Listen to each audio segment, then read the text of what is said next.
to admit I already do. Let's just break it down to you and me uptown, dancing all around till the disco ball pops. But I have to be me, and everyone can see your anger is misplaced, and I'm gonna tell ya, don't hate me 'cause I get attention.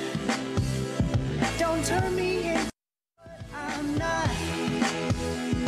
I have to be me 24/7, and I ain't never gonna stop. No, no, no, no.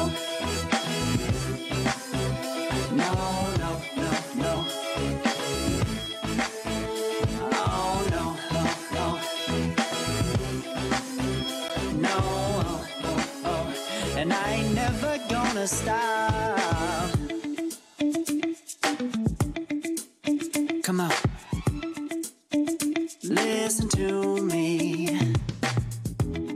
I've tried so many times to tell you this is as good as I can be. Why isn't it enough to be faithful and also be the hit of the party?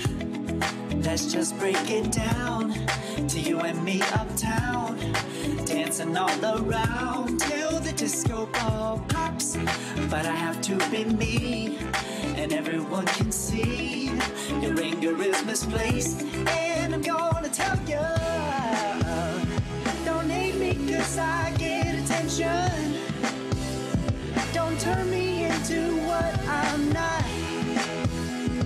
I have to be me 24/7, and I ain't never gonna stop. No, no, no, no. No, no, no, no. Never gonna stop. No, no, no, no. Yeah, yeah, yeah, yeah, yeah. I ain't never gonna stop. No, no. Oh, I ain't never gonna stop. I ain't never gonna stop now, baby. Never gonna stop now, baby. Yeah, yeah, yeah. No, no, no. I ain't never gonna stop now, baby. Woo-hoo. Never gonna stop now, baby.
Привет всем поклонникам ледяного плавания. Это город-герой Мурманск. Сегодня отличное субботнее утро. Это второй день третьего чемпионата мира по ледяному плаванию, друзья.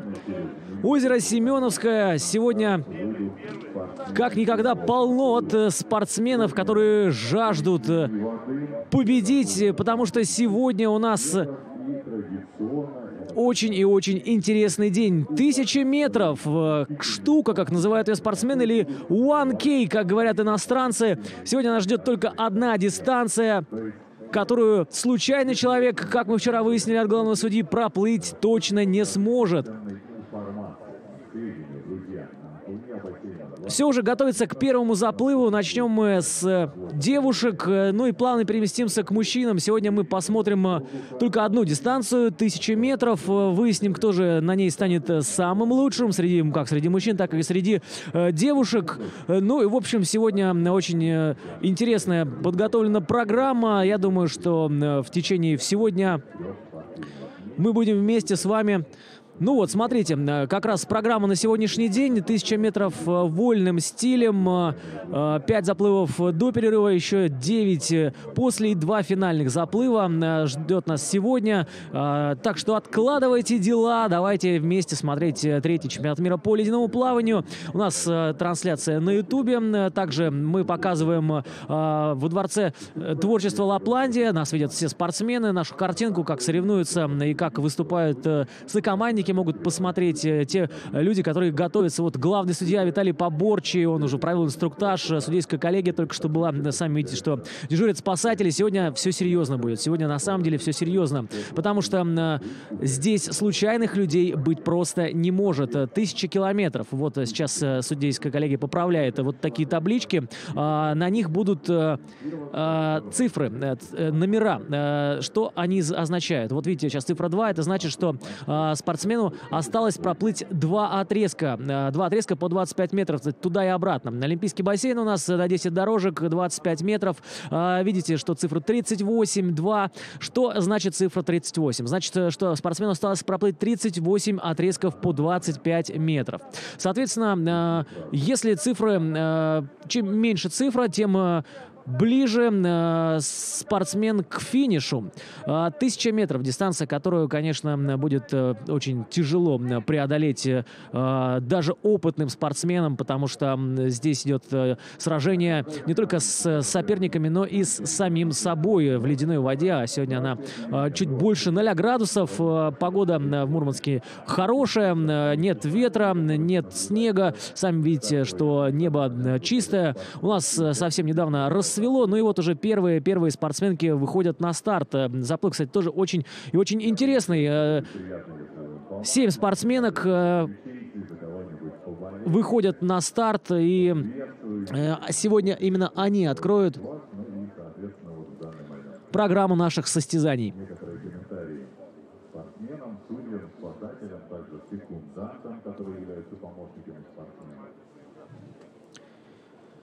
По формату заплывов можно рассказать то, что у каждого спортсмена есть секундант, который смотрит на его состояние, взаимодействует плотно со спортсменом. Конечно, в такой ледяной воде очень сложно что-то думать, хотя бы хорошо двигать руками и ногами, поэтому секундант осуществляет и контроль за состоянием спортсменов, за их самочувствием, и именно они решают, продолжит ли спортсмен дистанцию, либо нет. Есть еще одно правило, которое договоренность даже с Международной Федерацией ледяного плавания. Если спортсмен плывет первые 50 метров больше, чем 80 секунд, то ему делается предупреждение. Ну что, вот команда в воду, первый заплыв уже готов стартовать. У нас... Ага, в стартовом протоколе 7 девушек, но вот я смотрю, что на старт вышли только 5.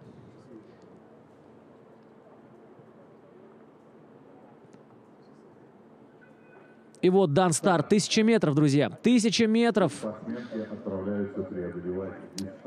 Конечно же, никто не будет торопиться, никто не будет спешить. 1000 метров.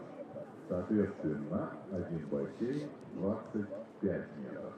Итак, уважаемые друзья, на третьей дорожке у нас сегодня Елена Семенова, Россия, Ульянов. Ну вот видите, стартовый протокол. Елена Семенова на 3-й дорожке, Харитонова Лариса на 4-й, Ольга Соколова из Чехии на 5-й, Мирка Новотна.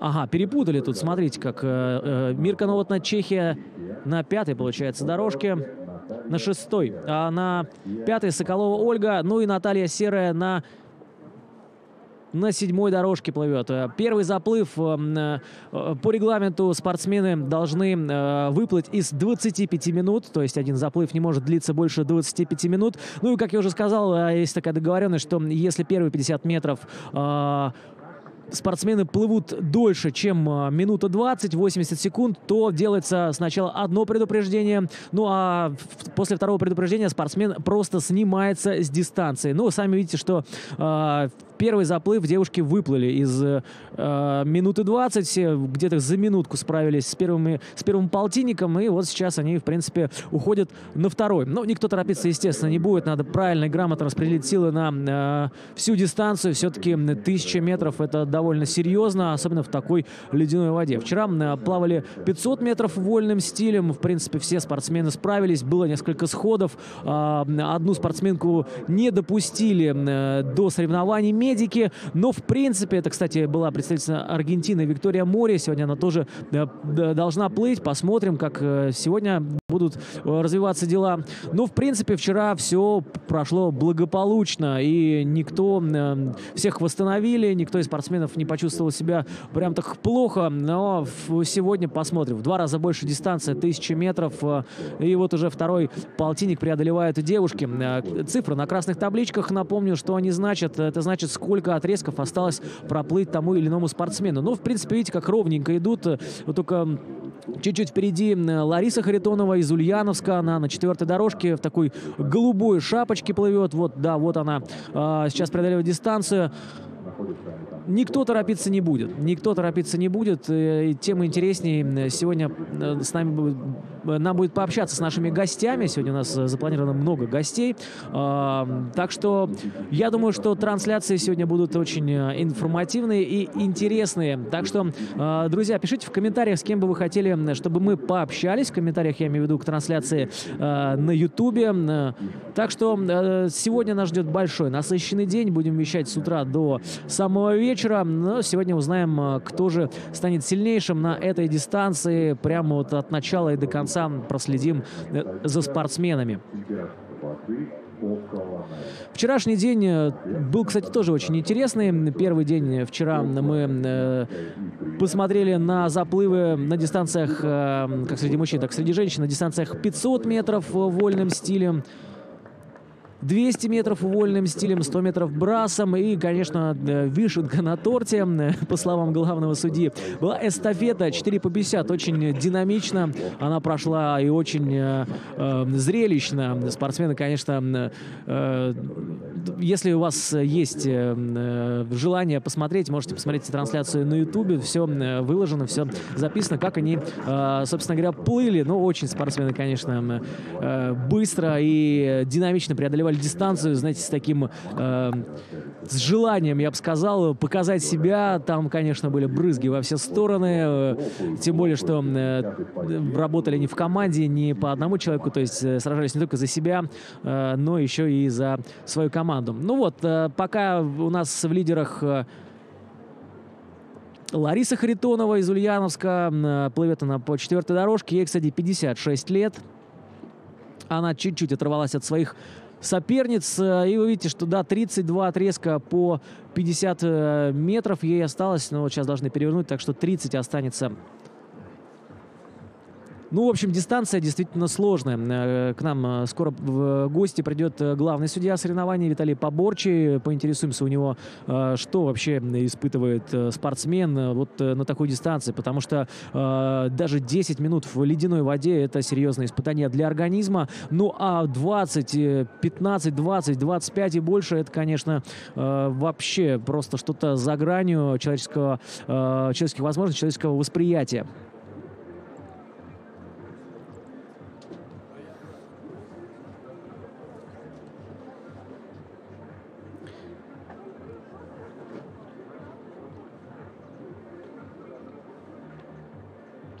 Видите, как спортсмены неторопливо преодолевают дистанцию. Никуда, конечно, никто торопиться не будет. Здесь важно верно распределить силы по всей дистанции. Дистанция длинная.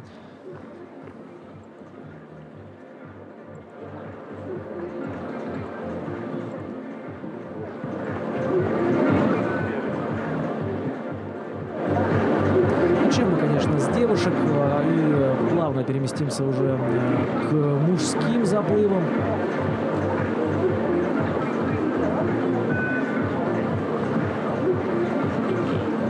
Девушки будут соревноваться в 6 заплывах, ну и мужчины, у мужчин таких заплывов будет 10, по итогам которых сформируется уже финальная восьмерка, как среди мужчин, так и среди женщин, и вот эта восьмерка и будет состязаться за звание чемпиона мира на дистанции 1000 метров.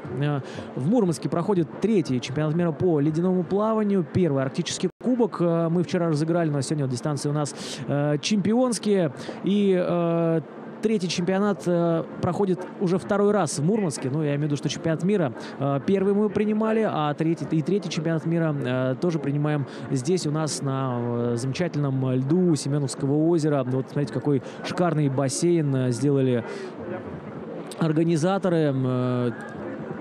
Чуть попозже мы покажем, как все-таки это было, как готовились, как вырезали лед, с какими сложностями столкнулись. И, в принципе, вот сделать такой городок с нуля, это действительно дорогого стоит, а условия для спортсменов созданы самые благоприятные, чтобы они ни о чем не думали, только ставили новые рекорды, показывали свои лучшие результаты. Ну вот видите, да, что 4-я дорожка. Лариса Харитонова у нас держит лидерство.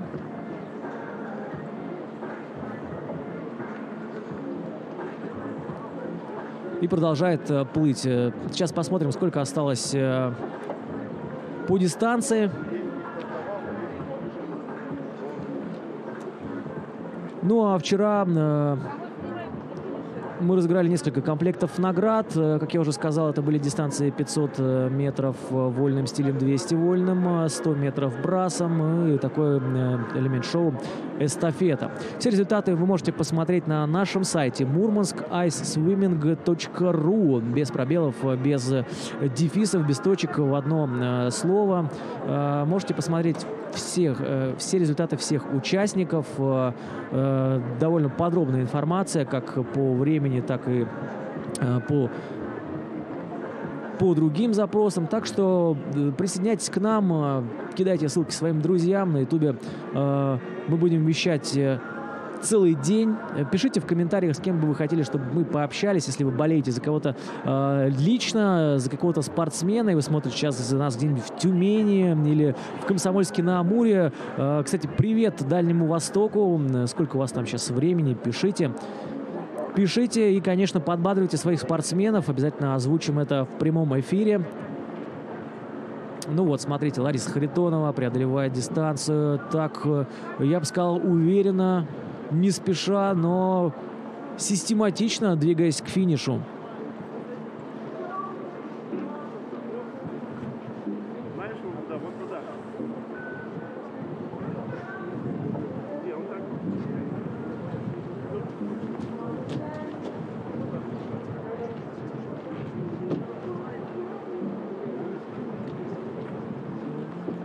Как костер стоит, так.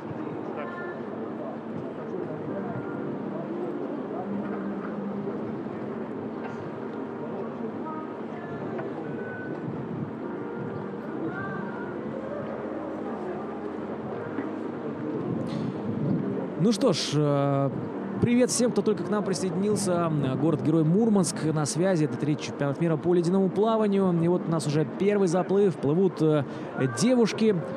Дистанция 1000 метров. 1000 метров в ледяной воде. На дистанции Елена Семенова из Ульяновска. Плывет она по 3-й дорожке. Харитонова Лариса тоже из Ульяновска на 4-й. Кстати, она сейчас содержит лидерство. Вот она в синей шапочке плывет. И осталось 22 отрезка по 25 метров. Пятая дорожка Ольга Соколова, тоже из Ульяновска. Мирка Новотна, Чехия, дорожка номер 6. И Наталья Серая на 7-й дорожке. Кстати, Наталья, рекордсменка России и мира, представляет Дальневосточный федеральный округ. Совсем недавний ее рекорд.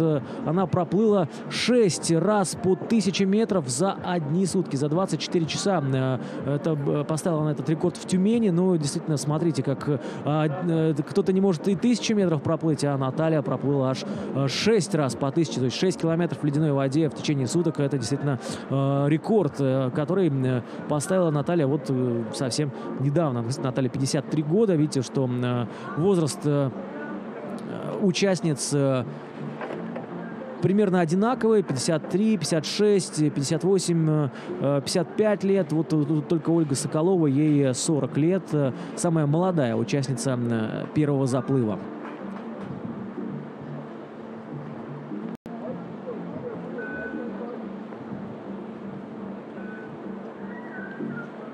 Вот на ваших экранах Ольга Соколова на 5-й дорожке. А вот сейчас, видите, как касается пада Лариса Харитонова. Главное обязательно коснуться пада, чтобы судьи засчитали проплыв полтинника и уйти на следующие 50 метров. Которые находятся на специальных красных подставочках и обозначают... Ну вот видите, как идут спортсмены по дистанции, как они преодолевают себя, преодолевают сопротивление вот этой воды ледяной, которая сковывает мышцы, сковывает мысли, охлаждает организм настолько, что невозможно думать о чем-то, кроме того, как доплыть, только доплыть до финиша. Не могу, правда, сейчас с точностью сказать, насколько существенен ее отрыв, но, тем не менее, что-то мне подсказывает, что если она сохранит те же самые темпы, то этот заплыв будет ее. При этом ее соседка с третьей дорожки составляет имитацию компании, но, насколько я понимаю, отрыв практически полный бассейн, может быть, чуть-чуть побольше. Яхты и спортивные батареи разворачивались нам вчера, потому что вчера у нас была длинная вода, такая короткая, были дистанции 500 метров, 200, 100. Также была эстафета в самом конце спортивного дня, достаточно зрелищное мероприятие, активное. Потому что на короткой воде, конечно, спортсмены торопятся, спешат, а в длинной воде все происходит несколько наоборот. Больше аккумулируют свои силы для того, чтобы успешно пройти дистанцию в ее лучшем виде. Ну что ж, друзья, поклонники ледяного плавания, к нашей трансляции присоединился главный судья состязания Виталий Поборчий, и сейчас мы с ним пообщаемся. Виталий, доброе утро. Слушайте, ну расскажите, давайте сначала поговорим об итогах первого дня состязаний. 500 метров, 200 вольным стилем, 100 брасом и эстафету вчера посмотрели. Как вы оцениваете вообще вчерашний день? Положительно. Главное, коротко и по делу, что было достигнуто, все спортсмены живы и здоровы. Невзирая на то, что было несколько нюансов, связанных с восстановительными мероприятиями после 500 метров, у некоторых даже и после 1000, и после 100 метров, все закончилось благополучно. Это главный итог. Также можно сказать, что сработали все достаточно уверенно. Техника, если и подводила, то своевременно мы смогли с ней справиться. Человеческий фактор работал только в положительную сторону. Судьи, организаторы, спасатели, все, кто причастен к этому соревнованию, они проявили себя с самой высокой и лучшей точки зрения, потому что вчера состоялось совещание по окончанию с исполкомом Международной ассоциации ледяного плавания. И они, кроме поднятого вверх большого пальца и окей, значит, все было очень хорошо, good, я других слов не слышал. Те нюансы и шероховатости, которые произошли, они еще больше подтверждают, насколько это непросто, насколько это все сложно. тем более, когда это все стоит не стационарно, не постоянно действует, а вот именно всплеск эмоций, всплеск рабочих рук, вот это вот единение всех людей, которые греют воду, которые прикручивают дорожки, которые ставят всевозможные указатели, которые чистят снег, которые долбят лед и которые обслуживают соревнования, оно было просто вот, ну, на мой взгляд, вот именно это отличает русский характер и нас, наверное, мурманчан, в лучшую сторону. Ну, вы сказали про греть воду, вы имеете в виду, чтобы лед не образовывался на воде, или что? Ну, это выше... Образно? Это выше... Это, да, образно. У нас и греют воду в бочках, которые стоят, условно говоря, возле бассейна. Восстановительный процесс. Восстановительный процесс. И это же мероприятие проводится в специально отведенном месте, которое предоставили организаторы. И там специально подготовленные люди отработали. Причем отработали так, ну вот я открою небольшой секрет, чтобы было понятно, что соревнуются не только спортсмены. Ну, например, часть людей наших вчера, кто занимались восстановлением, натерли себе кровяные мозоли, работая и выкручивая полотенца. Ну, дальше не буду углубляться. То есть есть определенные небольшие потери, которые мы восполняем.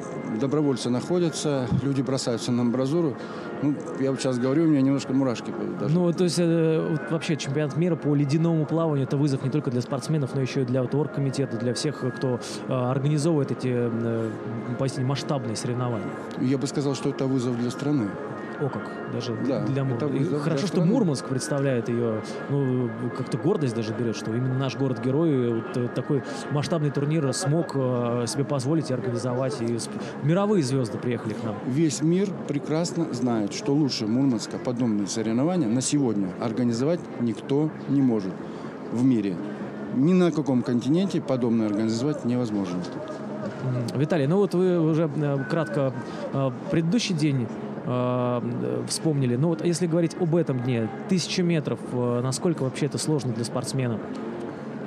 Чтобы было всем понятно, 1000 метров находится за пределами выживания человека. То есть обычный человек уже в этот момент, ему даже спасать его не нужно. У нас находятся люди, которые стартуют, они умоляют дать им доплыть эту 1000, даже если они немножко не укладываются в норматив прохождения, даже если у них там что-то где-то как-то. И мы вот здесь должны поймать эту вот точку, за которой спортсмен заканчивается, и начинается уже робот, для того, чтобы робота сложнее вернуть в эту жизнь. Поэтому вот здесь спасатели, вы видите, какие организованные мощные силы брошены. Да. На одного спортсмена секундант дежурит, спасатель дежурит, чтобы, если в случае чего, если спортсмен почувствует себя как-то нехорошо, сразу его вернуть на берег, вот из воды. Кстати, вот Лариса Харитонова, она сейчас лидирует на дистанции. Как оценивать вот ее заплыв, как думаете, как она сейчас себя чувствует? Вот сейчас уже больше 500 метров. Это уже означает, что спортсмен находится в воде более 10 минут. То есть это уже за пределами человеческого выживания и человеческого терпения. Поэтому она сейчас находится в состоянии, когда кровь в ее руках, в ее конечностях, условно говоря, она уже упала до значительно низких температур, там порядка 32-33 градусов, может быть 31, вот на сейчас, на данный момент. То есть времени. Вот так вот сильно падает температура? Температура в конечностях падает очень сильно, и когда кровь из конечностей начинает проходить через ядро тела человека, вот здесь и начинаются проблемы, потому что сразу же человеческие органы и органы человеческого ядра, они с большой сложностью выполняют свои функции, и человек начинает полностью, его состояние начинает ухудшаться, и вот продолжает ухудшаться ровно 50% того времени, которое он провел в экстремальной ситуации. Температура воды 0 градусов, 0 градусов, 1/10. Вот чуть больше, да, чуть больше 0. Практически 0, да.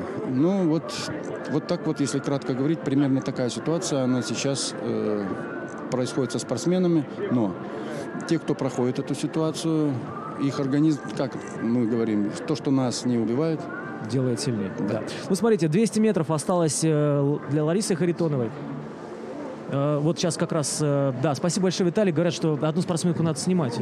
Не по здоровью, а по времени, которое она немножко нарушает ситуацию, и поэтому надо сейчас поработать. Да, спасибо большое, Виталий. Вот главный судья соревнований у нас был Виталий Поборчик. Говорят, что одну спортсменку надо снимать, не укладывается в норматив, выплывает из указанного времени. Ну, 80 секунд дают на проплыв 50 метров, и кто-то в этот норматив не укладывается. Но сейчас мы будем наблюдать первый финиш на дистанции в 1000 метров. Совсем скоро уже остается 150 метров. Лариса Харитонова из Ульяновска, вот в голубой шапочке плавательная, она сейчас проходит дистанцию.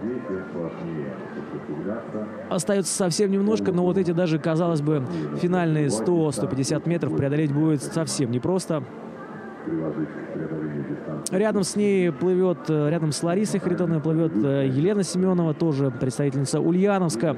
Тоже видите, насколько замедлились движения спортсменов и насколько они сейчас преодолевают себя, плывут и хотят, конечно, финишировать. Ну, как сказал Виталий Поборчий, что спортсмены умоляют дать доплыть эту 1000 метров, но не всем, конечно, удастся это сделать. Тут подготовка, конечно, очень сильно влияет и играет чуть ли не решающую роль в заплыве. Насколько хорошо спортсмен подготовился, насколько он подготовился даже не физически, а морально, наверное, к этой дистанции. Ледяная 1000 метров. Сейчас будет прикована к 4-й дорожке. Это как раз скоро мы услышим свисток, который говорит о том, что спортсмен выйдет на финишную.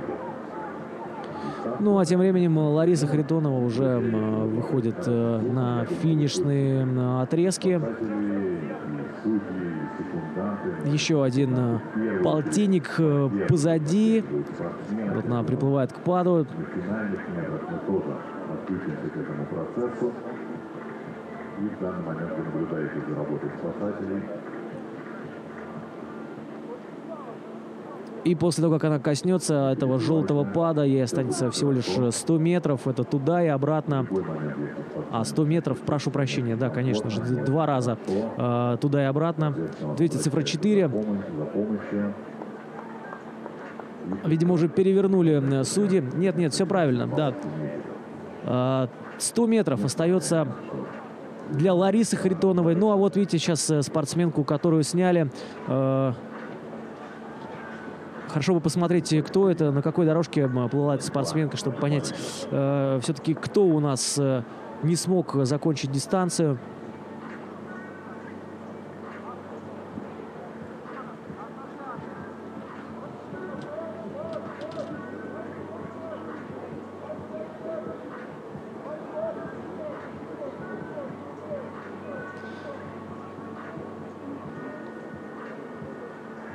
Ну, похоже, что это дорожка под номером 5, скорее всего. Это Ольга Соколова из Ульяновска. Ага, это дорожка под номером 3, получается.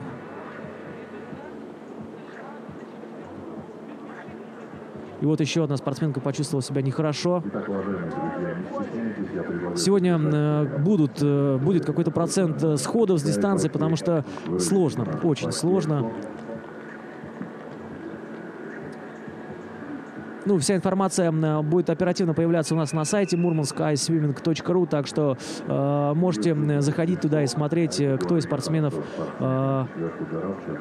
как выступил. Ну, а Ларисе Харитоновой дан финальный свисток. Это значит, что сейчас остаются последние 50 метров, и она доплывет. Она это сделала, практически осталось совсем чуть-чуть.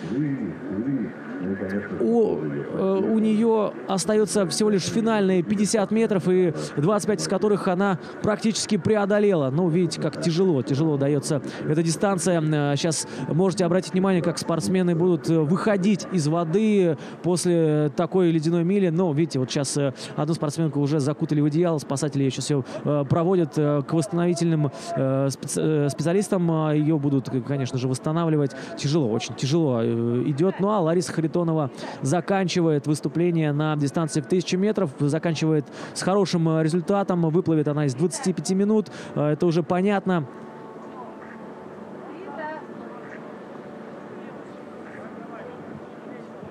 Итак, уважаемые друзья, Ну и вот он финиш. Вот он финиш, друзья. Так, что-то еще на пятой дорожке там. Какие-то метры остались. Метры до финиша. Считанные метры после касания пада. Лариса Харитонова заканчивает дистанцию. Вот она, победительница. Победительница, главное, конечно, над собой. Ну и победительница в этом заплыве с результатом 24 минуты и 40, наверное, секунд. Подождем официально все-таки информацию. Ну, видите, как тяжело. Очень скованы мышцы после нахождения больше 20 минут в ледяной воде. Смотрите, как не может даже стоять на ногах. Ну вот еще одна спортсменка сходит дистанции. Спасатели дежурят. Все, видите, это пятая дорожка. Кубок Арктики. Да, нахождение в холодной воде не всегда приятный момент, но спасатели... Это Ольга Соколова. Спасатели очень оперативно и грамотно действуют, вытаскивая спортсмена из воды.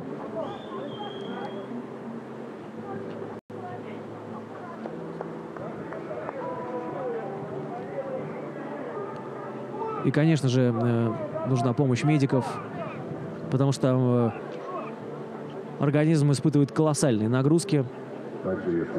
Ну, а на дистанции у нас еще остается еще одна спортсменка. Вот она как раз сейчас плывет. Посмотрим, сколько осталось ей отрезков 25-метровых. Ну, а победительницей в этом заплыве стала Лариса Харитонова из Ульяновска. Ну, а на ваших экранах сейчас Мирка Новотна из Чехии. Она плывет по шестой дорожке, ей 55 лет. Она борется с собой, преодолевает эту 1000 метров в ледяной воде.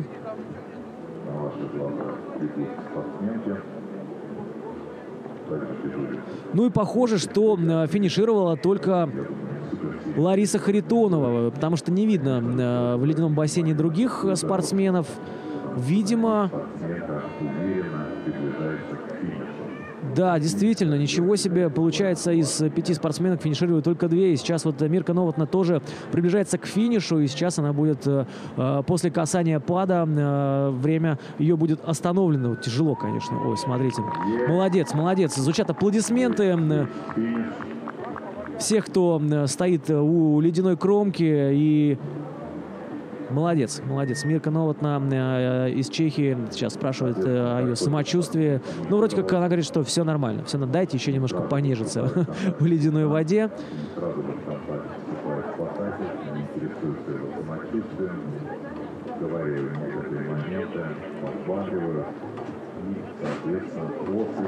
Ну, вроде все хорошо. Вроде все хорошо. Видите, как первый заплыв состоялся. Это действительно было непросто, очень непросто. Лариса Харитонова стала лучшей. Ну и из 5 человек финишировали только 2. 2 девушки. Это Мирка Новотна и Лариса Харитонова.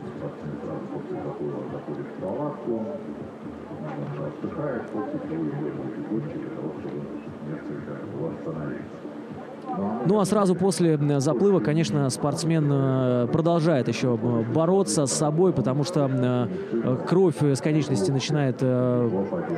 Холодная кровь, видите, как еле-еле выходит Мирка Новотна. Кровь начинает разноситься по телу и охлаждает весь организм. И, конечно, еще минут 10-15 спортсмен как бы продолжает находиться на дистанции. Поэтому вот в этот период организм становится все хуже и хуже. И очень важно этот период грамотно, правильно восстановить организм. Этим занимаются специалисты, дежурят. И, конечно же, никто не оставит спортсмена. То есть нет такого, что просто проплыл, все, давай, до свидания, ждем тебя на следующем чемпионате мира. Нет, конечно. То есть спортсмена ведут от начала и до конца. Во-первых, это подготовительный период, медосмотр перед заплывом обязательно. И уже врачи по состоянию решают, насколько спортсмен может и готов выступить, и готов к этой ледяной 1000 метров.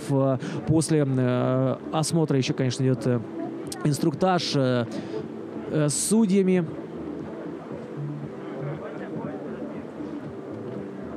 Ну и потом спортсмен уже выходит на дистанцию, после которой идет восстановительный период, этим занимаются уже совершенно другие люди. Если есть возможность, попросим сейчас режиссера показать бочки, в которых восстанавливаются спортсмены. Они находятся рядом с бассейном. Несколько бочек с разными температурами воды.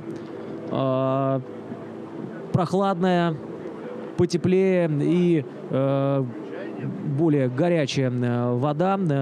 Несколько этапов проходит спортсмен, чтобы сразу не переходить от экстремальных. Ну вот на заднем плане вот такие бочки. Видите, там оттуда пар идет. Несколько бочек, их 3, по-моему, 3 или 2. И там спортсмен уже восстанавливает свой организм. Сначала в более холодную водичку, потом потеплее и уже заканчивает в такой хорошей горячей воде, чтобы восстановить организм, привести его в то состояние, в котором он был до заплыва. Ну, видите, насколько тяжело, да, первый заплыв это показал, 5 человек стартовало, финишировали только 2 девушки, это Лариса Харитонова и Мирка Новотна из Чехии. Лариса Харитонова представляет Ульяновск, Российская Федерация. Сейчас пока небольшая пауза будет перед вторым заплывом, в котором, согласно стартовому протоколу, будут участвовать 6 спортсменок. Не знаю, может быть, что-то изменится. Дейдри Кинг из Ирландии, Екатерина Некрасова из Москвы, Элке Ортлов из Германии, Джулия Энн Сомерс из Ирландии, Павлина Прохазова из Чехии и Елена Гусева из Пермского края, Россия.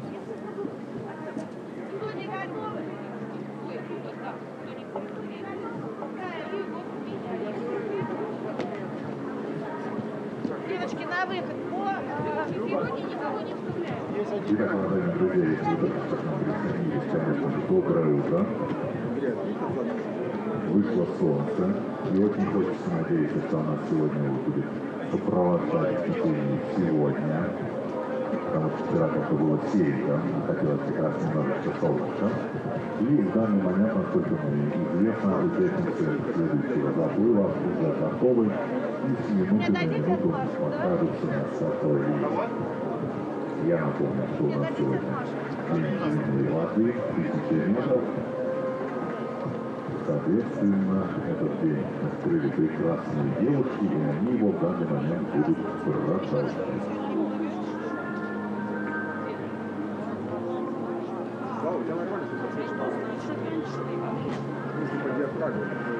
Андрею говорил.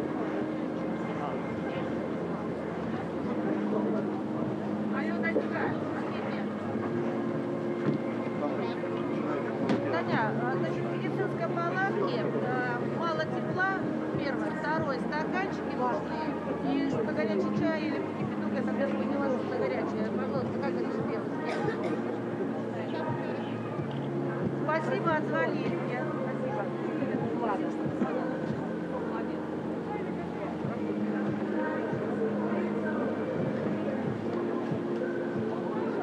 А сейчас спросим.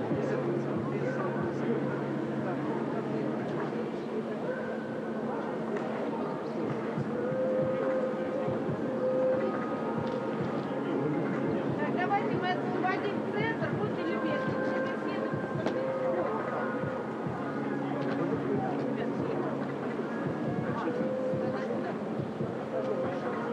Так.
Ну что ж, друзья, у нас пока небольшая пауза перед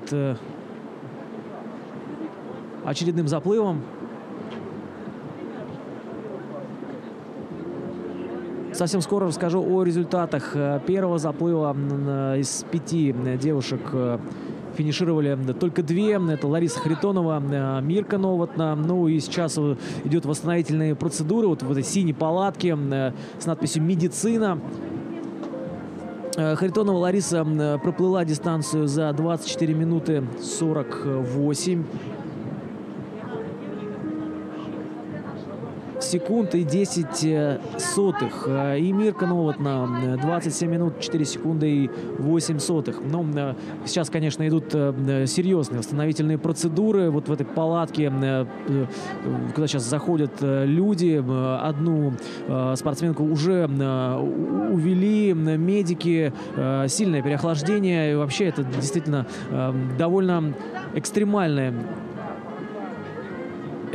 вид спорта, и поэтому все спортсмены у нас застрахованы. Официальный страховщик, компания Медэкспресс, застраховала абсолютно всех спортсменов от несчастных случаев, чтобы, не дай бог, ничего не случилось. Действительно серьезные испытания для организма. Вот это вот ледяная миля. Но еще немножко о наших партнерах расскажу, пока есть время. Еще один партнер — это Сбербанк и компания Мегафон, которая любезно предоставила интернет для нашей трансляции. Собственно говоря, благодаря им вы сейчас сможете нас видеть, следить за этой трансляцией по всему миру. Ну, а, кстати, о нашем чемпионате мира, Мурманском чемпионате мира, показала наш чемпионат мира компания BBC, телекомпания с всемирно известным именем. Компания BBC рассказала о том, что в Мурманске проходит сумасшедший чемпионат мира, назвала нас сумасшедшими, показала кадры с подготовки к чемпионату, и, в общем, от этих кадров как-то холодок пробирает тех, кто даже находится в теплом помещении. От этих кадров веет холодом. Если вам интересно, можете загуглить, посмотрите обязательно. Так что мы сейчас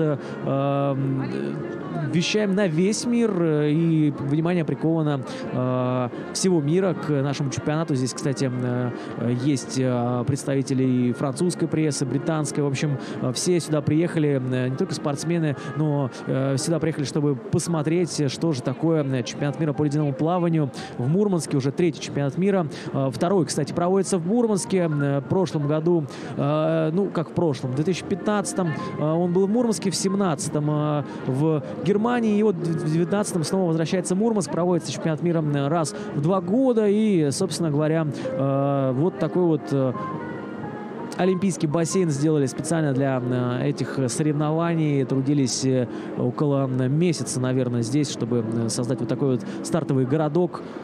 Очень удобно сделаны и зрительские места, пока трибуны пустые, но это понятно, все-таки суббота, 8 утра, еще, конечно, никого нету, все сидят дома, здесь только спортсмены и технические службы находятся. Ну и мы, конечно, на своем комментаторском посту. Меня зовут Николай Кочетков, работает для вас целая группа, режиссер трансляции Руслан Горбов.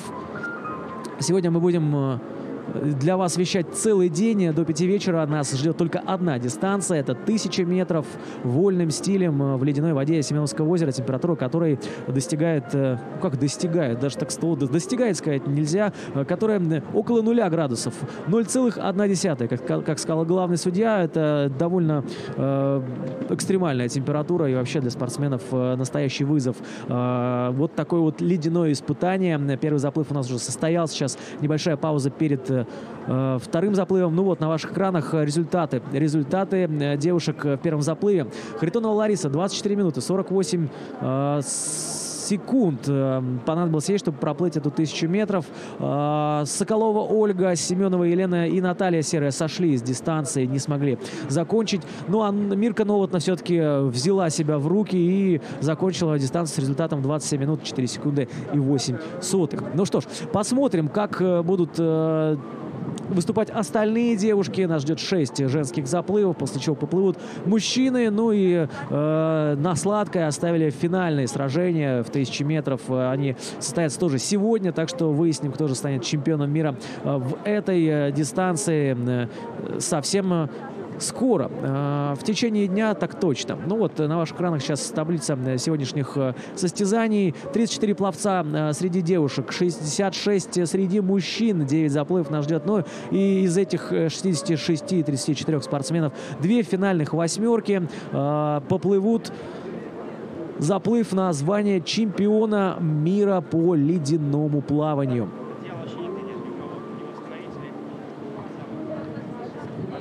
Ну, вчера тоже был насыщенный день, сегодня уже второй день нашего чемпионата. Мы посмотрели огромное количество заплывов. Были дистанции 500 метров вольным стилем, 200 вольным стилем, 100-метровка брасом и больше как шоу, наверное, такая эстафета 4 по 50 вольным стилем, где сражались страны в командном зачете.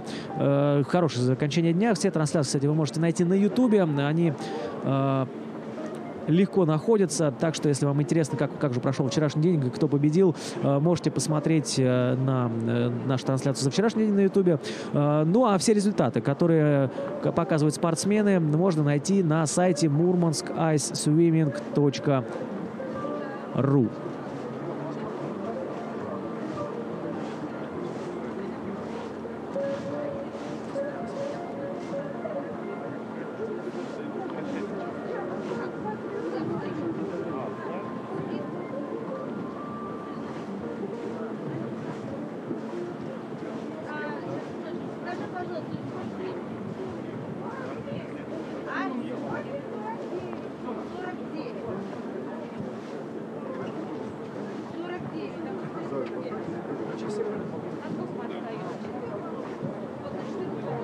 Ребята, это лишний, будьте любезны, пожалуйста.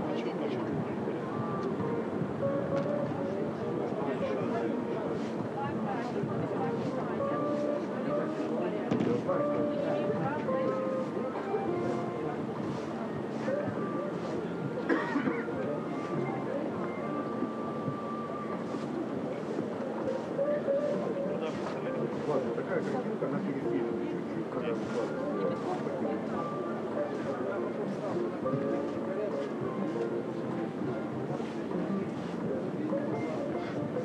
вот такая, да, вот такой вот. О, вот такой вот.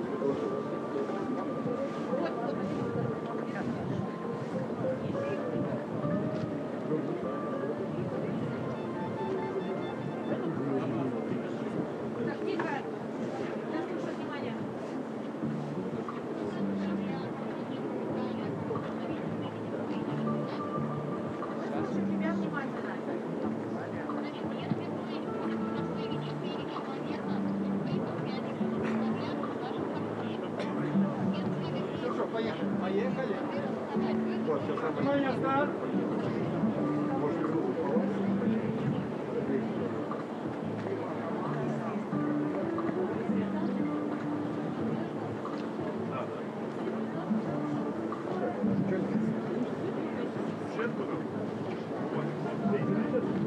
Так, освободили, пожалуйста, вот это.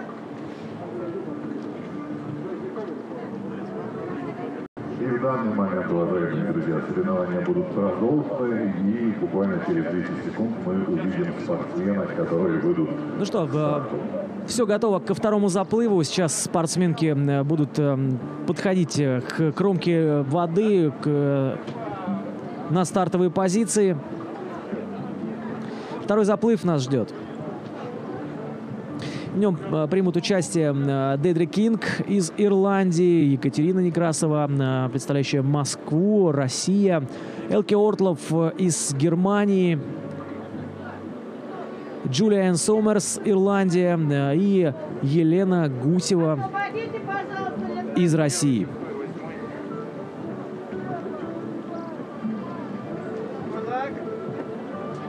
Ну вот спортсменки уже появляются на стартовых позициях, подходят Итак, уважаемые друзья, вы можете... к своим дорожкам. Видите, да, что они уже в купальных костюмах, в таких вот специальных, кто-то в специальных, кто-то в своих родных домашних, можно даже сказать, халатах. Уже подготовлены, остается только скинуть халаты и уже выйти на дистанцию. Видите, как спортсменка это из Германии, это Элке Ортлов, ей 66 лет. Такая вот возрастная участница, кстати, самая возрастная участница в этом заплыве. Ну, а самый молодой 38 лет, это Дейдра Кинг из Ирландии. Конечно же, все фотографируются. Вчера было очень много фотографий, которые сразу же разлетались по соцсетям, по всему миру. Мурманск попал на карту. Ну, уже он давно, конечно, на карте мирового ледяного плавания, но попал вчера вообще во все, конечно, новостные ленты и в ленты соцсетей. Вчера все фотографировались. Был, кстати, очень красочная была церемония открытия вчера с парадом команд. 33 страны у нас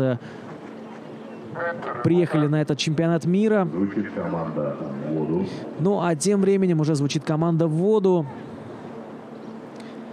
Цифры на желтых табличках, цифры с номерами дорожек.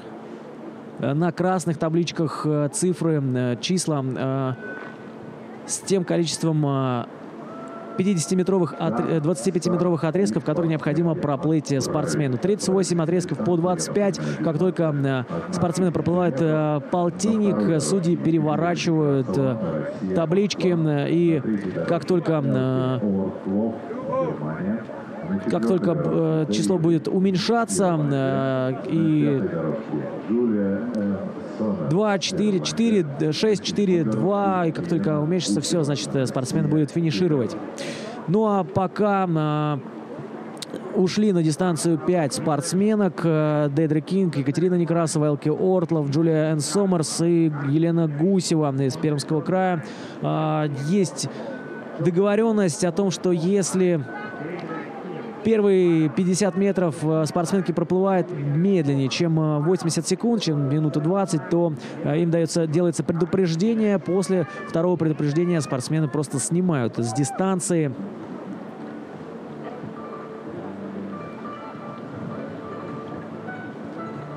Вот, идет по 4-й дорожке сейчас на ваших экранах. Это Дейдра Кинг, Ирландия, и она уверенно пока взяла лидерство, но все еще может поменяться. Вы сами прекрасно видели это в первом заплыве, когда женщины хорошо начали и хорошо плыли. Все выплыли из 80 секунд первые 50 метров, но с дистанции сошли 3 человека, то есть из 5 финишировали только 2. Ну вот, смотрите, как хорошо идет Елена Гусева, 49 лет, из Пермского края.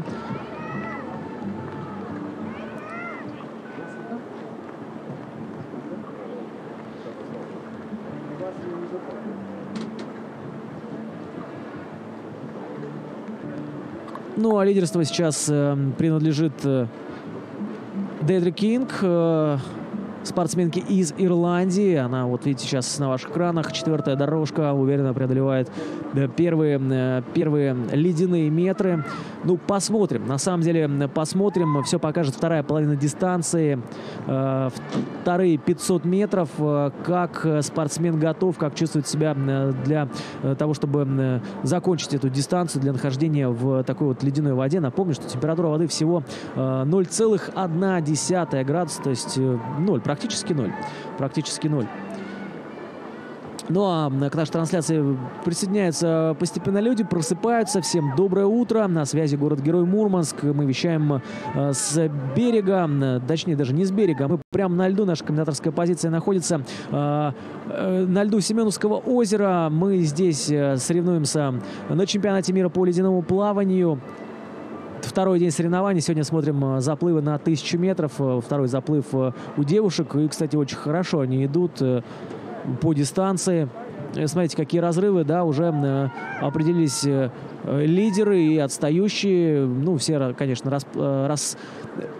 раскидывают свои силы по дистанции, кто на что способен, кто как себя чувствует вообще, потому что можно, знаете, как хорошо стартануть и вообще никак не закончить. Тут мы наблюдали в предыдущем заплыве.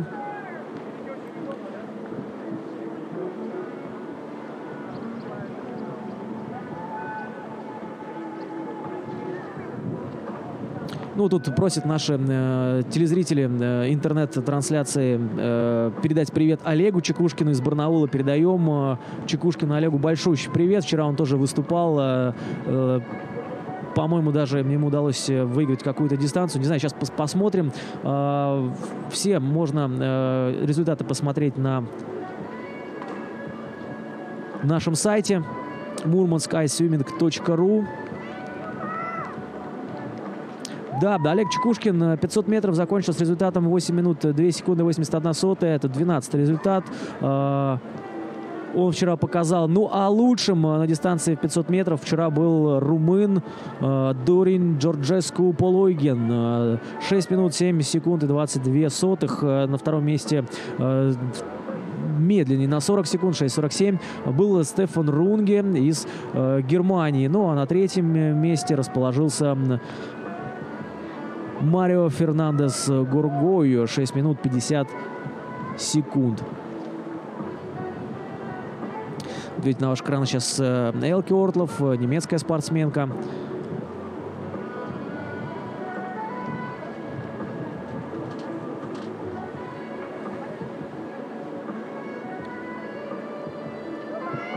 Ну, а тем временем прошло уже 5 минут. 5 минут дистанции, значит, четверть дистанции уже позади.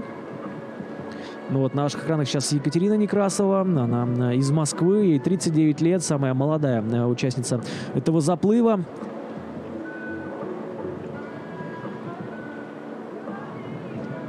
«28 отрезков остается, 26 уже, да. Ну вот уходит, продолжает лидировать у нас Дейдра Кинг, ирландская пловчиха. 24 отрезка ей остается. Это значит, что 24 отрезка по 25 метров. Это значит, что ей остается чуть больше половины дистанции.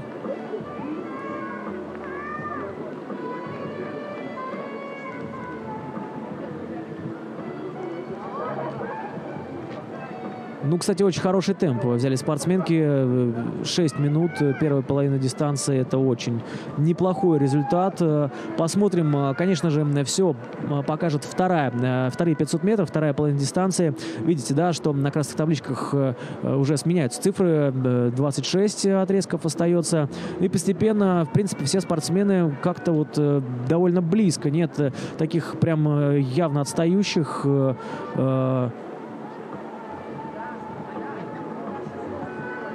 Так, а что такое? Неужели пятая дорожка сошла с дистанции? Джулиан Сомерс. Я просто не вижу там обратного отчета отрезков. Ну и не вижу никого на пятой дорожке. На пятой должна плыть ирландская спортсменка. И никого нет на шестой. Но сейчас посмотрим, друзья. Третья, четвертая и седьмая дорожка. И вторая сейчас продолжает плавание. Нет, на пятой дорожке все нормально. Там все хорошо. А шестая дорожка была свободная.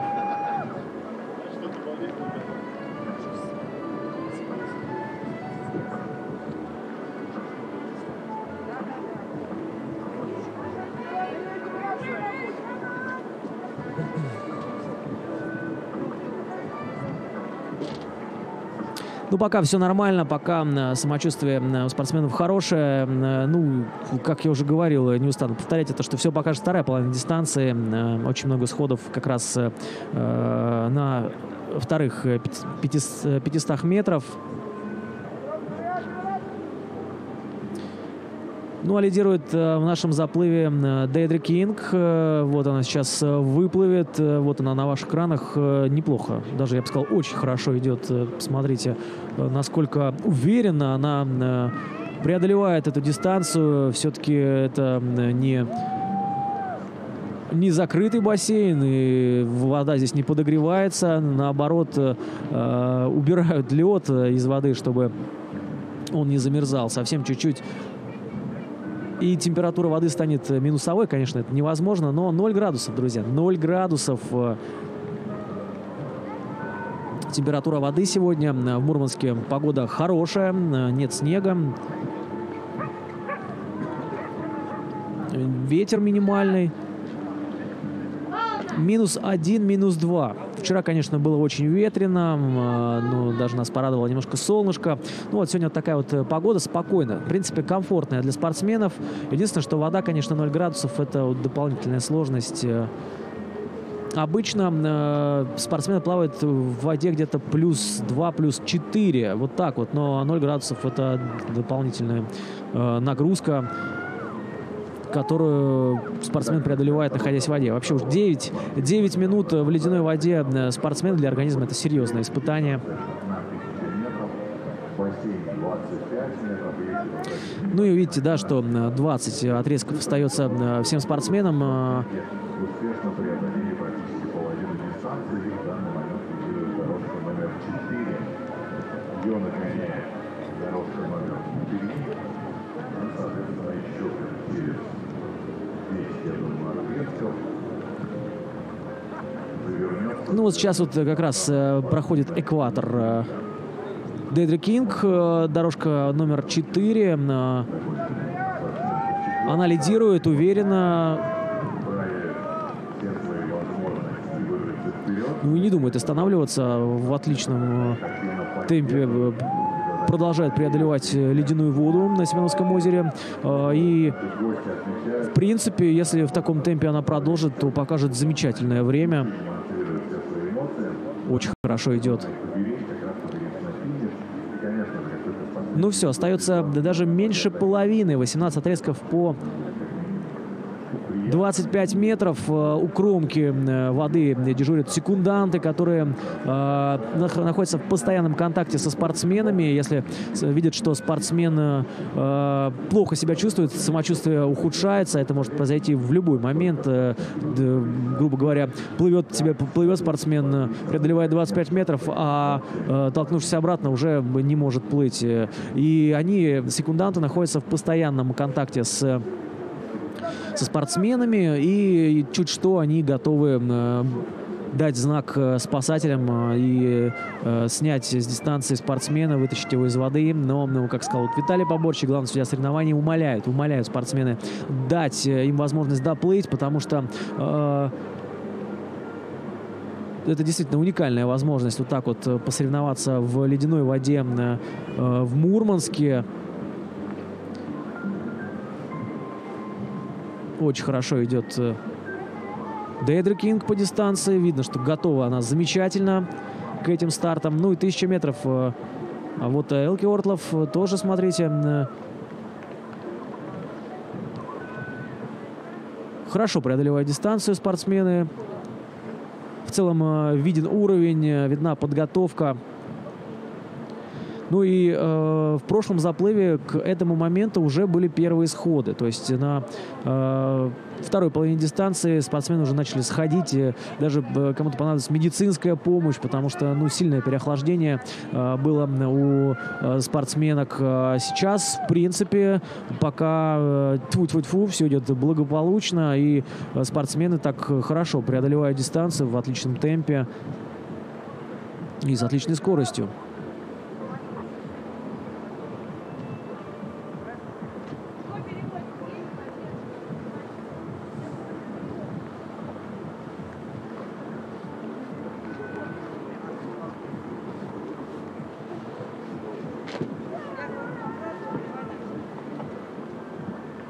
Тем временем, уважаемые друзья, если вы обратите внимание на наше информационное табло, то, конечно же, вы увидите актуальное время, актуальную температуру воды и воздуха, также некоторые предварительные результаты.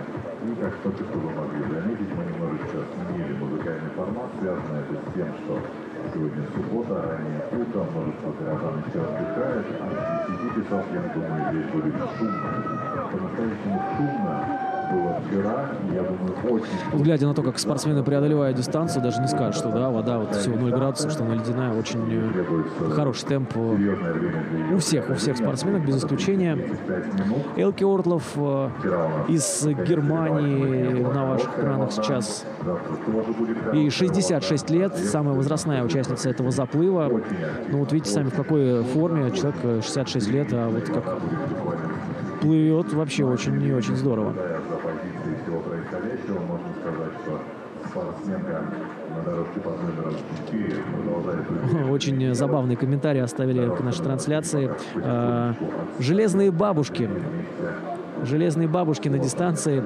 Ну, если можно так сказать, то можно и так, конечно, сказать. Ну, на самом деле, это сейчас они спортсменки. Может быть, они, конечно, и бабушки, и мамы, и жены. Но сейчас они спортсменки. Они преодолевают дистанцию, преодолевают себя. Ледяные 1000 метров. Это вам не шутки.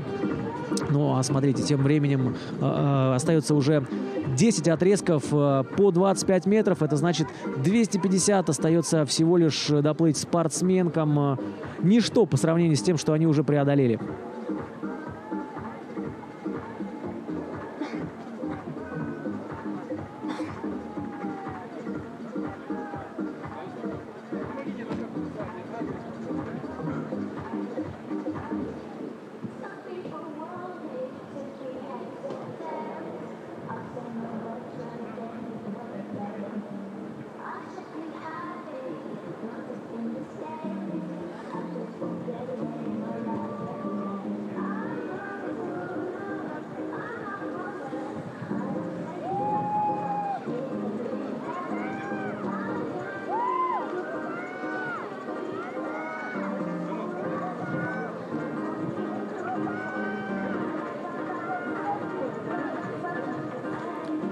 Ну и вот уже числа на красных табличках, которые сигнализируют о том, сколько осталось плыть 25-метровых отрезков спортсменам, уменьшаются. И вот уже 6 цифр появляется на 4-й дорожке. Это значит, что 150 метров остается вот этой спортсменке из Ирландии, Дейдра Кинг. Она очень хорошо идет, распределила силы, это видно, и не сбавляя темп, уже 15 минут в ледяной воде плывет, преодолевая себя и соревнуясь с другими участницами заплыва. Ну, сейчас, смотрите, потяжелее движения стали у спортсменки из Пермского края, у Елены Гусевой.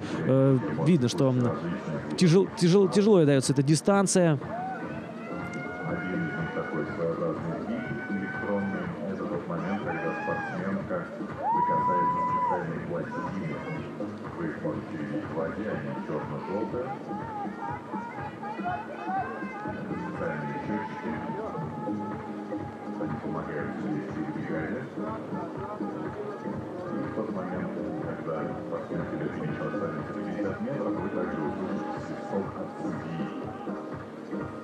Ну вот уже подходит к концу и этот заплыв. Здесь пока, я надеюсь, что вообще их не будет, сходов не наблюдается. В прошлом заплыве из 5 участниц финишировали только 2 женщины. Это Лариса Харитонова и Мирка Новотна. Кстати, с Ларисой Харитоновой мы чуть попозже поговорим. Обещала она к нам заглянуть на наш комментаторский пост и рассказать все о том, как это было, насколько это вообще сложно. Так что следите за нашей трансляцией. Сегодня в течение дня у нас будет много-много гостей. Ну, а вот сами видите, что 3-я, 4-я дорожка остаются финальные 200 метров.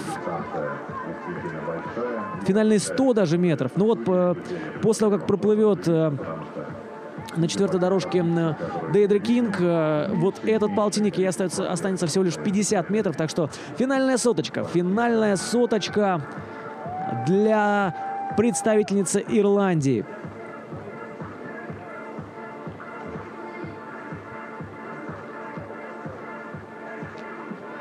И совсем скоро мы будем наблюдать процесс финиширования.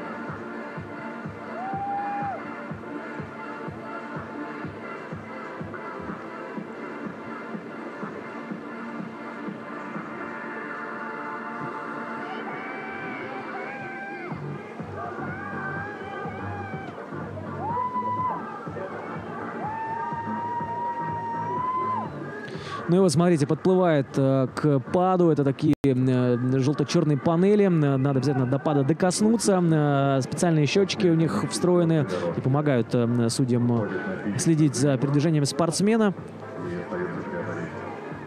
И финальные 50 метров для Дейдри Кинг, спортсменки из Ирландии. Очень уверенно и очень быстро. Я бы сказал, она преодолевает свою дистанцию, потому что результат прошлой спортсменки Ларисы Харитоновой был 24 минуты 46 секунд. Ну и вот, финальные 25 метров для Дейдри Кинг. Ирландская спортсменка с хорошим временем сейчас будет идти на финиш.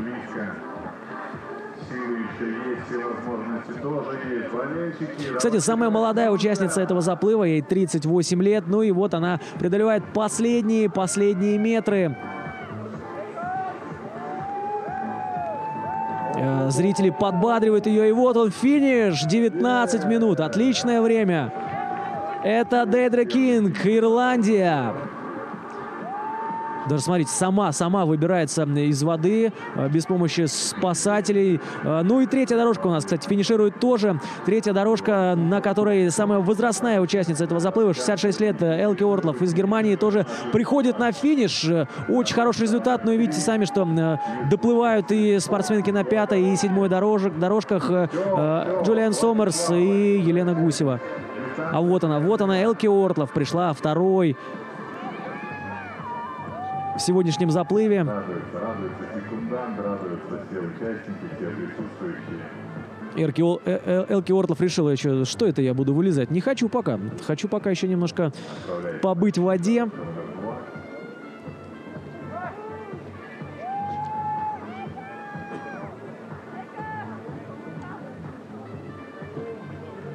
И мы обращаем внимание на дорожку. Остаются всего 2 спортсменки.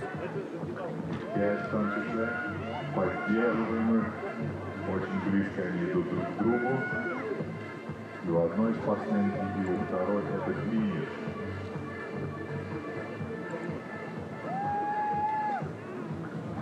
Обратно накал страстей. Ну и вот он финиш. В этом заплыве никто не сошел с дистанции. Все показали хороший результат. 20 минут и Есть звуковой сигнал, есть финиш. выплыли даже лучше, чем предыдущий заплыв, предыдущие результаты. Все спортсменки финишировали. Это очень хорошо, это не может не радовать. Потому что прошлый заплыв, конечно, сходов было много.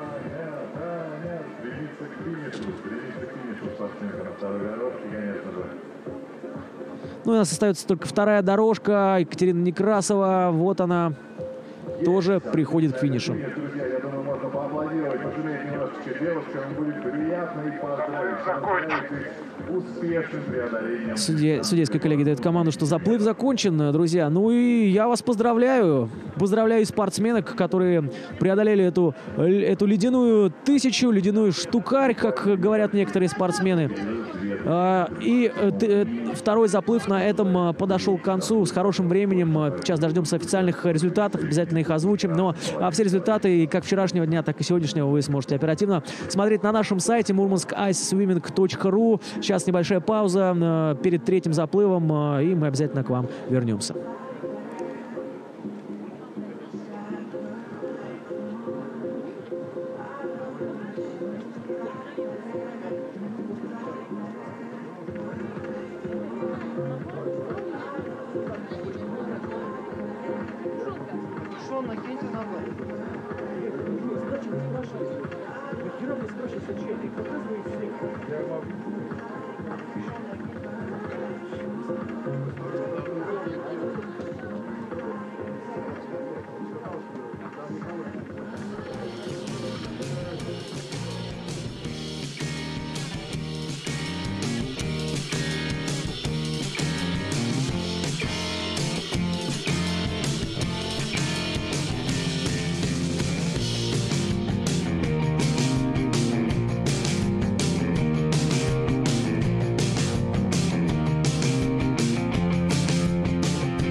ж, все готово к третьему заплыву. Вот спортсменки уже выходят на старт. В этом заплыве у нас представительство серьезное. Поддерживают болельщицы и болельщики. Спортсменки из Чили, Германии, Австрии, Ирландии, Великобритании будут участвовать в этом заплыве.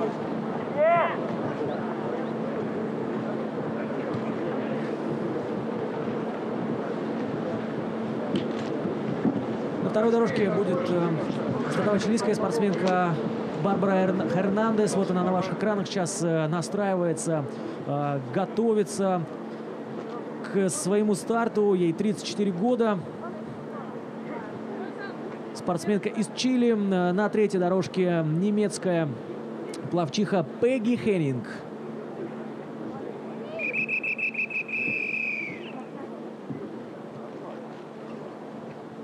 На четвертой дорожке австрийская спортсменка Ясмин Плисник. Шестая дорожка представительства Великобритании Андреа Стартин и Кэтрин Педлтон из Великобритании на седьмой. Пятая дорожка не плывет.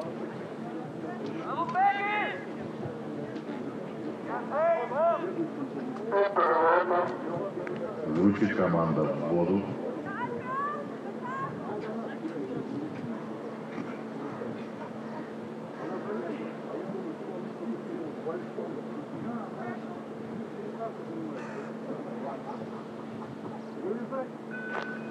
Ну вот, дан старт очередному заплыву. Бодренько так ушли на дистанцию спортсменки. По второй дорожке Барбара Фернандес, Чили. По третьей дорожке Пегги Хеннинг, Германия. По четвертой дорожке Ясмин Плисник, Австрия. По шестой дорожке Андреа Стартин, Великобритания. По седьмой дорожке Катерина Пендлтон, Великобритания. 1,000 meters female. On the second line, Barbara Hernandez, Chile. On the third line, Peggy Henning, Germany. On the fourth line, Yasmin Plesnin, Austria. On the sixth line, Andrea Startin, Great Britain. Ну что ж, участницы минутку уже плывут. Этот заплыв очень разновозрастной. Самый молодой участница 22 года, самой возрастной участницы 51 год, то есть моложе возраст средний, чем в прошлом заплыве. Ну, посмотрим, какое время покажет молодежь. Все-таки интересно, что победит, молодость или опыт. Ну вот, Барбара Хернандес на ваших экранах сейчас, 34 года, преодолевает очень быстро первые метры. Интересно, как она распределила силы на всю дистанцию и продолжит в том же темпе, либо немножко замедлится, может и ускорится, кто знает. Австрийская спортсменка, представительница Австрии Ясмин Плисник. 97 года рождения, 22 года ей. Ну а на ваших экранах сейчас Андреа Стартинг из Великобритании. И судьи переворачивают специальные информационные таблички красного цвета. На этих табличках белым цветом выделены цифры. Я напомню, для тех, кто, может быть, подзабыл, а для тех, кто присоединился к нашей трансляции, расскажу. Рядом с желтыми номерами стартовых дорожек есть красные таблички с числами. Это на другом берегу. Вот здесь вот спортсмены 25 метров преодолевают, а потом возвращаются обратно. Это специальные счетчики, которые помогают судейской бригаде. Также в тот момент, когда спортсмен отправляется на финишную прямую, ему остается преодолеть всего лишь 2 бассейна, мы слышим свисток от судьи. И, соответственно, каждому финиширующему спортсмену дается такой свисток. Прямо сейчас, конечно же, я предлагаю поболеть, пофотографировать, поснимать, понаблюдать всем происходящим. Ну и, конечно же, не забывать поддерживать прекрасных леди, которые в данный момент преодолевают дистанцию. Ну что, очень неплохо идут по дистанции спортсменки, и здесь заплыв среднего возраста помоложе, чем предыдущий, так что посмотрим, с каким результатом в итоге закончат дистанцию эти спортсменки.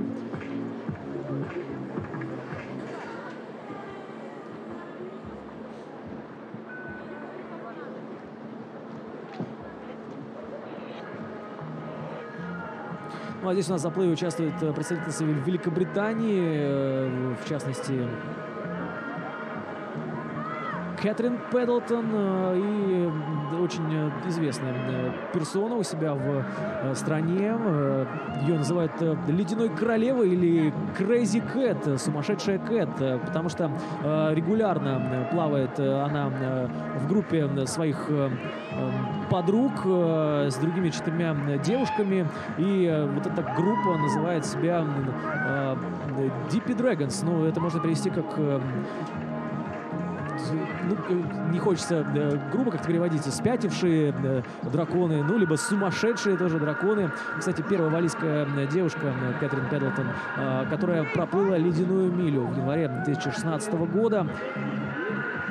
Ну и, в общем, занимается она ледяным плаванием с 2015-го, и, конечно, как она сама пишет, подсела просто на это ледяное плавание. Вот уже 4 зимних сезона только и делает, что плавает.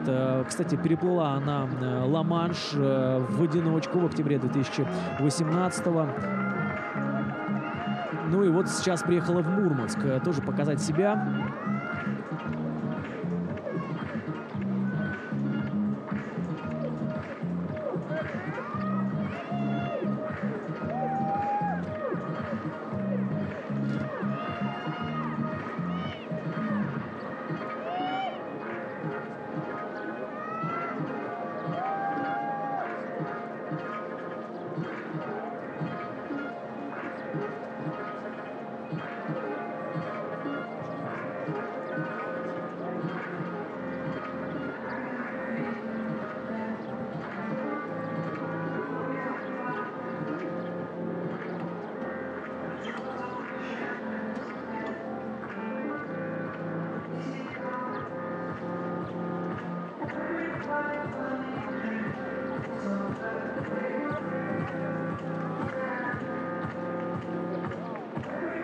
Ну а тем временем спортсменки преодолевают дистанцию. Вот видите, числа на красных табличках показывают, сколько осталось отрезков по 25 метров нашим спортсменкам. Это 3-й заплыв. Сегодня смотрим дистанцию 1000 метров. Ледяной штукарь, как говорят спортсмены. Не знаю, говорят или нет, спросим. Сегодня у нас много гостей запланировано, так что будет интересно, информативно. Вещаем с самого утра до 5 вечера. Сегодня же будут финальные заплывы на дистанции в 1000 метров. Ну и выясним, кто же станет чемпионом мира среди мужчин и чемпионом мира среди женщин. Еще, кстати, одна представительница Великобритании. На дистанции можно и о ней рассказать. Дебби Уэйман, ей 56 лет. Она плавала 2 ледяные мили и участвовала в различных соревнованиях по ледяному плаванию по всей Европе. На прошлом чемпионате мира она выиграла золото в своей возрастной группе в Бурхаузене в 2017 году. Так что я думаю, что и в этом году в Мурманске она планирует показать хорошие результаты. Ну а летом Дебби плавает марафоны и переплывала озеро Уиндермир в Великобритании. Оно 17 километров в ширину.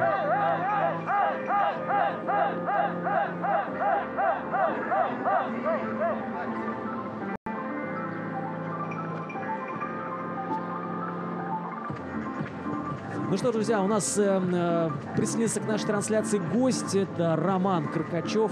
Вчера он плавал дистанции 200 метров вольным стилем и 100 метров брасом. Ну, а сегодня вот смотрит, не плывет, а смотрит вместе с нами 1000 метров женщины вольным стилем. Здравствуйте. Доброе утро. Как у вас настроение, расскажите? Настроение прекрасное, очень приятно, когда в Мурманске светит солнышко.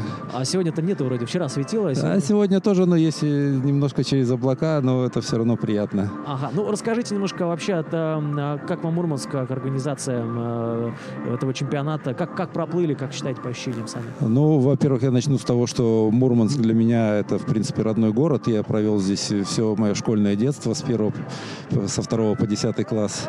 И, конечно, хочу отметить и выразить благодарность администрации города Мурманска за поддержку зимнего ледяного плавания, закаливания, потому что это не во многих городах России такое можно увидеть. Да, это не футбол, как говорится, это не футбол, да. Спорт, который такой пока еще не получил, наверное, свое признание. Пока не получил, да. Да, но вот все-таки всячески к этому стремится. И Мурманск, что хорошо, такой город первопроходец, можно сказать. Да, совершенно верно. Ну вот есть мнение, что где, как не в Мурманске, организовывать такой чемпионат, даже в России, наверное, нет такой точки, где, ну, может быть, Тюмень, может быть, Урал, да, там, Дальний Восток. Вы где плавали, расскажите уже. Ну, я плавал достаточно много. С 2008 года принимал участие во всех чемпионатах мира по зимнему плаванию, не по ледяному плаванию, по зимнему.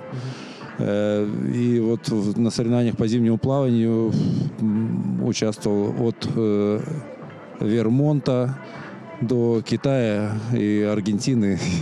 Ну и Россия, Владивосток, Тюмень. Ага. Наш Санкт-Петербург теперь тоже делает соревнования. Да, тоже делает соревнования. Слушайте, Роман, ну вот расскажите, как по ощущениям, как водичка, то что говорят 0 градусов, чувствуется это, да? Сильно? Ну, конечно, это вода, в которой ниже 1 градуса, это сразу ощущается. То есть ледяное плавание предполагает плавание в воде ниже 5 градусов. Но на самом деле разница между водой 4,5 и 0, она огромная. Существенно, да. Конечно, как конечно. это вообще влияет на организм? То есть это быстрее человек устает или быстрее он охлаждается?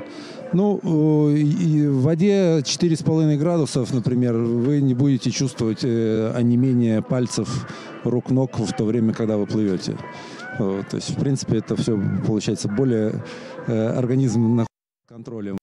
0 градусов на дистанциях свыше 200 метров. Практически наверняка у каждого спортсмена немеют пальцы, потом постепенно немеет рука выше, и руки превращаются в такие весла. Весла, которыми вот здесь это на километре это особенно заметно. Ну, вот, хорошо заметно, тоже. когда спортсмены, знаете, так бодренько начинают, а потом начинают просто вот медленные, плавные, даже как будто, знаете, замораживается. Конечно, кроме этого, проблема еще есть, по себе знаю, это когда замерзают мышцы лица и глотки вот здесь, то тогда становится достаточно сложно, постоянно попадает в рот вода.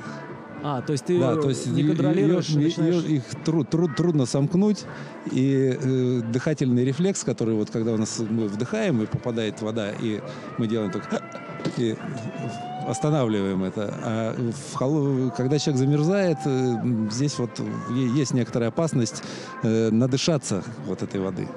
Слушайте, ну смотрите, вот сейчас девушки преодолевают 1000 метров. Кстати, вот ледяной штукарь, вот говорят так вот. Или первый раз пока слышу. Ну, может быть, я придумал новый термин, может быть, введете его в обиход, но так-то вообще, конечно, дистанция 1000 метров, она насколько для спортсмена показательна? Насколько вот она показывает, как готов спортсмен к этому ледяному плаванию? Ну, здесь... 500. Конечно, это не 500, и, конечно, это... Я могу выразить свое личное мнение, в общем-то, так вот, потому что я придерживаюсь, в общем-то, принципов зимнего плавания, которые предполагают ограничение соревновательной дистанции в зависимости от температуры воды. Вот, потому что и чем отличается, собственно, зимнее плавание от ледяного? В зимнем плавании с ограничением дистанции практически каждый участник гарантированно восстанавливается практически сам. То есть не нужно в ледяном плавании, так или иначе, мы видим это сегодня, люди доходят до предела и за предел, и в восстановлении они фактически отдают себя в руки других людей, команды специалистов, которые занимаются их восстановлением. Да, ну, мы немножко видели, теряют контакт с этим миром, так сказать. Абсолютно верно. Мы видели, как вот необходима помощь даже для того, чтобы вылезти из воды спортсменам. Это так, да. И даже вот в первом заплыве девушкам медицинская помощь понадобилась, потому что сильное переохлаждение они испытывали. 0 градусов воды, конечно, Да, о чем говорить. Слушайте, Роман, ну вот расскажите еще о том, что какие вообще, как это правильно сказать, будущее какое вот у ледяного плавания именно, как вы считаете, развитие будет какое-то иметь? Потом, в том числе в Санкт-Петербурге, но вы развиваете зимнее плавание. Так понимаю. Мы развиваем зимнее плавание и вот пытаемся, обращаемся и в Министерство спорта, и в Министерство здравоохранения по вопросу признания его видом спорта. И конечно, как любой вид спорта, здесь должны быть свои методические рекомендации, свои нормативы. И для вовлечения людей в занятия зимним плаванием, ну и ледяным плаванием, в принципе. Ну, это все равно начинается, с коротких дистанций. Конечно. С коротких дистанций. Дистанции на соревнованиях по зимнему плаванию начинаются с 25 метров. Ага. 25 метров, да. Там, скажем, в моей семье плывет и жена плывет, и дочь плывет. Что это за группа в полосатых купальниках? Да, мы вот сейчас собираемся на следующей неделе ехать в Петрозаводск на этап Кубка мира по зимнему плаванию. И едем туда всей семьей. Роман, прерву вас. Тем временем сошла у нас с дистанции представительница Австрии Ясмин Плисник. Видимо, почувствовала себя плохо. Видели, как вышла она из воды и как передала себя уже в руки восстановительной команде. Но вот наш экран сейчас Барбара Хернандес из Чили. Роман, как оцениваете? Ну, с Барбарой мы плавали и познакомились еще в Аргентине в 2014 году, когда плыли километр. Ну, водичка была поприятнее, градусов 7-8. Хорошо идет. Идет, да. Последние 50 метров для нее, ну, после того, как она закончит, останется последние 50 метров. Но у нас, я так понимаю, что тем временем Кэтрин Пэддлтон уже в финале. Да, вот сейчас Барбара Хернандес, ей остается после того, как она доплывет 50 метров. Ну, а я видел вроде как еще какая-то спортсменка уже идет к финишу. Сейчас давайте посмотрим эти таблички. Так, с 4-й дорожки сошла спортсменка. 5-я у нас не стартовала. Ну, значит, Барбара Хернандес с хорошим результатом финиширует. Вот она, машет всем рукой и говорит: привет, я справилась. Как вообще спортсменам из жарких стран? Так вот? Ну, на самом деле, это мы так считаем, что, скажем, Чили — это жаркая страна. Но в Патагонии, в Аргентине, в Чили, в горах есть очень холодные места. В ледниках, я знаю, готовятся, да, спортсмены? Да, мы тоже вместе с Барбарой плавали у ледника Перейта-Морено в Аргентине. Это 70-метровой высоты лед. И, конечно, это потрясающе просто там. Ну, смотрите, да, потихоньку уже завершается заплыв. Остается у нас совсем немного. По 150 метров преодолеть спортсмены. Вот насколько, Роман, скажите, важны вот эти последние метры? Когда ты уже вроде как преодолел столько, а еще надо плыть. Последние метры, они, конечно, самые тяжелые. В километр в воде 0 градусов я не плавал, но достаточно много плавал в воде градусов 7, 6-7. И могу сказать, что для меня это было на 30-й, 40-й, 50-й минуте. По ощущениям у тебя просто не остается, ты не чувствуешь мышц на руках, ты чувствуешь кости и холод.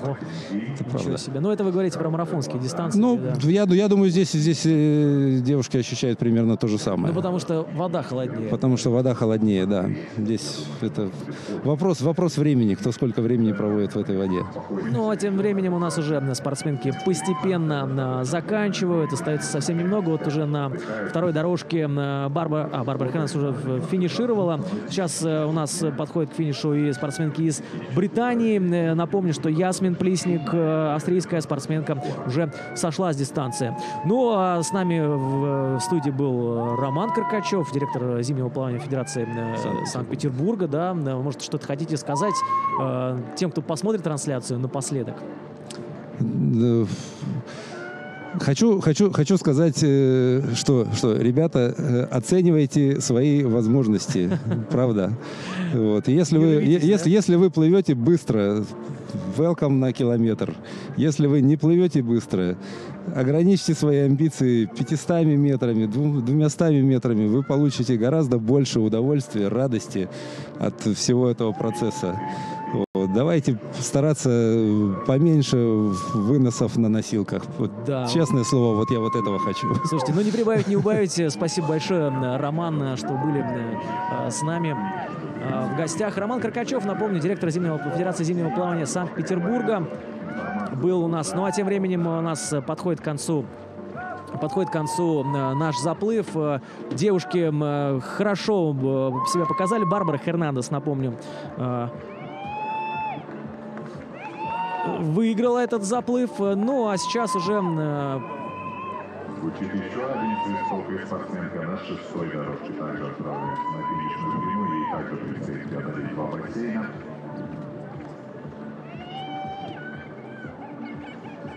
И сейчас параллельно я подозреваю спортсменка на 7-й дорожке отправится на финиш.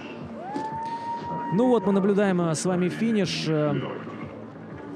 3-го уже заплыва. Ну а я сейчас расскажу о результатах заплыва под номером 2. Там победу праздновала Есть финиш у 3-й дорожки. Дейдра Кинг. Результат 19 минут. Но вот у нас еще один финиш по 3-й дорожке. Это...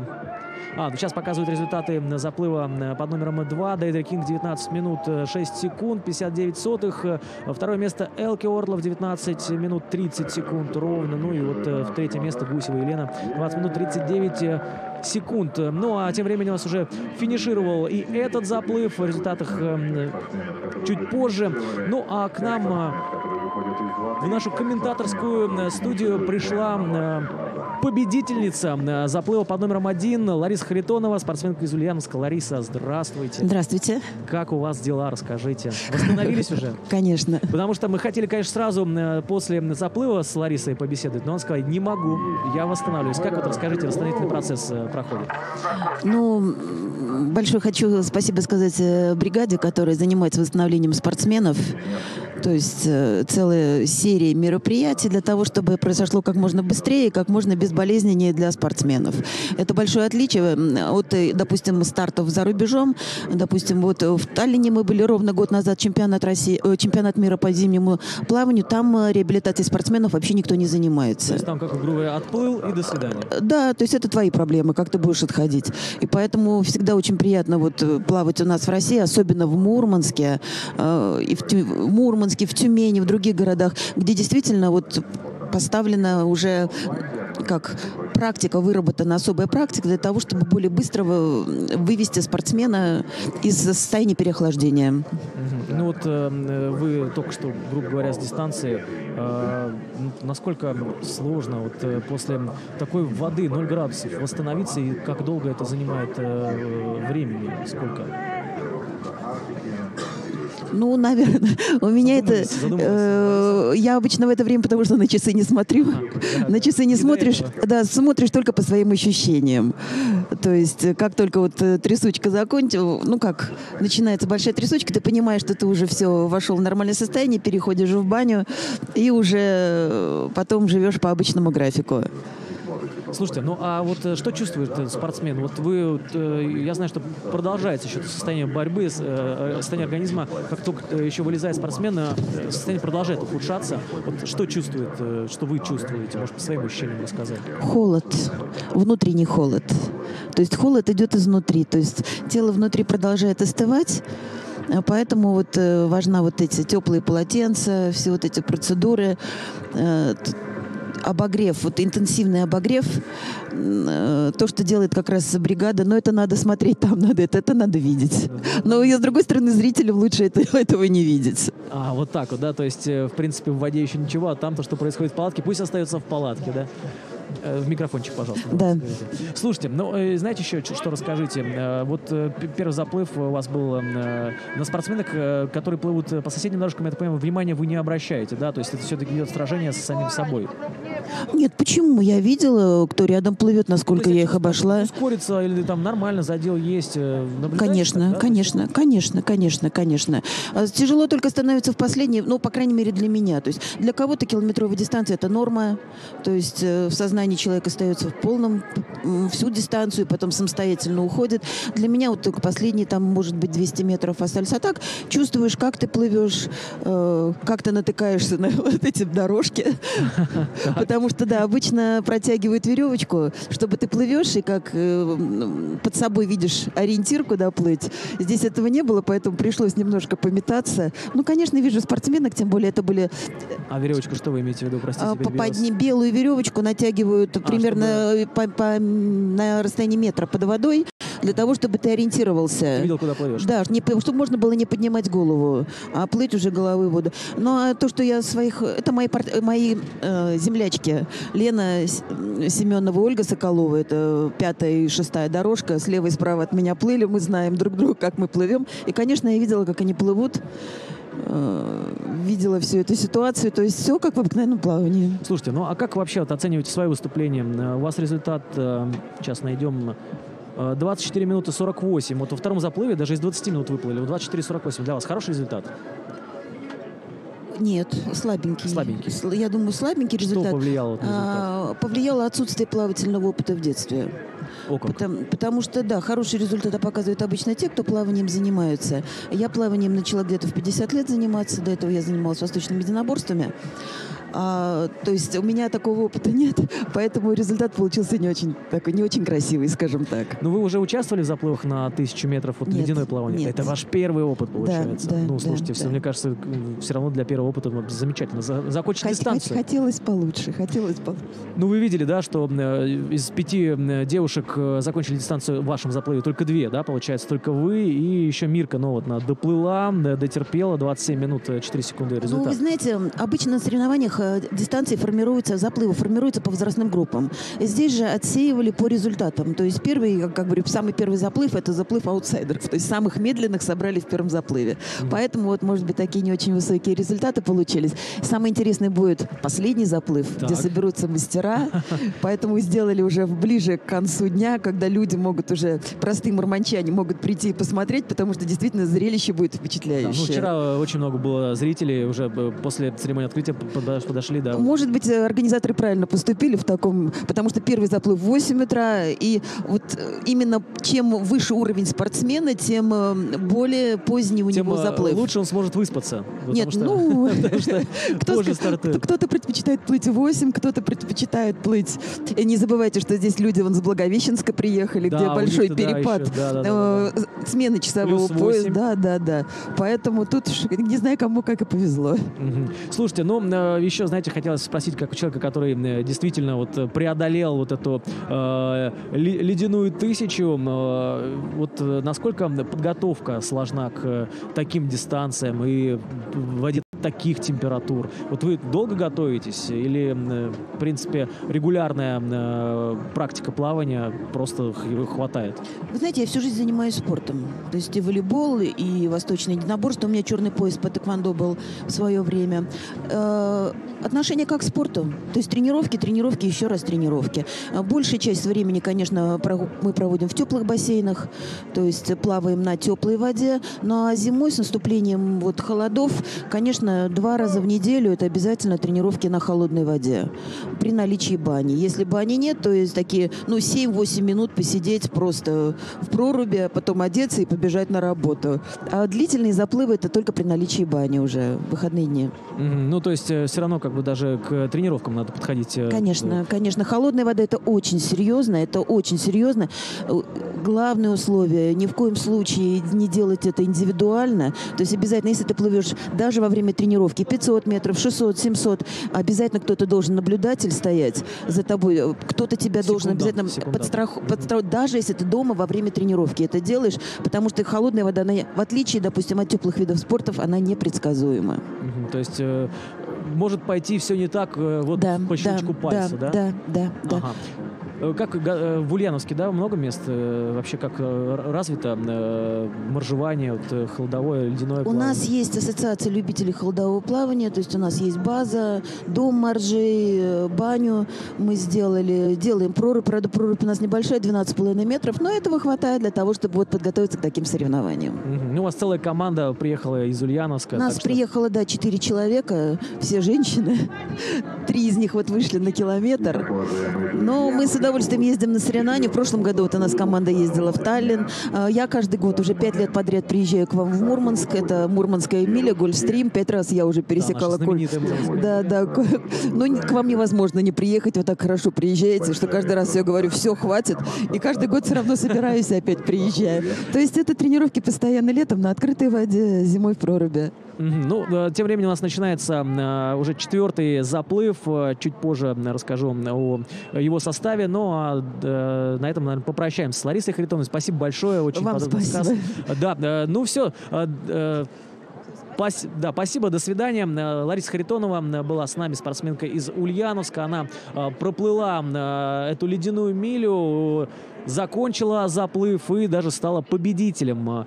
Ну, свой результат она оценила как слабенький, но мы считаем, что Лариса молодец, закончила дистанцию. Первый, кстати, свой заплыв ледяной мили закончила и молодец. Все готовится к 4-му заплыву, в котором примут участие Дебби Уэйман из Великобритании, Эйлин Ласкано-Микас, Аргентина, Джейми Монахан, Соединенные Штаты. Звучит команда «Снять верхнюю одежду». Бирна Хрон Сигурьосдоттир из Исландии. Трудно выговариваемая фамилия у этой спортсменки. Саманта Уэлптон из ЮАР, Кейт Стилс, Великобритания, Маргарита Овсянникова из Тюмени, Российская Федерация, и Ленка Шлиховерова из Чехии. Звучит команда «В воду».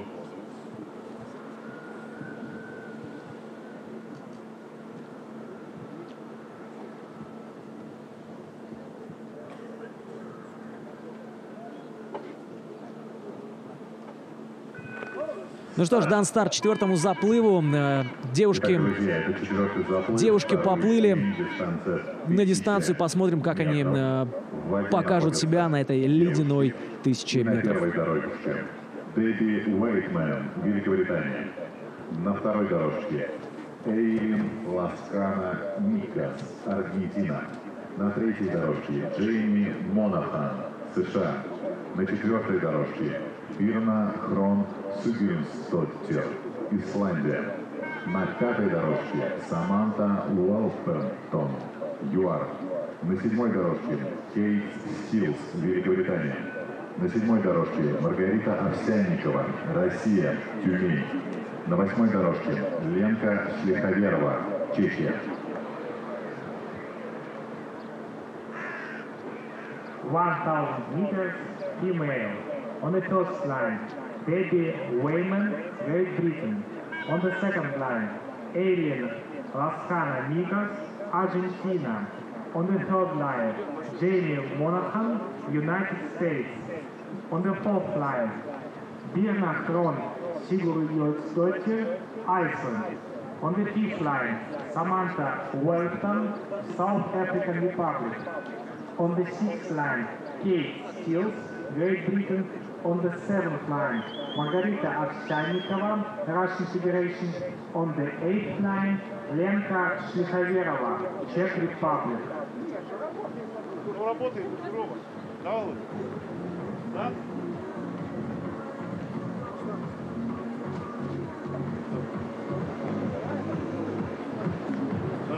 Вторая не работает. А если оттуда протянуть как? Его ж можно перекинуть.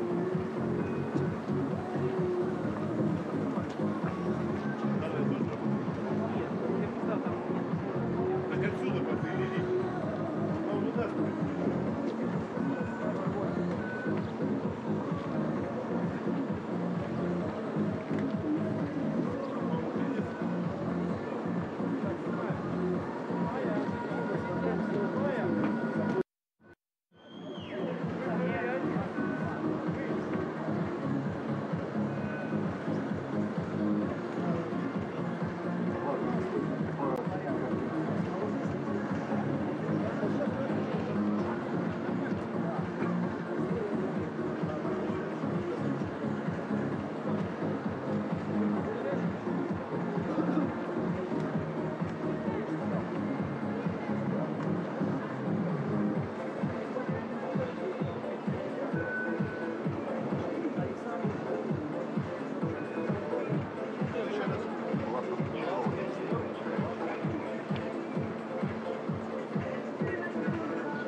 Ну что ж, друзья, да, идет очередной заплыв, уже 4-й. Девушки, свободный стиль 1000 метров, ледяная вода, градусов. Это город-герой Мурманск и 3-й чемпионат мира по ледяному плаванию. Здесь у нас на ледяной воде Семеновского озера спортсменки плывут. Это 4-й заплыв. Дебби Уэйман из Великобритании на первой дорожке. На второй дорожке Эйлин Ласкана Микас, Аргентина. Джейми Монахан, Соединенные Штаты, на 3-й. Бирна Хрон Сигурьёйс Доттер из Исландии. Саманта Уэлптон, Южная Африка.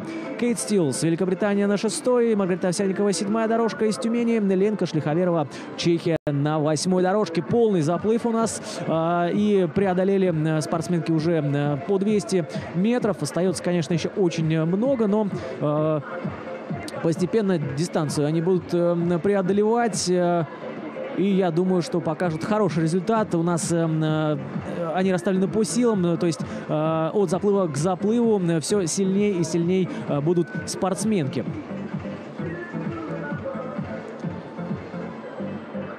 Ну и сейчас мы готовим для вас прямое включение с Рэмом Баркаем, знаменитым Рэмом Баркаем из Южной Африки. Чуть попозже оно будет, так что если у вас есть какие-то вопросы к Рэму, можете смело задавать их в комментариях к трансляции в интернете. Спросим обязательно то, что вам интересно. Ну а пока идет 4-й заплыв.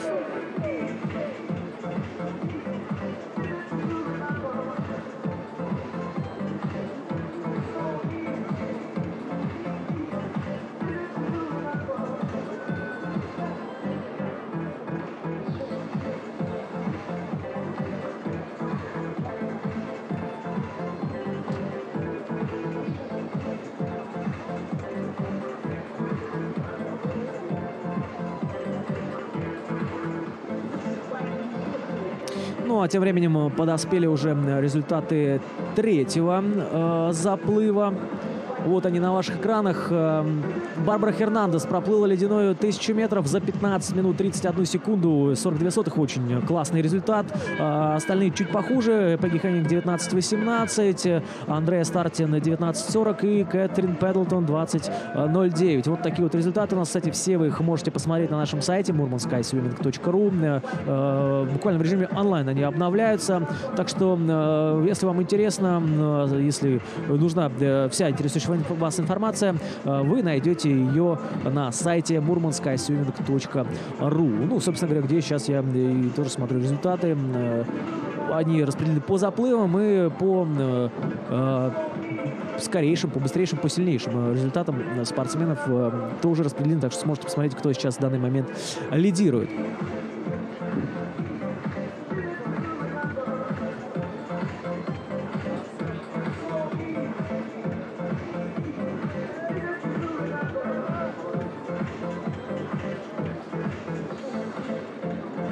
Ну, у нас, в принципе, довольно ровно идут спортсменки по дистанции. Видно, что 20, вот такие красные таблички с числами, это показывает количество 25-метровых отрезков, которые осталось проплыть спортсменам. Напомню, что бассейн олимпийский у нас 25 метров, то есть туда-обратно это 50 метров. Вот на ваших экранах сейчас спортсменка из ЮАР, это Саманта Уэлптон. Тоже неплохо идет. Ну, в принципе, все спортсменки сейчас неплохо так двигаются по дистанции, и видно хорошая подготовка. Ну а лидирует у нас, я так понимаю, Дебби Уэйман из Великобритании. Ну, сейчас сложно сказать, на самом деле не видно, к сожалению. Вот вижу 20... Да, дорожка под номером 7. Видно, что 18 отрезков остается. Это Маргарита Овсянникова из Тюмени. Самая молодая участница этого заплыва. Ей 29 лет. Остальные участницы чуть постарше. А, нет, самая молодая, кстати, спортсменка из Аргентины. Эйлин Ласкана Микас. Ей 28. И она плывет по 3-й дорожке. Но дорожка под номером 7. Маргарита Овсянникова, она сейчас лидирует.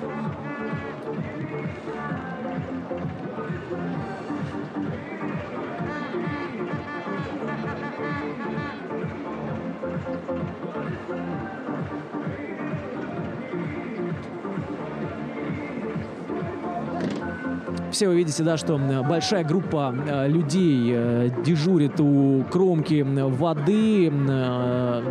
Здесь и спасатели, и медики, и секунданты, которые находятся на постоянной связи со спортсменами. Они следят за их самочувствием, и если что-то не так, то будут готовы сигнализировать об этом спасателям и сразу же снять пловца с дистанции, потому что, как мы уже выяснили, как вот говорили гости, которые приходили к нам в эфир, что ледяная вода — это очень-очень серьезно опасная штука, что в один момент все может пойти не так.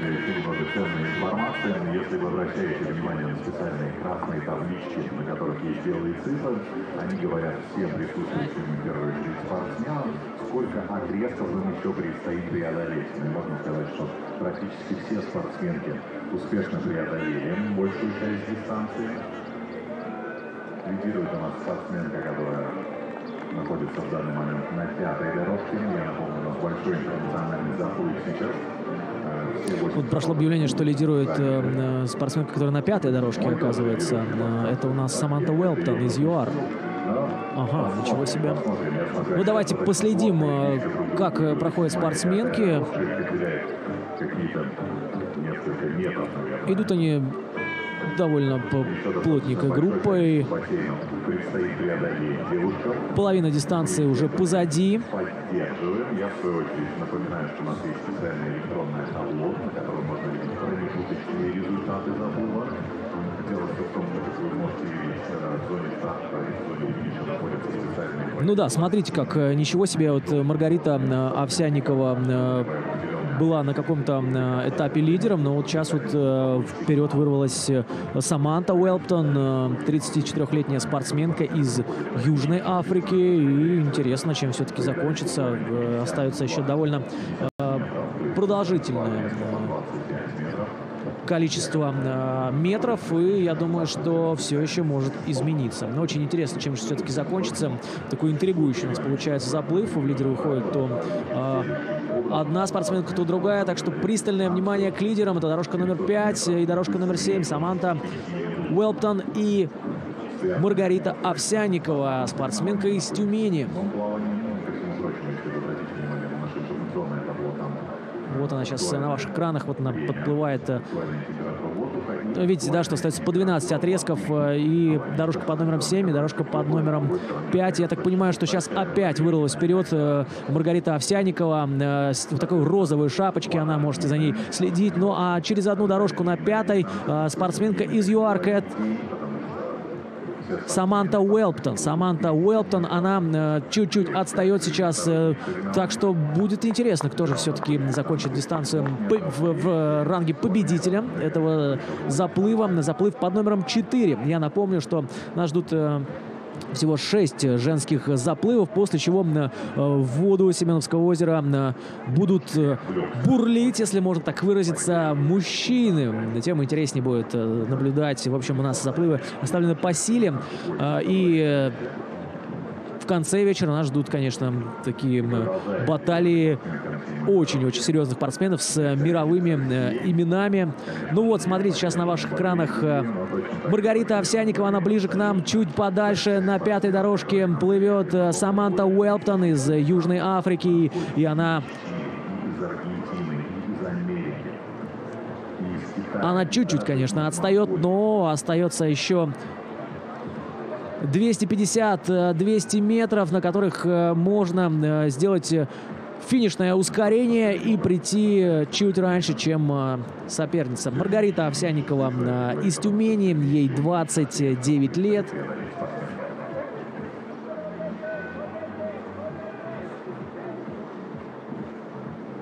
Ну и она увеличивает свой отрыв, чуть-чуть отстает, уже на целый корпус отстает от нее Саманта Уэлптон, представительница Южной Африки. Ей, кстати, 34 года, чуть постарше она.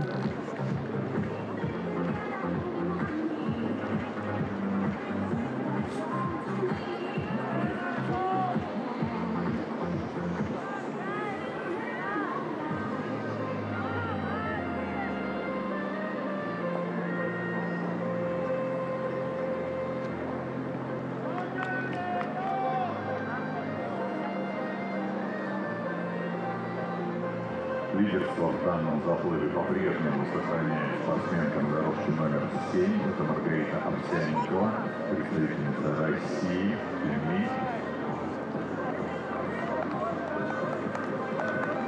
Очень неплохо идет Маргарита. Только что она была на ваших экранах. Вот она, да.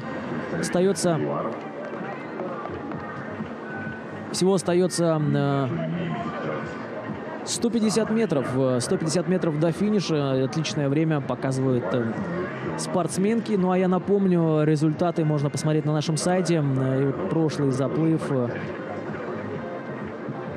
у нас закончился победой Барбары Хернандес, и ее результат очень неплохой. Мне кажется, даже может претендовать на попадание в финальную восьмерку, где будет заплыв на звание чемпиона или чемпионки мира. Барбара Хернандес закончила дистанцию с результатом 15 минут 31 секунда 42 сотых. Ну и, в принципе, от ближайших преследователей оторвалась очень-очень серьезно, на 3-4 минуты. Лучшая во втором заплыве была Дейдра Кинг из Ирландии. Ее результат 19 минут для сравнения. Ну, а в первом заплыве была Лариса Харитонова 24:48. Вот судите сами, насколько быстро проплыла Барбара Хернандес свою позицию.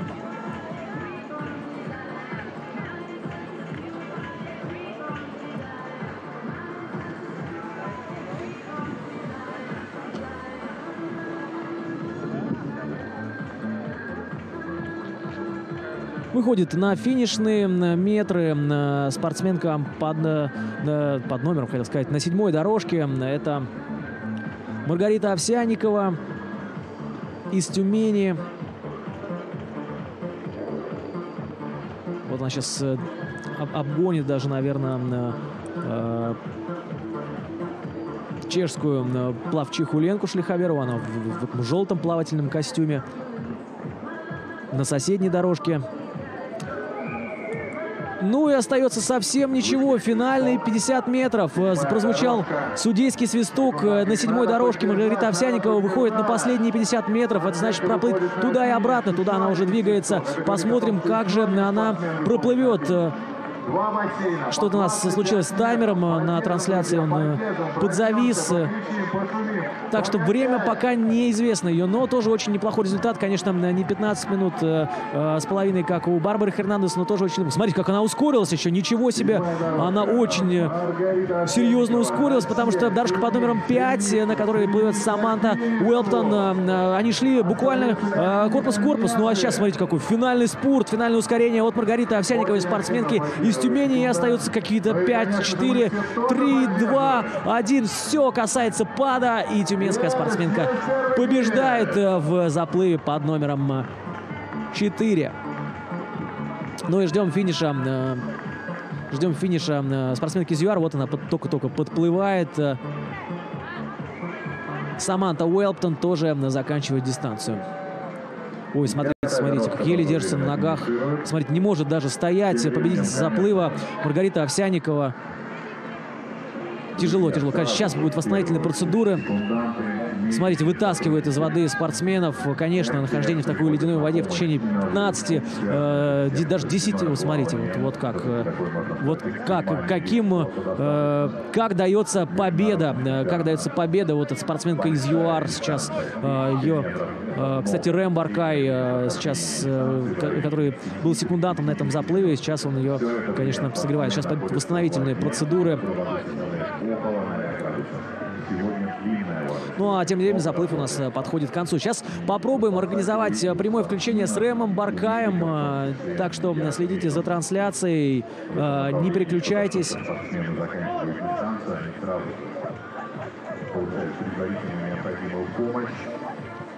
Сразу же секунданты и сотрудники МЧС интересуются их состоянием, как они себя чувствуют, после чего спортсмены покидают воду, после чего отправляются на восстановление. Поэтому, уважаемые друзья, не переживайте, это спорт, большой спорт, случается всякое. Ну и, конечно же, поддерживайте девушек своими выкриками и аплодисментами.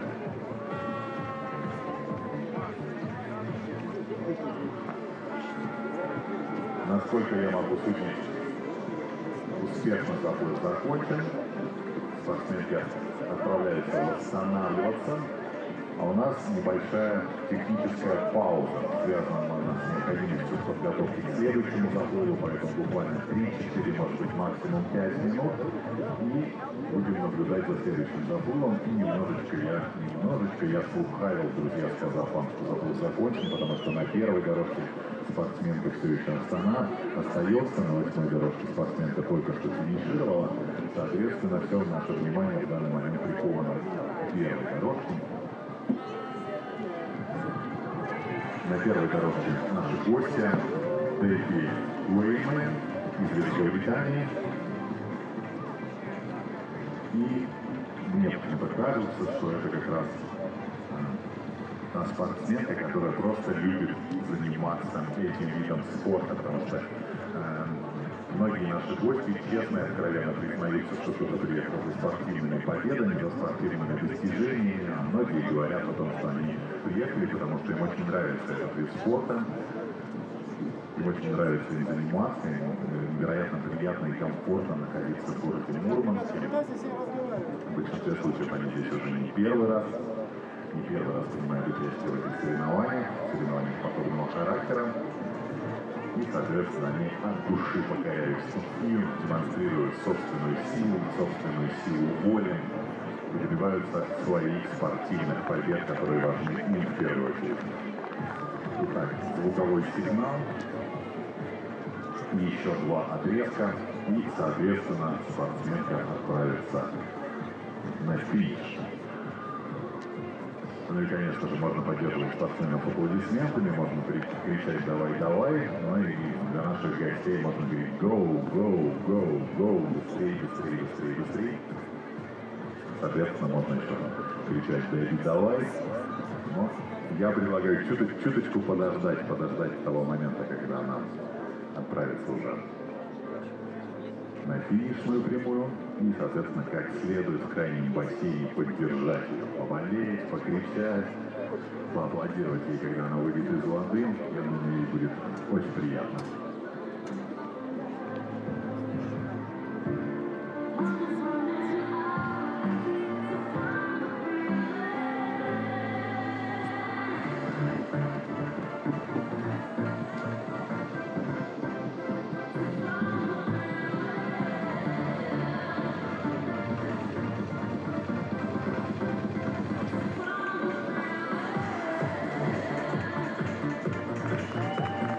Звучит свисток, еще 2 бассейна и финиш. 50 метров. 2 бассейна, потому что один бассейн у нас 25 метров, соответственно, 2 отрезка. 950 метров пройдены успешно, остается всего лишь 50. Да, надо побороться, нужно собраться. Уже человек находится в воде в районе получаса, и силы, наверное, покидают. И сложно, но тем не менее, на ваших глазах, прямо здесь и прямо сейчас, на Семеновском озере, в городе Героя Мурманске, на 3-м чемпионате мира на первом кубке Арктики, все разворачивается. Спортивные победы и личные достижения, и первая дорожка стремится к финишу. Друзья, вот заканчивается у нас 4-й заплыв. Уже осталась одна спортсменка, Дэби Уэйман из Великобритании. И сейчас мы готовимся к прямому включению с Рэмом Баркаем. Он пока немного занят, он работал секундантом на этом заплыве. Сейчас участвует в восстановительном процессе спортсменки из Южной Африки, из ЮАР. И я думаю, что как только он сможет, мы с ним обязательно пообщаемся. Дэби Уэйман из Великобритании заканчивает свою дистанцию. Отлично, что сумела сама доплыть. Но очень тяжелая дистанция, очень сложно преодолеть. Не то, что показать какой-то очень быстрый результат, а вообще даже просто доплыть. Ну, спортсмены у нас дистанции сходят, конечно, только единицы. Сошли только единицы. И, ну, честь и хвала тем спортсменам, которые закончили этот серьезнейший заплыв.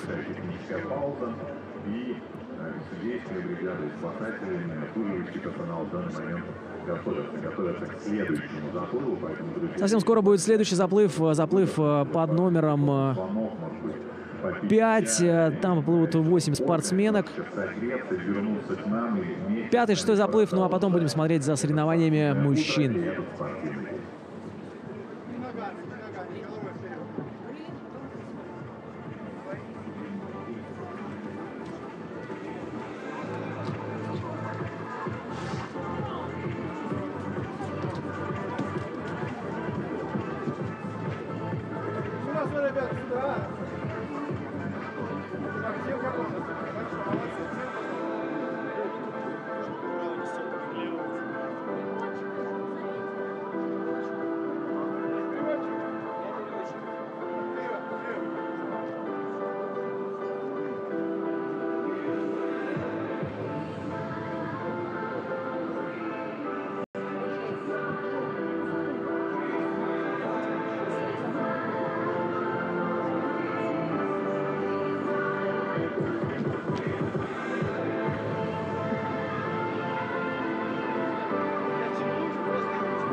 Ну что ж, друзья, всем добрый день. Всем, кто сейчас смотрит нашу YouTube-трансляцию 3-й чемпионат мира по ледяному плаванию. Мы вещаем сейчас прямое включение с кромки бассейна. И у нас сейчас Александр Брылин, представитель Межрегиональной ассоциации холодового плавания России, амбассадор ИСА, Международной ассоциации ледяного плавания, рекордсмен мира, ну и участник, конечно же, 3-го чемпионата мира по ледяному плаванию в Мурманске. Александр, добрый день, здравствуйте. Добрый день. Как у вас настроение, расскажите. Настроение, конечно, когда ты просто в оргкомитете, да, это одно настроение. Вы еще участник сегодня тоже будете? Да, сегодня еще участвую и, конечно, так как бы пытаюсь немножко отвлечься, там, ну, не думать. Вот. Ну, всегда самое сложное это перед стартом, ну, буквально начинается час до старта, уже начинаются разные мысли, вот, как проплыть, как разложить. Вот, поэтому в целом, ну, настроение позитивное, так как вчера уже выступал, воду попробовал. Вода хорошего Семеновского озера, можно сказать, даже немножко теплая. Да вы что, 0 градусов теплая? 0, я почему-то всегда думаю, что на 2. Ну, как раз и говорили, что дополнительная сложность в том, что вода действительно 0,1 градуса сегодня. Вот для вас насколько вода, вот такая температура может повлиять на результат?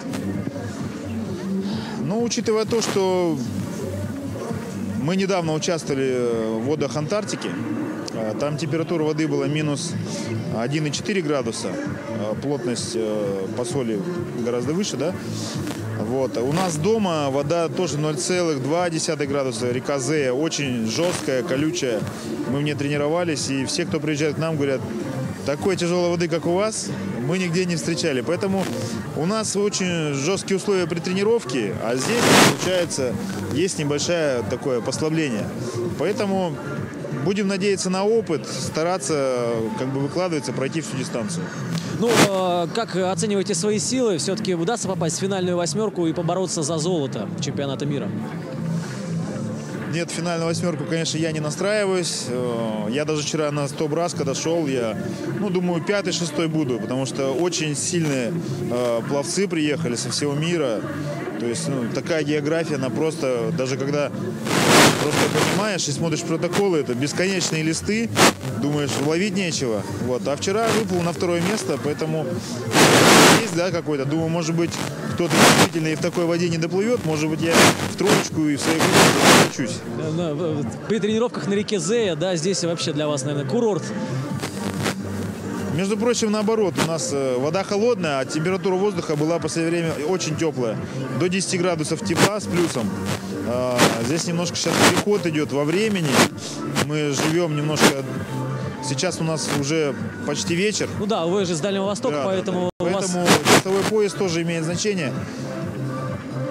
Ну и как раз в то время, когда я поплыву, уже будет у меня как раз адаптация по времени. Слушайте, расскажите вообще, как вам организация этого турнира? Довольны ли? Все как приняли, как проходит чемпионат мира в Мурманске? Вы уже второй раз, так понимаю, на втором чемпионате мира, который в Мурманске проходит. Есть с чем сравнить, да? Вот поэтому расскажите немножко о чемпионате самом. Во-первых, что делает еще теплее около бассейна, это зеленая, как будто трава, дорожка. Это невозможно не заметить. Также вот разноцветные яркие флаги, да, как бы солнца нет, а на улице ярко, светло, солнечно. Бассейн, 10 дорожек, 9. 10. Старались организаторы сделать как раз такой олимпийский бассейн на 10 дорожек, чтобы все. Придраться даже не к чему. Большой праздник этого ледяного спорта. Очень дружные команды. И, конечно, то, что недавно мы участвовали в Антарктиде, это еще больше нас сплотило. И здесь мы уже как в большей степени друзья, да. И когда уже выходим на дорожку, кому больше повезет, тот и будет призером. Слушайте, финальный вопрос. Ваш прогноз на то, кто станет чемпионом, чемпионкой мира? Такой просто, как вы думаете, ваше мнение? Я слышал, из Голландии очень сильная девушка приехала, молодая. Конкуренция по 1000 мужчин будет очень высокая. И парень из Мурманска, парень из Голландии, опять же, Питер Стоичев, Кристоф не подарок. Еще Альберт Сабиров, серебряный призер чемпионата мира, тоже не подарок. И тем более он недавно плавал 7 километров за сутки. 7 по 1000. Это очень хорошая тренировка. И поэтому, прогноз сложно говорить. 5 претендентов на первое место. Слушайте, спасибо большое. Спасибо большое, Александр. Мы вас отпускаем. До свидания. Вам удачи. Удачи. Еще хотел, знаете, спросить. Ледяной штукарь. Говорят так спортсмены или нет? Или я такой термин сам выдумал? Наверное, вы первый, кто его выдумали, штукарь. Это, наверное, может быть, просто молодежный жаргон. Спасибо, Александр. Спасибо большое. Вам еще раз пожелаю удачи. Александр Брылин у нас был в прямом включении. А тем временем начинается очередной, уже 5-й заплыв по счету девушки. Ледяная 1000 метров. Я возвращаюсь в свою комментаторскую позицию. Смотрим 5-й заплыв.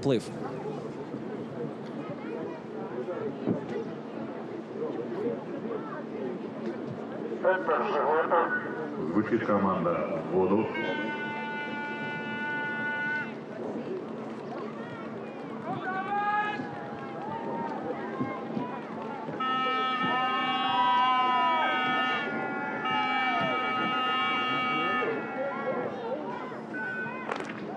Старт. Спортсменки отправляются на дистанцию. Я напомню, 1000 метров в воде находятся. Ну что ж, друзья, начинается очередной у нас заплыв. Дистанция 1000 метров. Сегодня она неизменна. Сохраняется. И на старте у нас Хайди Брайс из Великобритании, Марго Стенвельд, Нидерланды, Каролина Саксон, Великобритания, Кира Винкер, Нидерланды, Никола Капецка из Чехии, Марсель Стименс из ЮАР, Джейд Фернперри, Великобритания, на дорожке под номером 7, и Ирен Ван дер Лан из Нидерландов, дорожка под номером 8. По 6-й дорожке Марсель Сименс, ЮАР. По 7-й дорожке Джейд Ферн Терри, Великобритания. По 8-й дорожке Ирен Ван дер Лан, Нидерланды. 1000 meters, female. On the first line, Heidi Price, Great Britain. Ну а тем временем, да, вот показывают вам стартовую таблицу. Спортсменка, которая участвует в этом заплыве, это уже заплыв под номером 5. Еще один заплыв нас ждет. И кто-то из этого заплыва, возможно, тоже попадет в финальную восьмерку. Я напомню, что сегодня состоится битва за медали. Финальный заплыв запланирован в 15:45 у девушек, в 16:10 у мужчин. Ну а тем временем подоспели результаты предыдущего заплыва. Маргарита Овсянникова закончила дистанцию с результатом 16 минут 31 секунда 72 сотых. На втором месте Саманта Уэлтон, спортсменка из ЮАР, 16:50:06. Третье место у Эйлин Ласкана Микас, 17 минут 14 секунд и 67 сотых. Соответственно, друзья, несмотря на то, что спортсменки находятся в воде, они вас слышат, за них можно и нужно поболеть, и особенно активно это можно будет делать в тот момент, когда вы услышите специальные свистки, потому что секунданты... Ну, осталось нам посмотреть этот заплыв и следующий. Первый, самая быстрая восьмерка попадет в финальный заплыв, где разыграет комплект медалей.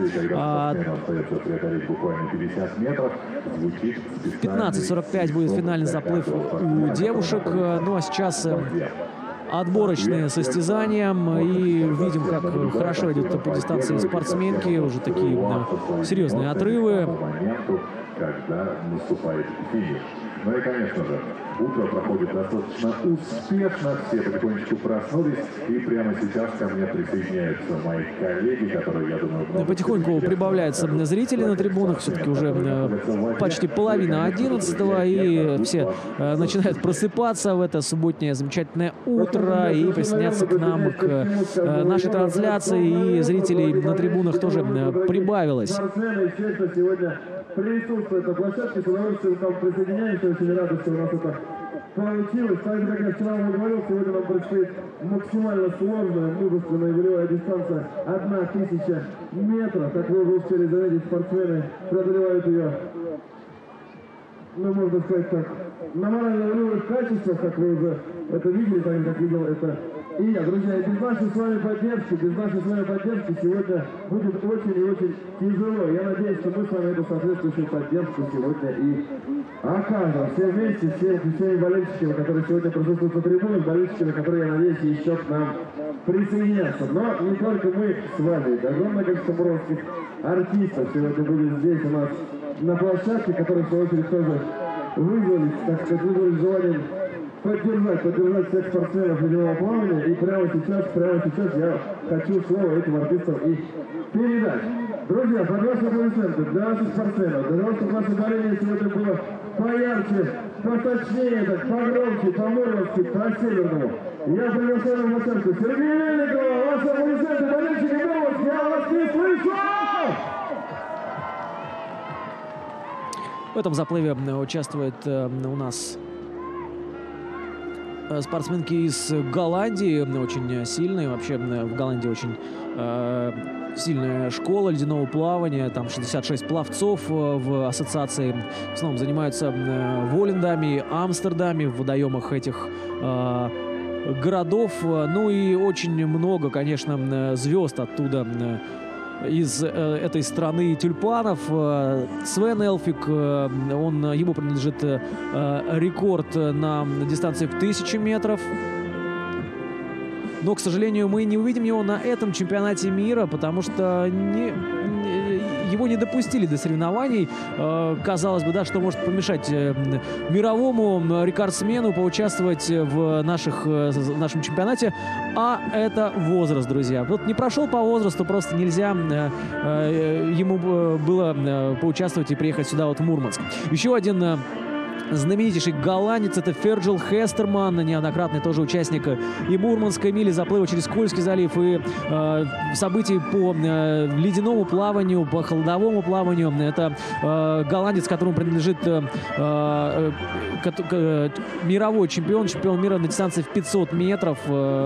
Конечно, какое-то невероятное количество у него различных званий и титулов. Участник он большинства событий по ледяному плаванию. Ну и, конечно, ему принадлежит национальный рекорд Нидерландов в его возрастной группе.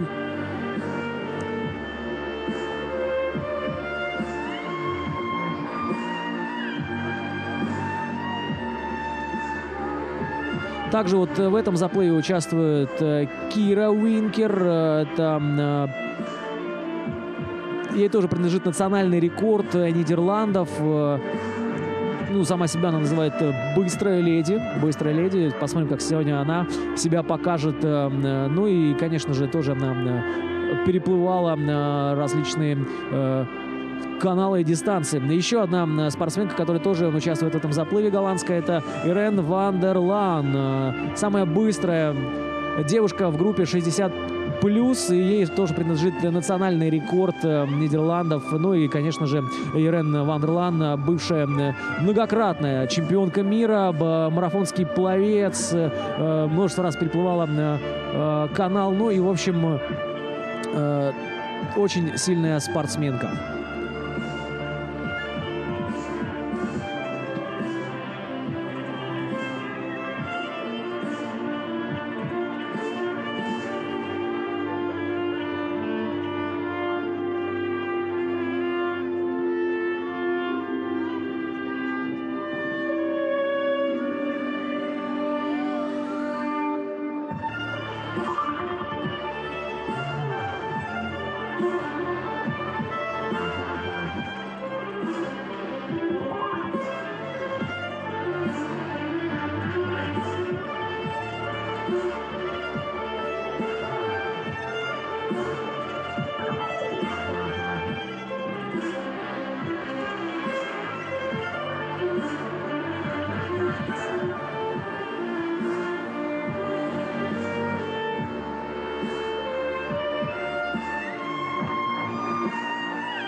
Ну что ж, друзья, это 5-й заплыв 3-го чемпионата мира по ледяному плаванию. Дистанция 1000 метров, ледяная 1000. Преодолевают ее девушки. Ну а к нашей трансляции присоединяется Елена Гусева. Елена Гусева, рекордсменка Гиннесса, участник международного эстафетного заплыва через Берингов пролив, Чукотка-Аляска 2013. Рекордсмен России, еще и чемпионка Китая по ледяному плаванию. Все правильно?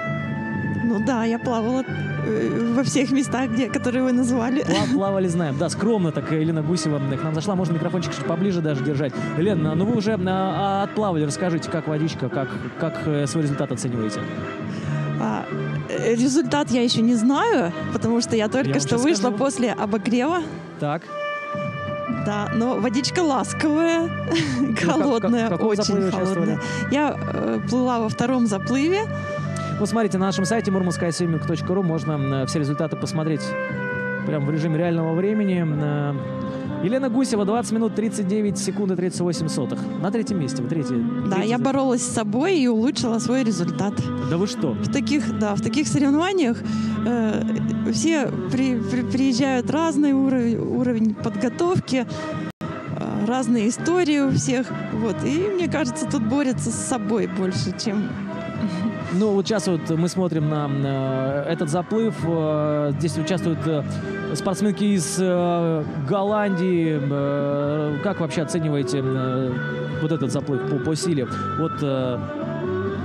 Это был сильный заплыв. Я плыла, по-моему, с более молодыми спортсменками. Вот, по-моему, я была третьей. Третий, да, как раз третий Да, приплыли. в своем заплыве. Ну вот смотрите, я говорю сейчас про этот заплыв. Вот у нас девушки Хайди Брайс, Марго Стенвельд, Каролина Саксон, Кира Винкер, Никола Капецка, Марсель Стименс, Джейд Ферн Перри и Ирен Вандерлан. Вот кого-то знаете, да? Плавали с ними? Нет, вот Нет? из этих я не знаю никого. Хотя я знаю почти всех пловцов в мире, которые хорошо плывут в холодной воде, но появляется очень много новых имен, и это движение растет во всех странах. Ну вот вы много где побывали уже, да? Как оцениваете Мурманск в качестве как подготовки организации вот этого третьего чемпионата мира? Это великолепная организация. Я сюда плыла, я всем рассказывала, что тут всегда бывает все четко, красиво и здорово. Я здесь была в 2015 году на первом чемпионате мира. Как выступили? Не помните уже? Да. Забыли? Да. Ага. Ну, а в этом году все вам нравится, да? Хорошо все? Мне очень все нравится, да. Я вчера была первой на 200 метрах, и вот все хорошо. То И есть всё-таки- организация, огромное спасибо организаторам. Все-таки короткая вода, наверное, да, ваш конек, потому что 200 метров еще довольно вам покорились, но вот 1000 метров, 20 минут 39 секунд, как думаете, попадете в финальную восьмерку? Может быть, в своем возрасте да, а в общем, конечно, нет. Ага, ну вот в общем зачете я как раз и говорю, что бороться за звание абсолютного чемпиона мира по ледяному плаванию. Ну а как оцениваете вот воду? Вода, температура почти 0, ну можно сказать грубо, 0 градусов. Как Да, насколько вода тяжело самая экстремальная, очень экстремальная вода. Плыть я не скажу, что очень тяжело, потому что вода прозрачная, видно, что происходит, видно, где делать повороты, и все очень хорошо, четко обозначены места поворотов, там это редко где бывает. То есть под водой видно, где можно повернуть. Очень удобно. Все. Ну а вот некоторые спортсмены сходили с дистанции и не могли закончить. Вот как думаете, с чем это связано? Недоподготовились, не рассчитали свои силы, или все-таки вода из-за того, что она почти 0 градусов, дает тоже о себе знать? Ну да, вода холоднее. В зимнем плавании вода в 3 градуса и вода в 0,3 градуса. Это огромная разница. И как плыть, и, ну, в общем, это большая разница. И, видимо, было трудно. Может быть, кому-то не хватило опыта. Может быть, не рассчитали силы, пытались уложиться в минимальное норматив, время. да. Я напомню, что 50 метров надо проплыть за меньше, чем 80 секунд. И если нет, то делать предупреждение, со второго предупреждения снимает дистанцию. Ну а тем временем, смотрите, у нас уже заплыв подходит к концу. Это лидирует Кира Винкер из Голландии. Ей остается всего лишь 50 метров проплыть, и вот она уже стремительно идет к финишу. Ну, это спортсменка из Британии, это Каролина Саксон. Ей, кстати, 28 лет. Нет, не самая молодая. Никола Капецка самая молодая в этом заплыве. Ну а как оцениваете вот этот заплыв? Посмотрите, как плывут. Плывут красиво. Видимо, да, даже во второй половине этого заплыва, когда уже техника немного страдает от того, что мышцы заморожены. Вот, ну, видно, что они борются друг с другом, они плывут, так есть драйв. Ну вот смотрите, гоняют. финиширует как раз спортсменка Кира Винкер из Голландии на 4-й дорожке. Вот когда выходишь из воды, что чувствуешь вот, по собственному опыту? Все закончилось? Или, конечно, борьба-то еще продолжается, состояние организма продолжает ухудшаться? Все позади, ты знаешь, ну, когда есть опыт, то ты знаешь, что с тобой произойдет в течение ближайшего часа, поэтому... Насколько вот важен восстановительный период в таком спорте, как ледяное плавание? Все-таки такая нагрузка на организм, такой шок вообще для организма, состояние экстремальное. Да, это встряска для организма, и я люблю ее проходить. Любите, вы любители. Вот почему вы плаваете. Не за результатами, а для того, чтобы почувствовать, что все закончилось, наверное. Да, наверное. Ну, а тем временем у нас еще один финиш. 3-я дорожка. Это Каролина Саксон, Великобритания. Заканчивается, к сожалению, пока результатов мы не видим. Вот еще один финиш. Дорожка под номером 7. Джейд Ферн Перри, тоже спортсменка из Великобритании. Ну, бодренько, да, вот так вот хорошо прошел заплыв. За нашими разговорами как-то мы так все и пропустили всю борьбу. Но на самом деле еще у нас впереди еще один женский заплыв. В гостях у нас Елена Гусева. Елена, хотите, может быть, что-то сказать еще нашим зрителям, которые сейчас смотрят? Может быть, что-то пригласить всех в холодовое плавание, а потом уже переходить в ледяное? Зрителям, наверное, холоднее всех приходится, потому что они такие молодцы, они болеют, они поддерживают, слышно, как они кричат с трибун. Ну, я-то говорил про наших зрителей трансляции. Может быть, что-то им пожелаете. Ну, а так понятно. Вот смотрите, насколько тяжело спортсменка приходится после того, как они уже проплыли свою дистанцию. Может, давайте пригласим всех в этот вид спорта, расскажете, чем он замечателен. Я думаю, что попробовать должен каждый, потому что я сама уже лично под моим руководством искупалась, наверное, человек 250. Не всем нравится, но все должны это попробовать и решить для себя, нужно им это или нет. Большинству нравится.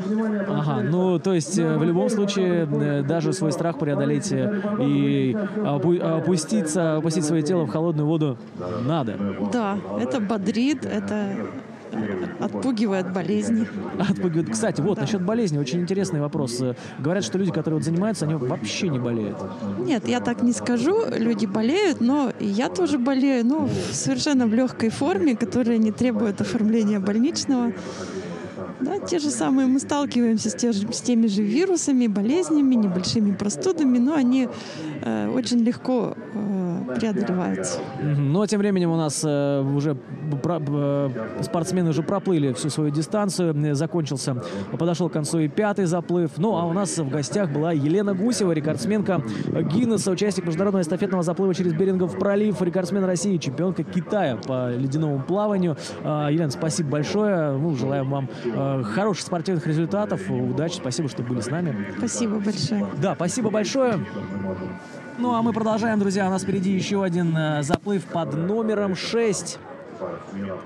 Женский заплыв, который завершит отбор на финальную восьмерку. И заплыв, кстати, очень и очень сильный, потому что здесь собраны сильнейшие спортсменки. Я уже вижу по именам.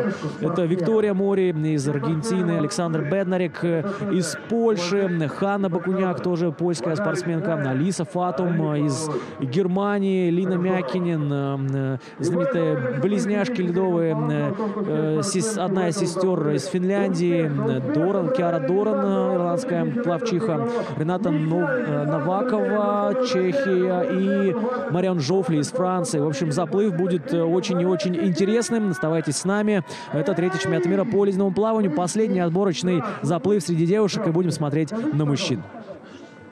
Что бы вы сказали спортсменам, которые ушли и которые еще придут? Поддержку. Им спортивных результатов. А вы сами спортсмен? Нет, к сожалению, я уже не полгода. Нет, ну были спортсмены? Был когда-то. В каком виде спорта? Мотокросс. Мотокросс.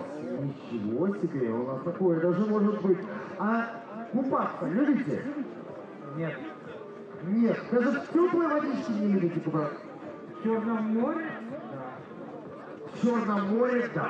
А вот в нашем Сибирском озере? В юности. В юности. Но все-таки пробовали, все-таки вы купались в озере, да? Да, купался. И, ощущения, не хотите ли вы восстановить и вспомнить, как это было? Я бы с удовольствием. Вот так.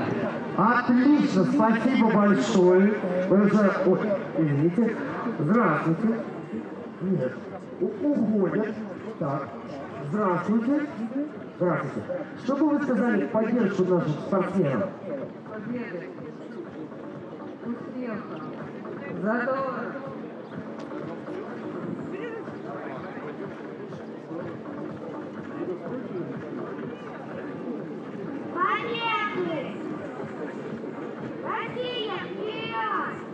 Вот. Вот так, Россия вперед, так.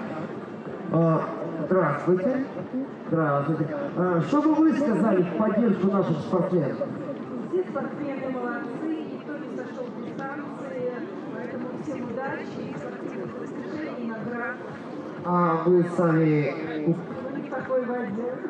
Я плаваю, но не в такой воде. Отлично. А в какой? Ну что ж, уважаемые зрители, мы продолжаем вести свою трансляцию со льда Семеновского озера, город-герой Мурманск, чемпионат мира по ледяному плаванию. И у нас сейчас будет перерыв до 11:30. Небольшие изменения в регламенте. Перенесли один заплыв, другой переформатировали. И, в общем, женский заплыв с сильнейшими спортсменками будем смотреть чуть позже. Сейчас будут соревноваться мужчины, но в 11:30, друзья. Так что можно сделать небольшой перерыв. Ну а для тех, кто останется у своих экранов своих мониторов, мы сейчас покажем, как велась подготовка к этому чемпионату. Посмотрим, как вырезался лед на Семеновском озере, как встречали спортсменов. В общем, ролик, так что смотрим и возвращаемся в 11:30. Здесь будем дальше смотреть 1000 метров вольным стилем уже у мужчин. Продолжаем.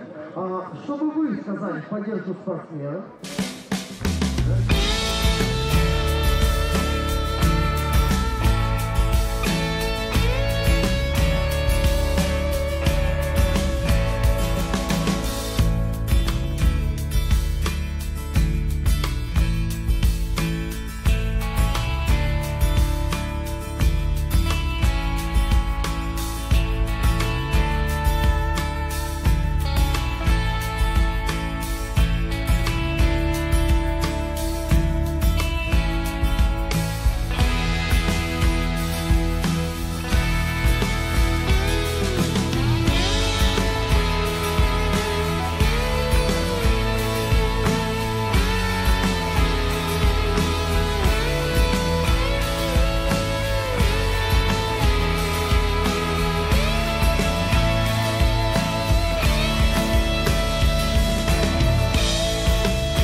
На дворе март месяц, ласково и ярко светит солнышко. Сейчас мы находимся на берегу Семеновского озера, где уже начата подготовка к чемпионату мира по ледяному плаванию. Более 400 спортсменов приедут в Мурманск, чтобы понять, кто же из них самый быстрый в наших холодных водах. За моей спиной строители уже делают лунки. Здесь будет 25-метровый бассейн, 10 дорожек прямо на Семеновском озере сделают в ближайшее время.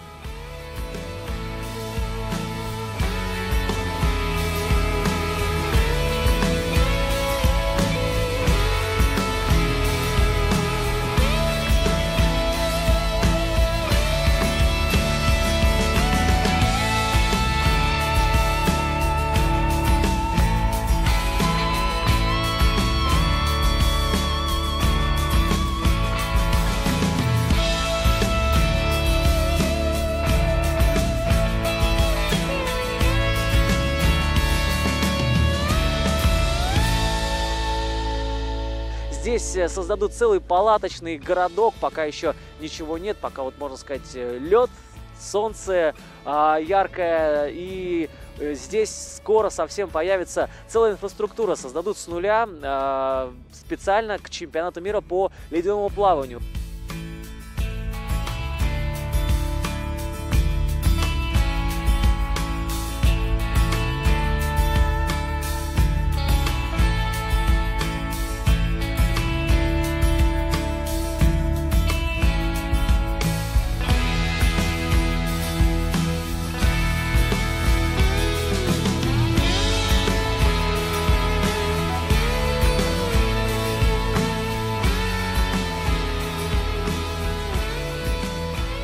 Большой путь начинается с маленького шага. Вот она, первая лунка во льду. Это начало большого ледяного бассейна. Бассейна на 10 дорожек. Короткая вода, 25 метров. Все как на Олимпиаде, все как и надо. Вот здесь уже начали делать этот бассейн. В принципе, вся инфраструктура вместе с палаточным городком, с большим бассейном планируется создать за 11 дней. В общем, начали они в начале марта, а закончить планируют уже к началу состязаний. Так что нелегкая эта работа организовывать чемпионат мира по ледяному плаванию, в том числе и для тех, кто находится за кадром этих состязаний.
запланированы целых 3 дня состязаний. Будет не только чемпионат мира, но также Кубок Арктики, где спортсмены тоже будут выяснять, кто же самый быстрый на дистанции. Ну и традиционно в марте мы принимаем гостей со всего мира. Более 30 стран уже заявились для участия в 3-м чемпионате мира по ледяному плаванию. Для Мурманска он 2-й, проводится раз в 2 года, и в прошлый год он проводился в Германии. Ну а сейчас все-таки решили, что Мурманск достоин того, чтобы принять очередной чемпионат мира по ледяному плаванию и доказать, что на Крайнем Севере действительно суровые люди живут и любят этот спорт.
Радостный Мурманск встречает гостей морем спортивных знамен. Снега сиянием, мерцанием огней, словно большой стадион. Северный ветер спортсменов бодрит, стуже полярной назло. Ни сверкающим льдам, ни полярным ветрам сердец не подвластно тепло. Сильнее, чем ветер, стремление к победе. Зимнее плаванье старт свой берет, смело выходим на лед. Как символ, как знамя, вода, лед и пламя. Наше призвание, судьба, наша спорт, значит идем на рекорд. Как символ, как знамя, вода, лед и пламя. Наше призвание, судьба, наша спорт, значит идем на рекорд.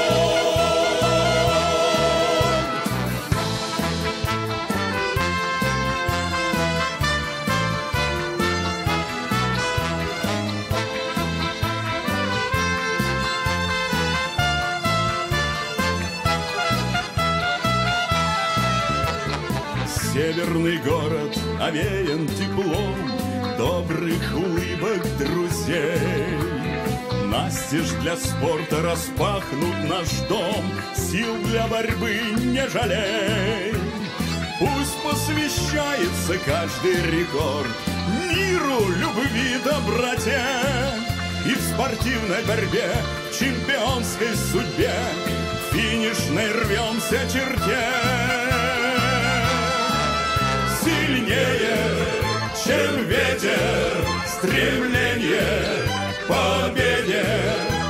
Зимнее плаванье старт свой берет, смело выходим на лед. Как символ, как знамя, вода, лед и пламя.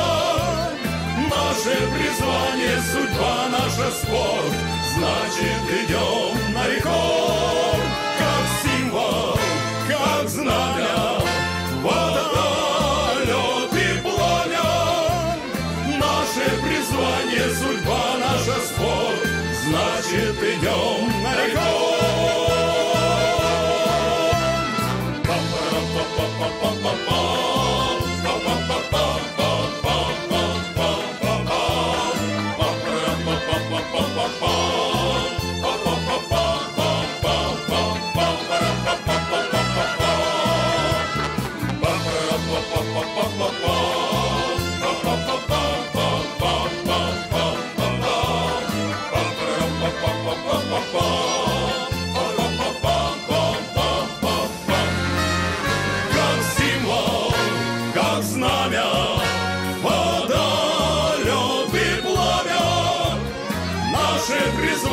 Судьба, наша спорт, значит идем на рекорд.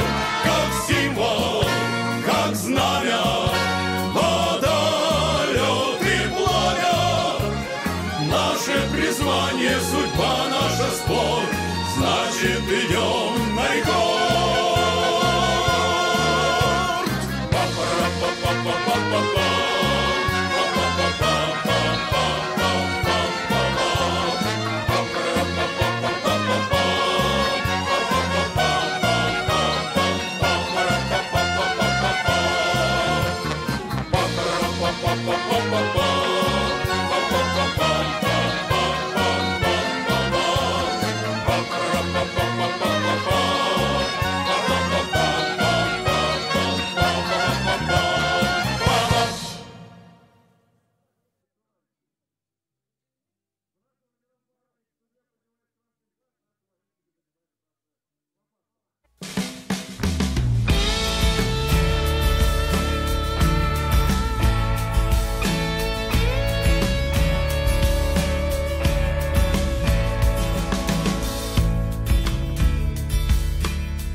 дворе март месяц, ласково и ярко светит солнышко. Сейчас мы находимся на берегу Семеновского озера, где уже начата подготовка к чемпионату мира по ледяному плаванию. Более 400 спортсменов приедут в Мурманск, чтобы понять, кто же из них самый быстрый в наших холодных водах. За моей спиной строители уже делают лунки. Здесь будет 25-метровый бассейн, 10 дорожек прямо на Семеновском озере сделают в ближайшее время.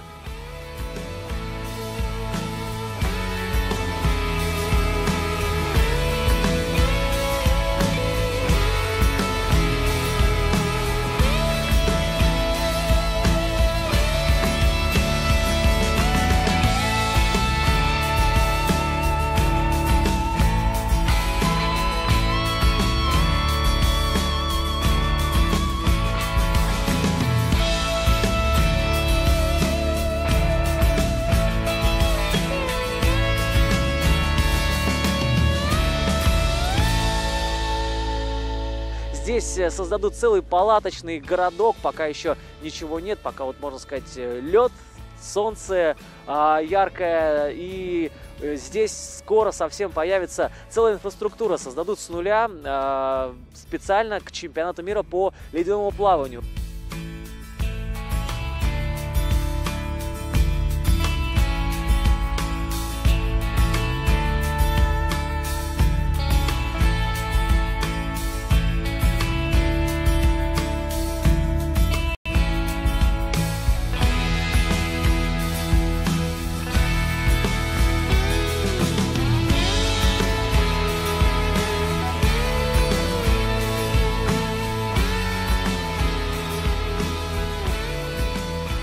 Большой путь начинается с маленького шага. Вот она, первая лунка во льду. Это начало большого ледяного бассейна. Бассейна на 10 дорожек. Короткая вода, 25 метров. Все как на Олимпиаде, все как и надо. Вот здесь уже начали делать этот бассейн. В принципе, вся инфраструктура вместе с палаточным городком, с большим бассейном планируется создать за 11 дней. В общем, начали они в начале марта, закончить планируют уже к началу состязаний. Так что нелегкая эта работа организовывать чемпионат мира по ледяному плаванию, в том числе и для тех, кто находится за кадром этих состязаний.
запланированы целых 3 дня состязаний. Будет не только чемпионат мира, но также Кубок Арктики, где спортсмены тоже будут выяснять, кто же самый быстрый на дистанции. Ну и традиционно в марте мы принимаем гостей со всего мира. Более 30 стран уже заявились для участия в 3-м чемпионате мира по ледяному плаванию. Для Мурманска он 2-й, проводится раз в 2 года, и в прошлый год он проводился в Германии. Ну а сейчас все-таки решили, что Мурманск достоин того, чтобы принять очередной чемпионат мира по ледяному плаванию и доказать, что на Крайнем Севере действительно суровые люди живут и любят этот спорт.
так?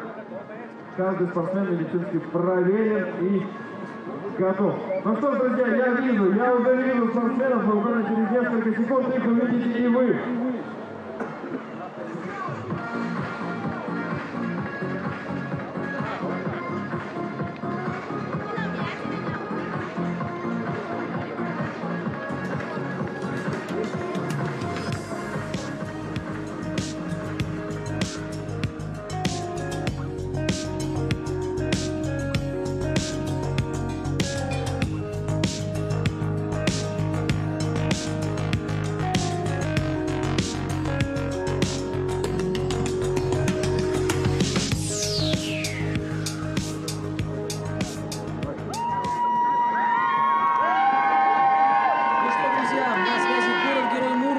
Отличный субботний денек, чтобы насладиться ледяным плаванием. Вещаем с берега Семеновского озера. И вот вы видите, что мы вернулись после паузы, и в борьбу вступают мужчины.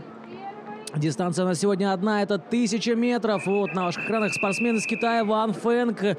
Он тоже готов показать все, на что он способен. Смотрите, какая татуировка интересная, Чайна, написано у него на груди.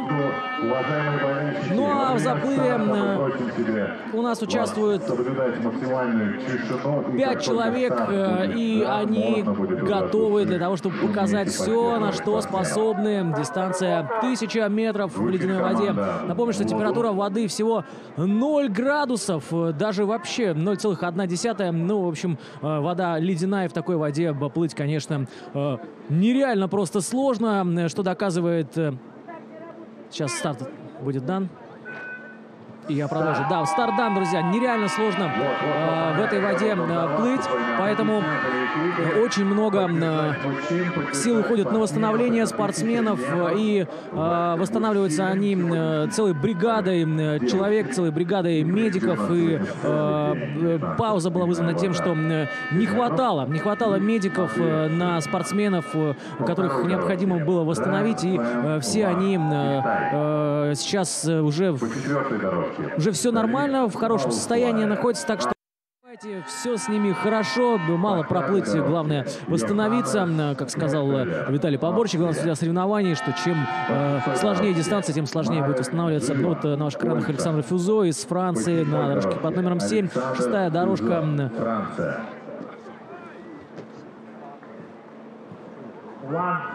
meters, male. On the second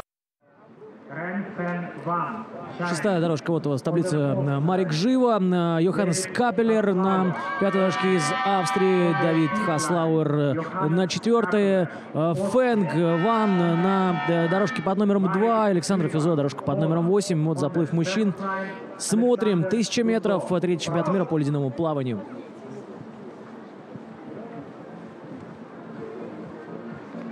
Ну и, конечно же, длинная дистанция, длинная вода, 1000 метров, и, соответственно, спортсменам предстоит преодолеть 40 эсков.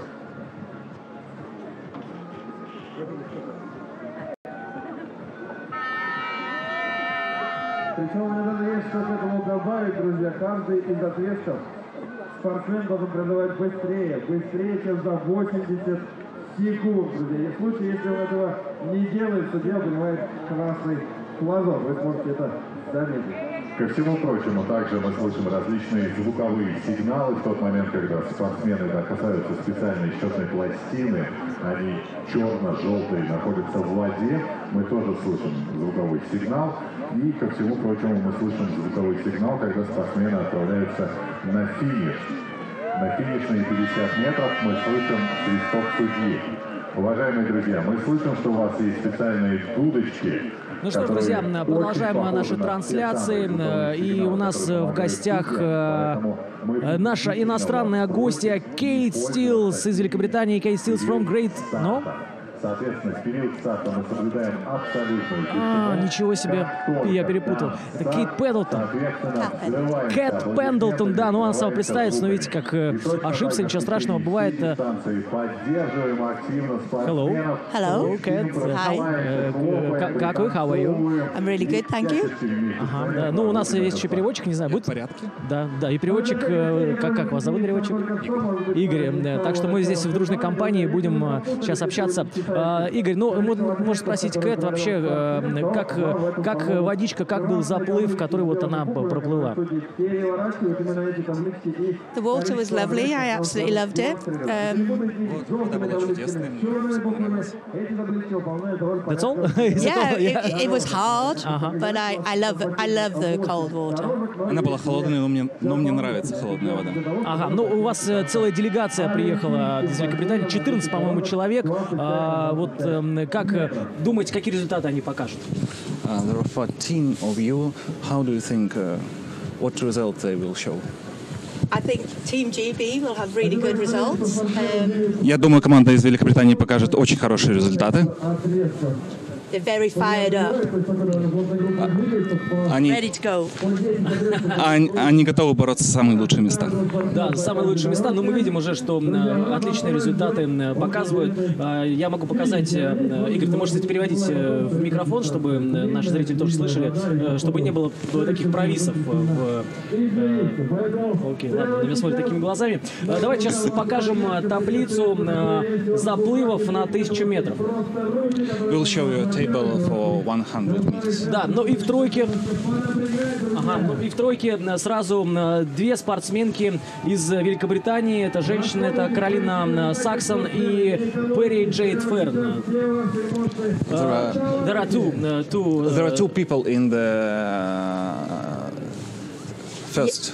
The second and third time they show. We have two very speedy ones, Caroline and Jade.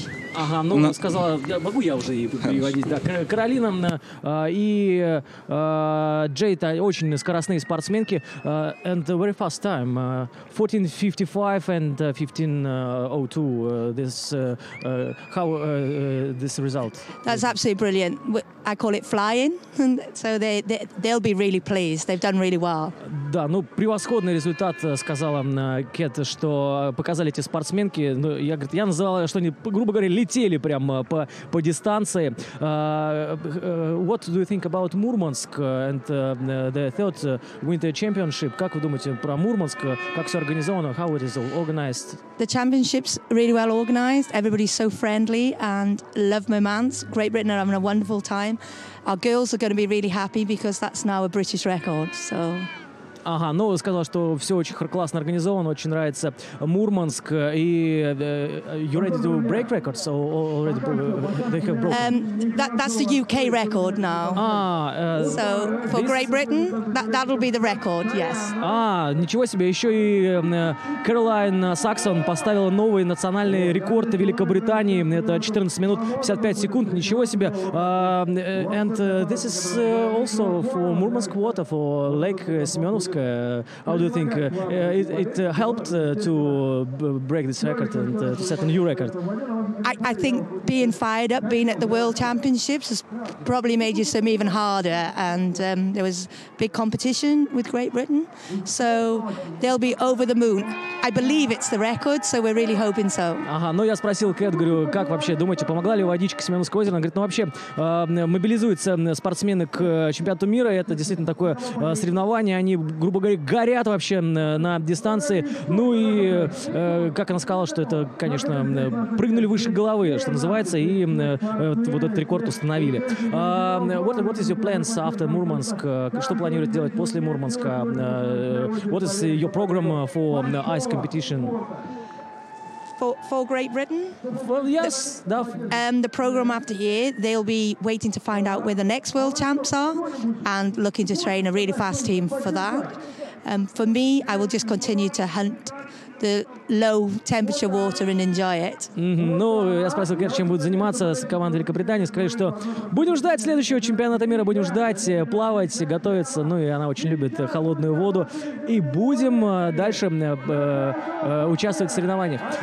What is your preparation for this championship? How did you get training and what did you do to prepare to this competition? For the Great Britain team, because we're England, Scotland and Wales, Scotland's got colder water, so most people could still train outside. I was very lucky in Wales that I had some cold water.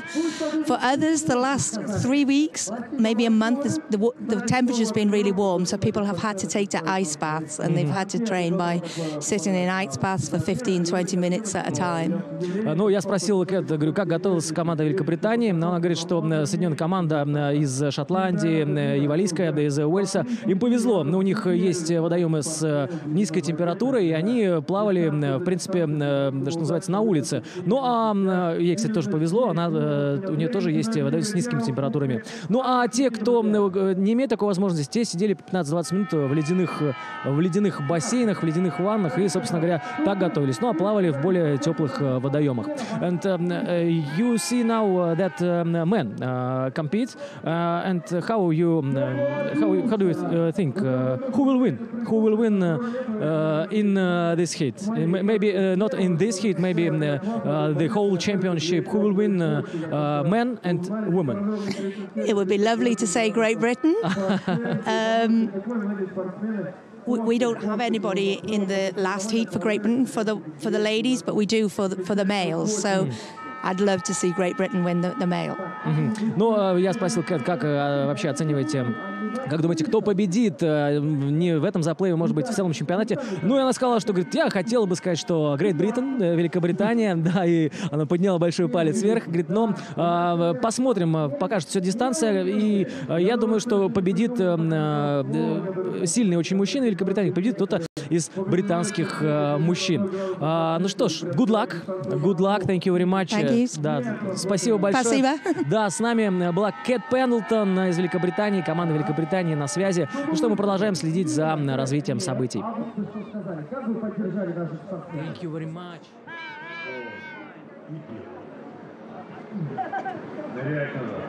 Нырять надо, а вы хоть раз ныряли? Можно упасть, говорят. То есть теплая водичка, в теплую не хотите, да, нырять? Можно, говорят, да. Можно, но вот крещение.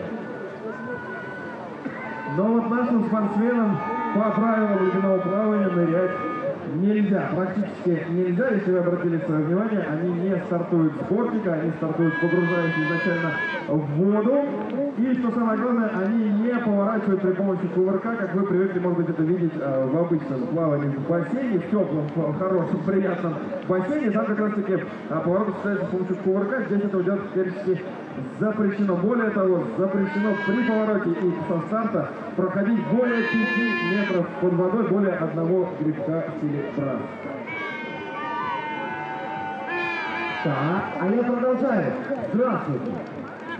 Что бы вы пожелали спортсменам? Хочу сказать свое мнение о том, что... Ну что, друзья, продолжаем следить за перипетиями борьбы первого мужского заплыва. Вот Александр Фюзо, французский пловец, сейчас на ваших экранах. Это первый заплыв среди мужчин. Здесь у нас представители Китая, Австрии, Франции соревнуются. Если можно, вывести табличку с именами спортсменов, посмотрим, кто на каких дорожках плывет.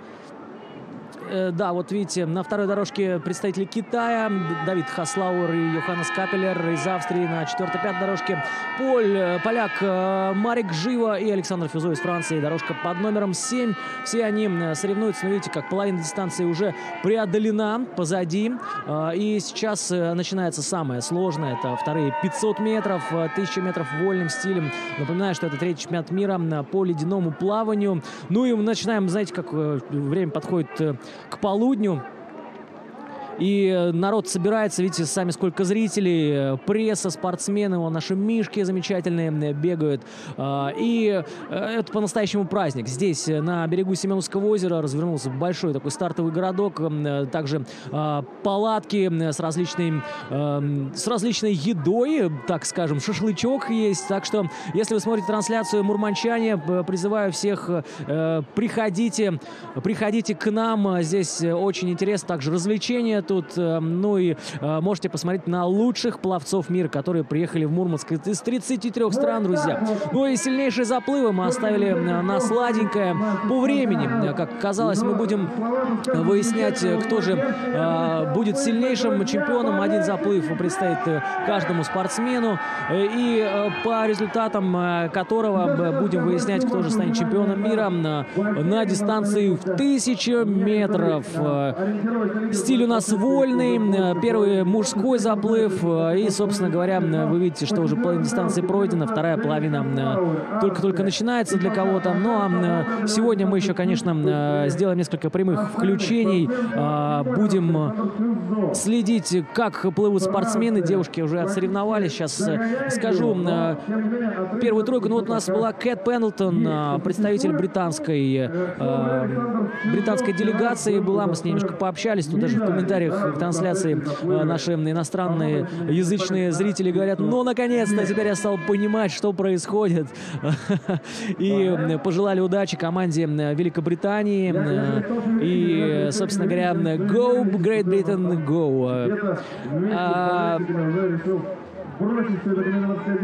Так вот, вернемся к результатам. Как раз почему вспомнил британскую команду, потому что сразу две представительницы Великобритании занимают вторую и третью строчку сразу. 14:55, 93 результат Кэролайн Саксон и третий результат Перри Джейд Ферн 15:02, 75 сотых. Вот такая у нас строчка. Ну и, кстати, на пятом месте тоже Хайди Брайс 15:21. То есть видите, какой плотный результат. 15:11, 15:21, то есть десятки секунд всего разделяют места, да, первые, вторые, третьи. Ну, она лидер пока, 21-летняя спортсменка из Нидерландов. Это Кира Винкер, очень сильная спортсменка.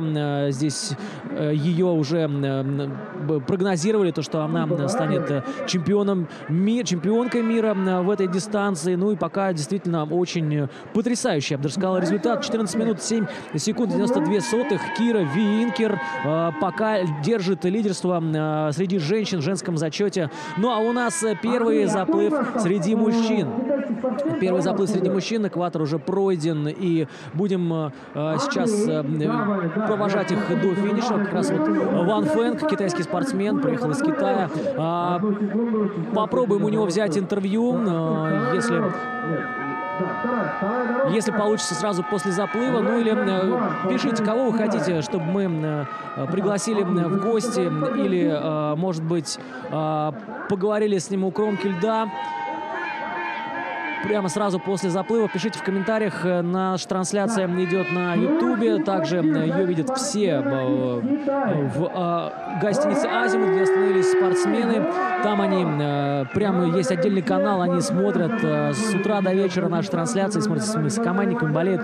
Ну и трансляция еще организована во Дворце творчества «Лапландия». Там тоже большой экран в зале, где спортсмены готовятся к заплывам, и они тоже там наблюдают за тем, как идут водные баталии. Ну, еще немножко расскажу о наших партнерах. Это Сбербанк, компания Мегафон, которая помогает организовать трансляцию, представляет интернет для этого. Картинка хорошая, замечательная. Можем выдавать картинку высокого качества. За это отвечает видеостудия «Премьера». Еще один наш партнер – это компания Медэкспресс, специальный страховщик чемпионата мира. Все спортсмены застрахованы абсолютно на все дистанции, все участники чемпионата мира компании Медэкспресс.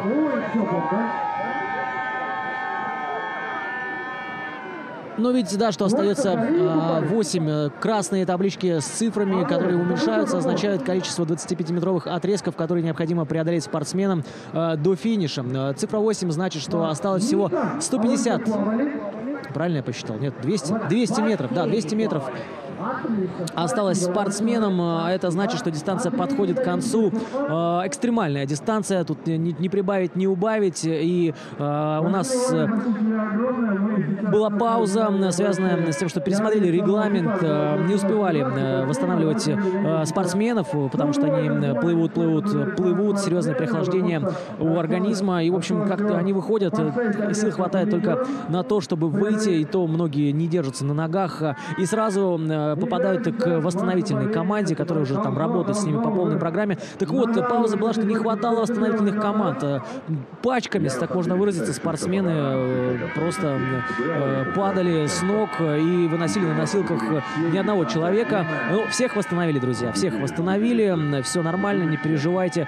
Ну, здесь у нас работают специалисты на высшем уровне, конечно, организована вот эта помощь после заплывов. Ну, а тем временем, друзья, мы приближаемся к концу первого мужского заплыва на дистанцию 1000 метров. Сегодня смотрим только 1000 метров. Узнаем, кто станет чемпионом мира, кто станет чемпионкой мира. Еще один женский заплыв нас ожидает с сильнейшими спортсменками.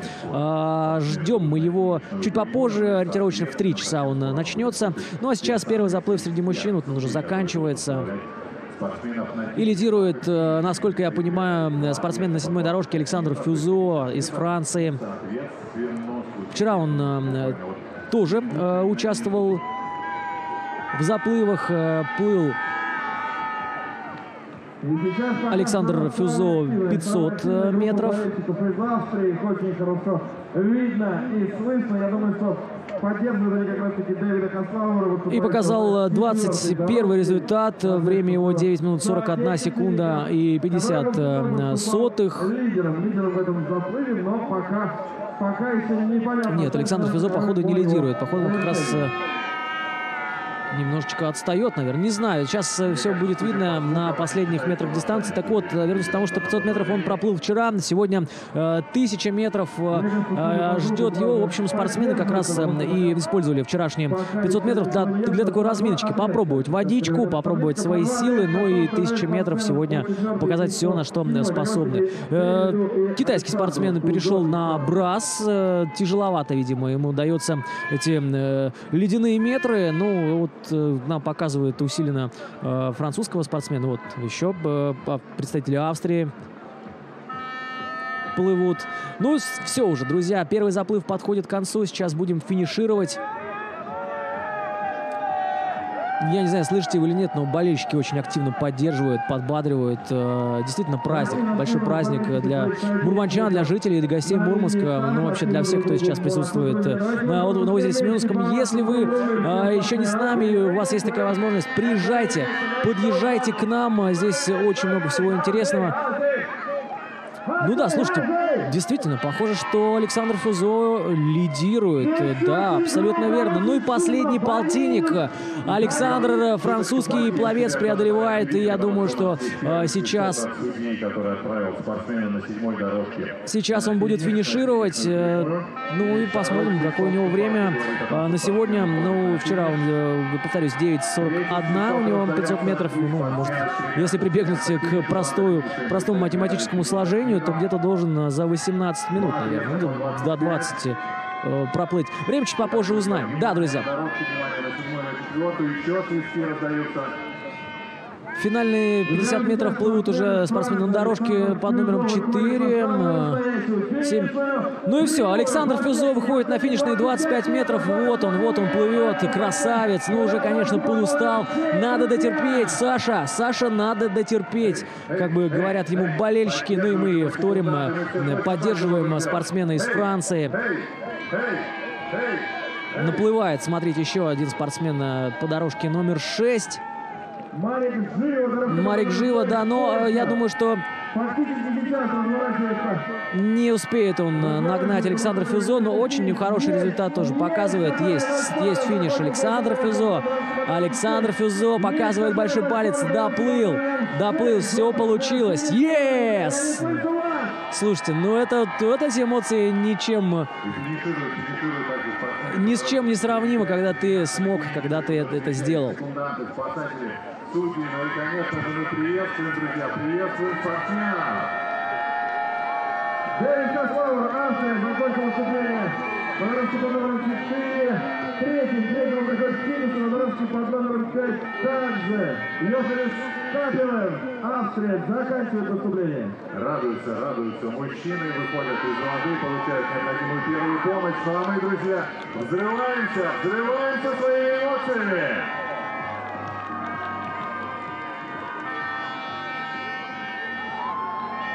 Да. И, конечно, спортсмен из Китая, который спрашивает Францию Ивана на трибунах, отправляется на 2 финишных отрезка по 25 метров. И еще 50 сумм ему необходимо преодолеть. Друзья, мы все вместе теперь, независимо от чего, поддерживаем оставшихся спортсменов в бассейне. В бассейне там находится Рен Сен-Фан, наш гость из Китая.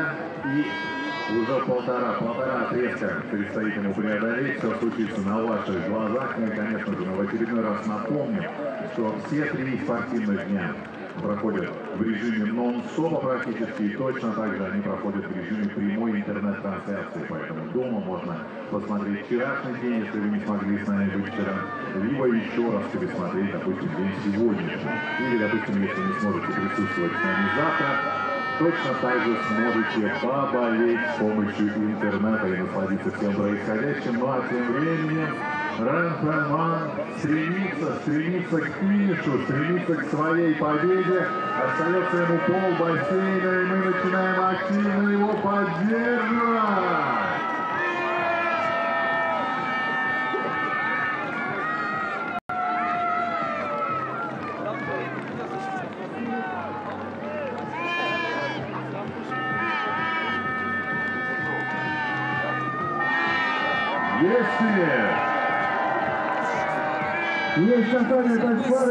Бортика бассейна. Виталий Поборчик, нам судья соревнований. Но сегодня много спортсменов требует восстановления особого. Даже делали паузу, чтобы успевали группы медицинские работать. Я прав?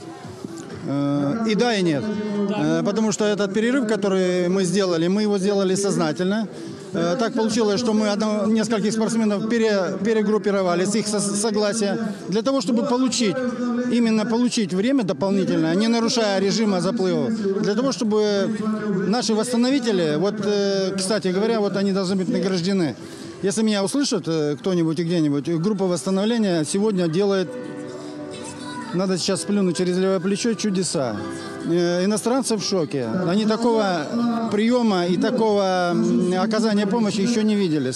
И все идет, слава богу, хорошо. Поэтому мы по их просьбе все это организовали, не вышли за сроки и идем как положено. И будем штамповать так дальше. Слушайте, ну вообще, насколько сложно восстановиться, как вы сказали, да, чем дольше дистанция, чем сложнее восстановление, да? Как восстанавливают? Расскажите. Вот я вам расскажу простой пример. Если спортсмен находится в воде 20 минут, то еще 10 минут его состояние продолжает ухудшаться. Связано со скоростью кровообращения, и когда холодная кровь из конечностей начинает проходить через ядро. Вот в этом ситуация. Потом она начинает поднимать температуру, и органы наши, самые важные органы жизнеобеспечения, дают небольшие перебои при холодной крови. Поэтому люди несколько неадекватные вот в этот момент. Но когда происходит восстановление, организм дает настолько мощный прилив, что 2-3, некоторые неделю ощущают такой подъем, что это как своего рода какой-то анальгетик, что ли, или... Адреналинчик, да, адреналин, да, идет, и человек теряет, что у него что-то болит, что у него какие-то там нюансы. Он находится на подъеме. Вот так организм реагирует на вот эту нагрузку. Вот он вроде лежит, его унесли. Значит, на следующий день этот человек просто его, извините за выражение, прет. То есть его начинает вот эта вот энергетика, которая, собственно, и заставляет, и побуждает людей на следующие старты еще раз проверить, испытать себя и получить вот то, о чем я только сейчас сказал. Поэтому, если спортсмен плывет 12 минут, значит, еще 6 минут, 50% времени нужно ему дать, что он должен понимать, что его состояние не будет улучшаться. И мы сейчас это видим, хронометрируют, врачи подтверждают эмпирические данные. Поэтому все вроде, Слушайте, хорошо, вот сейчас уже прошли, практически все женщины прошли. Сейчас... Сильнейшие женщины остались. Остались, да, сильнейшие женщины. Сейчас лидирует спортсменка из Нидерландов. Очень хорошее время. Она, я сейчас не помню, 14 минут она проплыла. Как-то хорошее время же, да? Это, безусловно, время очень хорошее. Лучше у нас будут из 13 минут. Мы ожидаем из 13 минут. И хочу предварить ситуацию. Здесь кто-то из болельщиков пришли болеть за Петра Стойчева. А я им говорю, вы откуда? Он говорит, один из Мурманска, а другой из Санкт-Петербурга. Я просто сказал, Петр Стойчев — это чемпион из Болгарии, он тоже будет участвовать в дальнейшем заплыве. Я говорю, пора уже привыкать к фамилии Владислав Сапожников, город Мурманск. Да, кстати, Владислав Сапожников для наш мурманчанин, для многих темная лошадка, потому что молодой мурманчанин, который вот так вот вчера он отлично выступил, победил, по-моему, да? Он был абсолютным победителем на дистанции 200 метров вольный стиль. Сегодня он должен участвовать в 1000.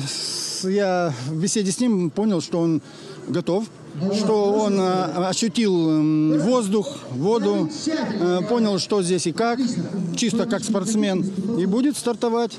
И надеяться, я, по крайней мере, не могу его судить каким-то образом в худшую, лучшую сторону. Мы обеспечим точный учет и одинаковые. Но все равно за земляков болеете все равно. Не скажу. Не скажу. Как раз и хотел спросить главного судью соревнований. Прогноз ваш на то, кто станет чемпионкой и чемпионом мира. Как думаете? Сможет ли Петр Стойчев в очередной раз или упустит титул? Так, вопрос такой, да. Не скажу, но думаю, что отвечу отрицательно на ваш вопрос.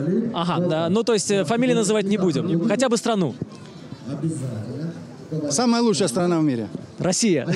Самая лучшая страна в мире. А пускай думают, кому как самая лучшая, так и решают. Все, кто меня знает, абсолютно точно поймут, что я имею в виду. Хорошо, спасибо большое. Виталий Поборчий был у нас в прямое включение. Спасибо, Виталий, можете уже идти. Спасибо большое. Главный судья соревнований. Ну, а я расскажу, что сейчас мы будем смотреть мужские заплывы на дистанции в 1000 метров.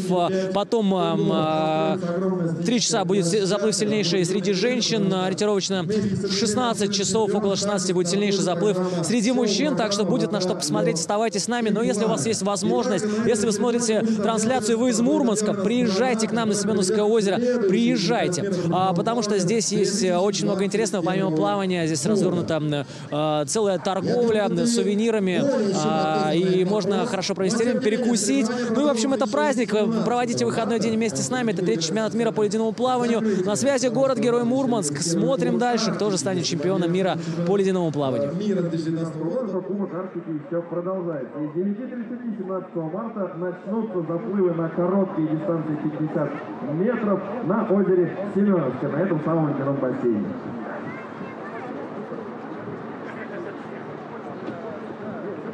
Так, ну а мы продолжаем. Здравствуйте. Нет. Здравствуйте. Что бы вы пожелали нашим спортсменам? Думаю, что у них нету здоровья, да? Вот так, да. Правильно, спасибо большое. Ой, я смотрю на футболку, написано Сочи. Здравствуйте. Откуда к нам приехали? Дальнего Востока, Мурманск. Ради чемпионата? Когда участвовали или участвовали? Вчера. Вчера и завтра. А сегодня выходной, да? Так, рассказывайте, какую дистанцию плыли?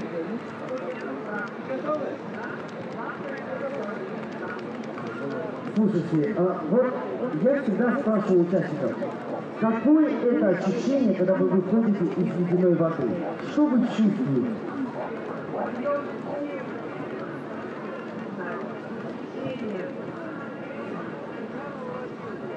Не передать словами, да, наверное? Вот говорят, попробуй, а я все не хочу сходить в воду. Даже вот эта мотивация меня не убедила зайти в воду. Может быть, вы меня убедите? Говорят, завтра попробовать. Не-не-не. Спасибо большое. Спасибо.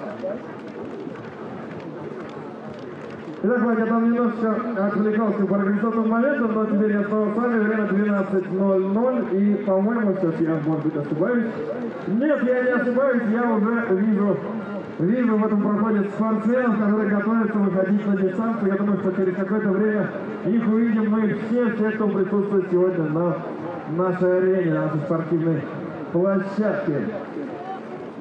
Следующий заплыв готовится. Я думаю, что готов он будет буквально через несколько минут. Болельщики, просыпаемся, готовимся, разжимаем ручки, ножки, связки, все там, все специальные средства, которые у вас есть. Все, ну что ж, друзья, возвращаясь на свою комментаторскую позицию, сейчас попробуем еще, если получится, сделать прямое включение с Александром Фюзо, который победил в заплыве на 1000 метров в предыдущем.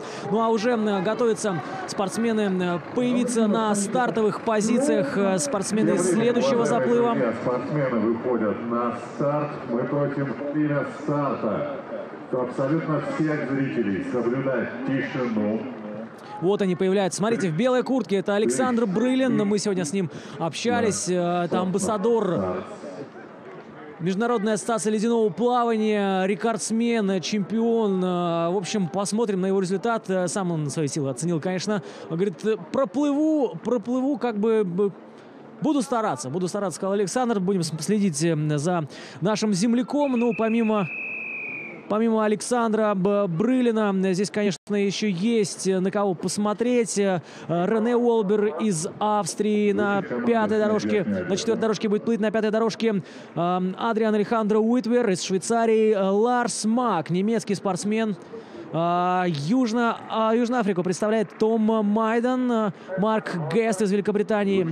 Это он поплывет в следующем заплыве, прошу прощения. Ну вот, наши спортсмены Брылин Александр, Рене Уолбер, Уитвер, Адриан, Ларс Мак и Том Майдан будут состязаться в этом заплыве. Это 1000 метров, второй день чемпионата мира по ледяному плаванию. Город-герой Мурманск, и мы начинаем заплыв.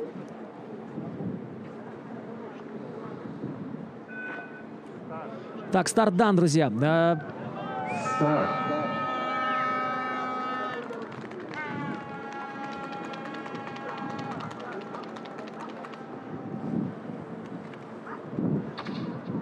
Настанет тот момент, чтобы взорваться своими методами.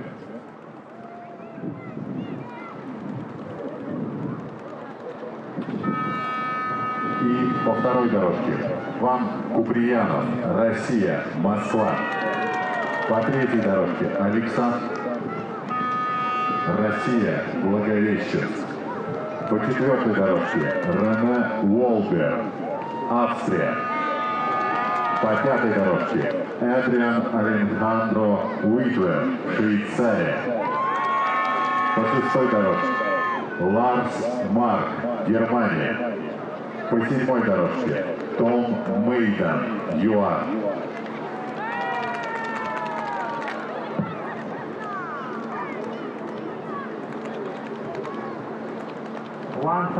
meters male. On the second line, Ivan Kupriyanov, Russian Federation. On the third line, Alexander Brylin, Russian Federation. The fourth line, René Walter, Austria. On the fifth line, Adrian Alejandro Uitver, Switzerland. On the sixth line, Lars Mach. Ну что ж, друзья, 1000 метров, вольный стиль. Третий чемпионат мира по ледяному плаванию. Смотрим уже третий мужской заплыв.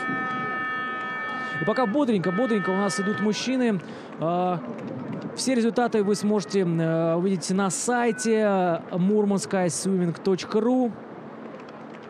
Ну что, друзья, все спортсмены объявлены, старт уже был дан, и прямо сейчас можно уже, давно. Конечно же, сильнейшие заплывы будут чуть попозже. Я вам хочу сказать по правилам. Ну и вот лучший результат как раз у Александра Фюзо из Франции. 21 минута 38 секунд.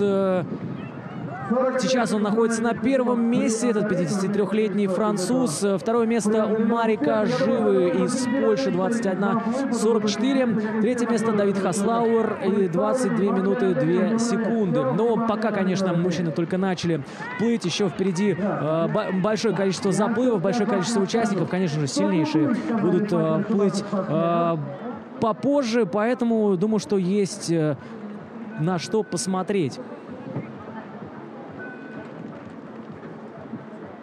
Ну, в перерыве между заплывами мы пообщались с главным судьей, с Виталием Поборчем. Кто смотрел, кто видел, мы пообщались на тему того, как восстанавливают спортсменов после соревновательного заплыва. И он сказал, что бригада восстановителей творит чудеса. Действительно, очень сложно человека восстановить после такого заплыва, но пока тьфу-тьфу-тьфу, все вроде хорошо, все справляются. Но людей действительно просто выносят на носилках после такого заплыва. Вот Александр Брылин на ваших экранах неплохо идет, перешел на брас. Шестая дорожка в розовой симпатичной шапочке идет Ларс Мак из Германии. Вот он плывет. Вчера он тоже выступал на дистанции 500 метров, попробовал водичку, попробовал свои силы. Чего это вдруг началось?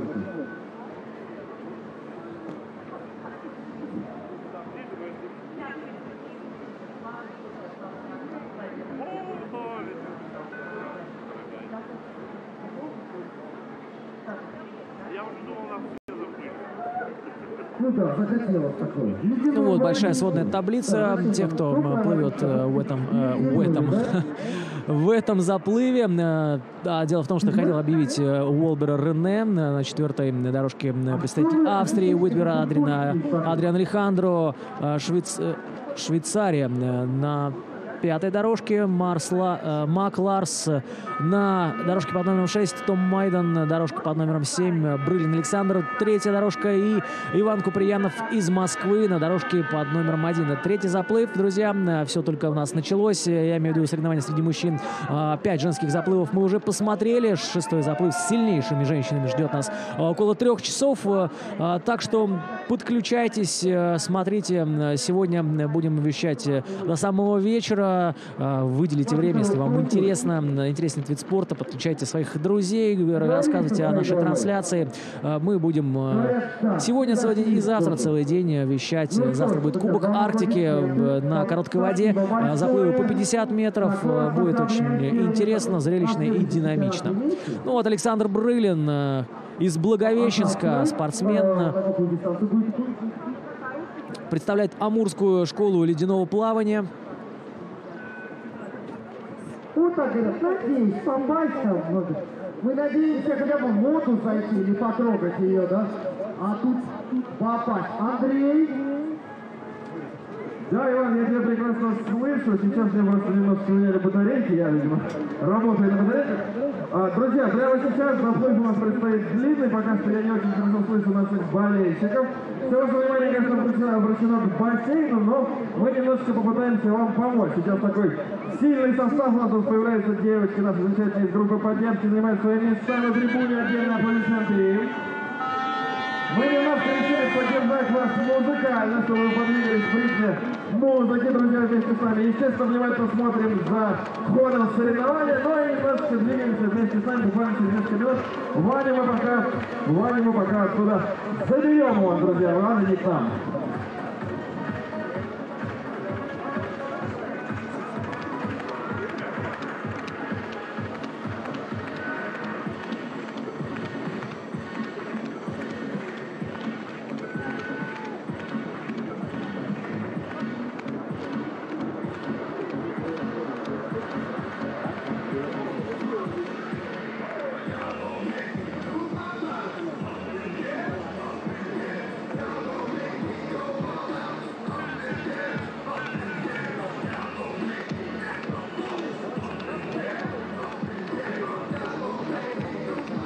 Ну что, ребята, спортсмены с местах, девчонки танцуют, наши замечательные символы перед вами. Мы создаем для вас атмосферу боления, немножко музыки, живой музыки прямо для вас. Ваши аплодисменты все уже сейчас находятся на площадке. Поехали!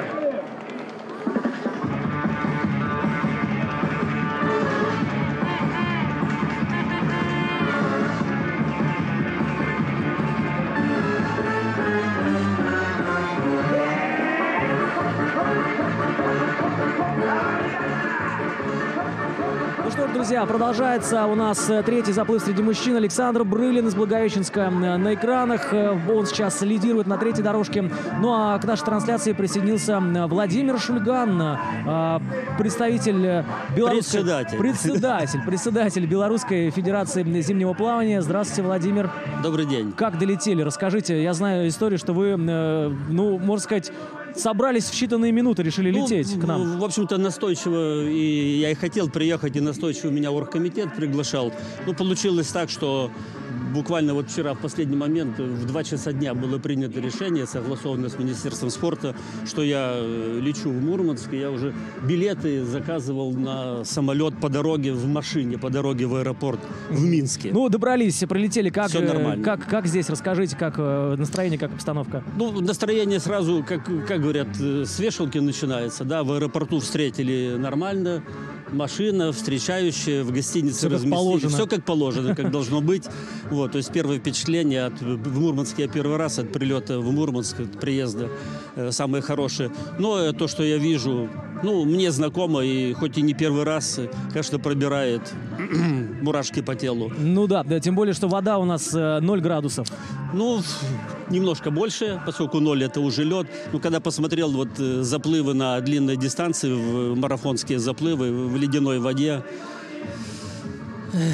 серьезные люди. Серьезные, да, люди. Ну, вы прекрасно знакомы с тем, как вообще идут восстановления после такой длительной дистанции, после нахождения в такой ледяной воде. Ну и вот у нас целая бригада работает, восстановителей, и говорят, что чудеса прям творят. Я все это видел, это шикарно организовано. Буквально вот на каждой дорожке подстраховывают, да, подстрахуют спасатели, сотрудники МЧС. Я смотрю, палатки, центры реабилитации, неограниченное количество скорых помощей. Ну, благо, ни одна из них еще никуда не уехала. Все на приколе. Значит, процесс восстановления у спортсменов идет правильно и как положено. Ну, конечно, со стороны вот людям наблюдать где-то, может быть, и страшно, кто первый раз это видит. Ну, конечно, конечно. Да. Но это вот еще раз люди показывают вот неограниченные возможности человеческого организма. Ну, вы знаете, страшно наблюдать не за тем, как они в воде. Вот сейчас южноафриканский плавец очень хорошо идет. Страшно не за тем наблюдать, как они в воде, а как они выходят и вот едва держатся на ногах. Кто-то вообще даже не может. Ну, что делать? Из одной среды, из одного вида деятельности человек переходит в другой вид деятельности. Да, когда-то мы там несколько лет назад такого вообще не видели. Сейчас мы это видим, ну, и со временем привыкнем. Но вот что нравится здесь в Мурманске, серьезно, еще раз повторяемся, вот мы вместе с вами, серьезно подходят к процессу или к вопросу страховки, вот, безопасности. Ну, это да, это немаловажный аспект. Как в Беларуси, расскажите, как обстоят дела с ледяным плаванием? Холодовое плавание-то есть наверняка, да, в Беларуси, а вот ледяное? Ну, в общем-то, мы, когда воссоздавали Федерацию зимнего плавания вот 4 года назад, а вообще в Беларуси было в 65 году впервые создана Федерация зимнего плавания. Ну, слово «ледяное» у нас не присутствует, но в ледяной воде, конечно, мы плаваем, вот, но ограничиваем во льду заплывы 200 метрами. Ну да, потому что я знаю, что как раз ограничивают дистанции при воде меньше 4 градусов. Да, при воде от 2 до 5 градусов дистанция идет 200 метров. Ну вот насколько удивительно для вас наблюдать, как люди на 1000 метров плывут. Ну, действительно показывают какие-то вообще запредельные возможности человеческого организма. Ну, поскольку уже не первый раз вижу, но привычно еще раз. Ну, нет, к этому привыкнуть нельзя. И я же еще вижу и за кулисье, не только как они выходят из воды, а как дальше еще и процесс реабилитации идет. Ну, то есть, в принципе, спортсмены, конечно, герои, если можно так сказать. Да, это герои. И вот мы каждый раз вот что-то вокруг зимнего плавания, что-то выдумываем. То заплывы на 24 часа, то, значит, вот такие километровые заплывы в ледяной воде.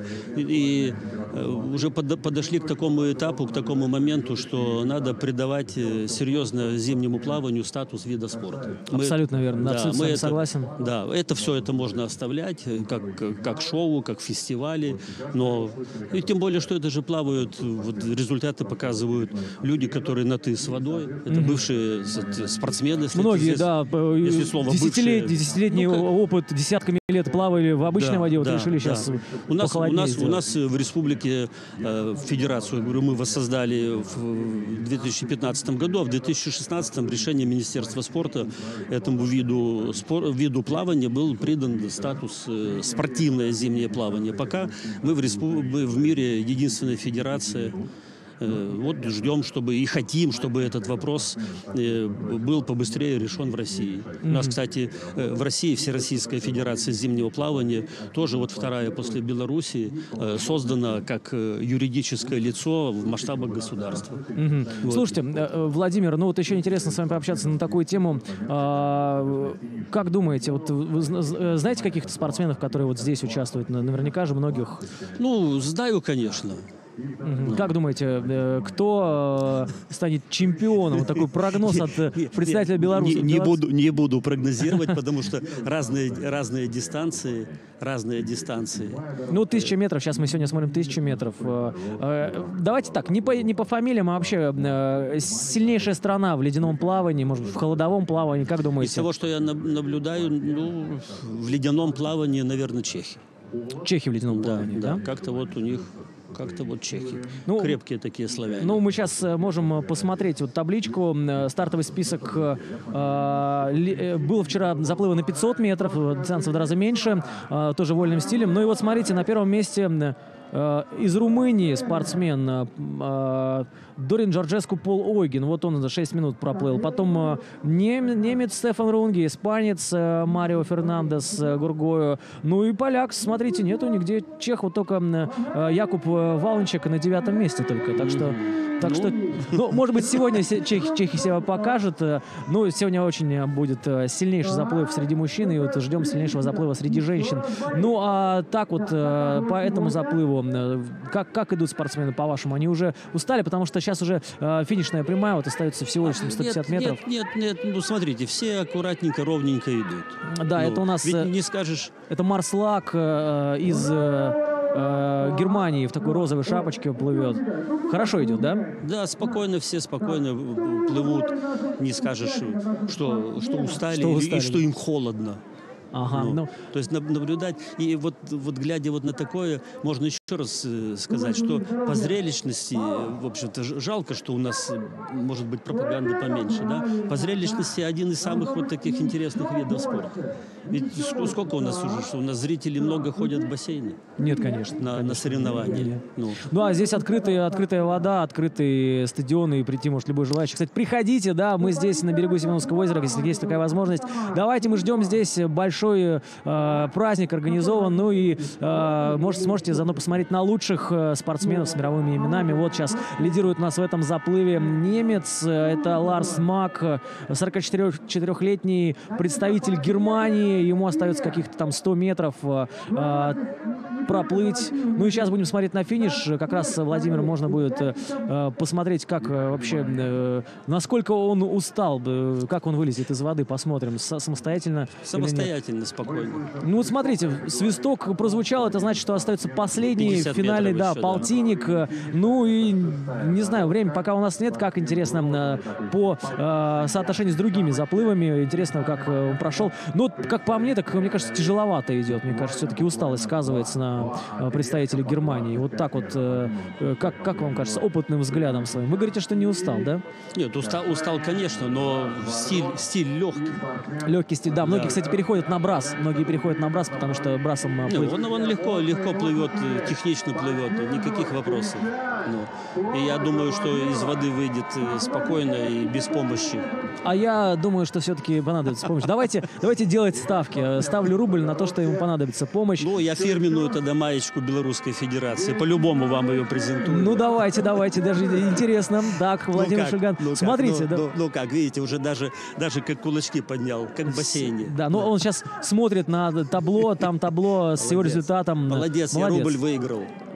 Да, белорусский, кстати, мы или на российский, на какие мы с вами спорили? Белорусский он чуть-чуть побольше будет. Ага, ну, давайте смотреть. Дело же, да, не в рубле.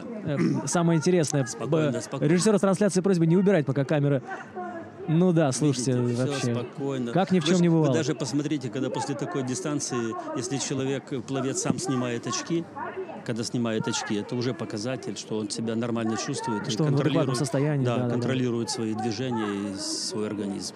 Эх, проиграл рубль российский, придется Владимиру отдать его. Ну а тем временем у нас... Но маечку получил. Да, это супер, спасибо большое. Ну а смотрите, у нас тем временем к финишу подходят и остальные спортсмены. Так что сейчас будем смотреть еще и финиш всех остальных. Итак, кто же у нас будет финишировать? Сейчас посмотрим. Это плывет... Даже что-то еще похожее на финишный спорт, а да, еще 25 метров. Еще 25 метров, да. Это у нас...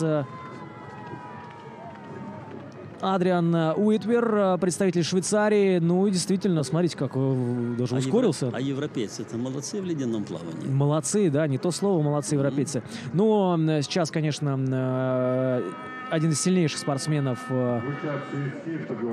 это болгарский Петр Стоичев. Он тоже поплывет сегодня 1000 метров. Вот спортсмен из ЮАР сейчас на ваших экранах. Это Том Майдан. Он тоже заканчивает. Ну и вот Александр Брылин, там он брасом на дальней дорожке плывет. Тоже наш россиянин из Благовещенска. Представитель Амурской школы ледяного плавания. Ну и вот тоже заканчивает дистанцию спортсмен из ЮАР. Очень интересно, очень плотный финиш нас с вами ожидает, друзья. Сразу 4 спортсмена. Но Брылин, наверное, вольным стилем, нет, брасом дальше идет. Брасом дальше. Но, видимо, Саша подустал. Ну, мы с ним разговаривали, он говорит, что результат, какой покажу, такой покажу. И, в принципе, на высокие места особо не рассчитывал. Наплавался же в сезон, это же конец сезона, он сколько стартов сделал в этом сезоне. Ну да, уже организм подустал. Ну хорошо, конечно, что вот в Мурманске у нас есть возможность, да, даже вот в марте доплывать, кто вот занимается ледяным плаванием. Дорожка под номером 7 финишировал у нас Том Майдан. Тоже радуется, смотрите, как радуется спортсмен из ЮАР.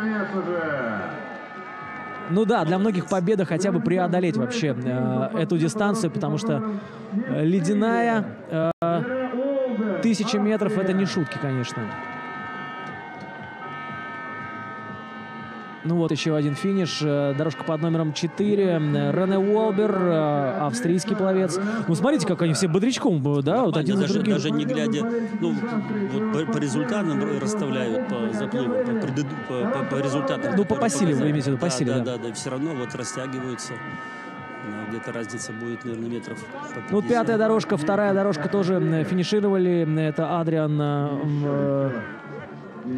Алехандро Уитвер.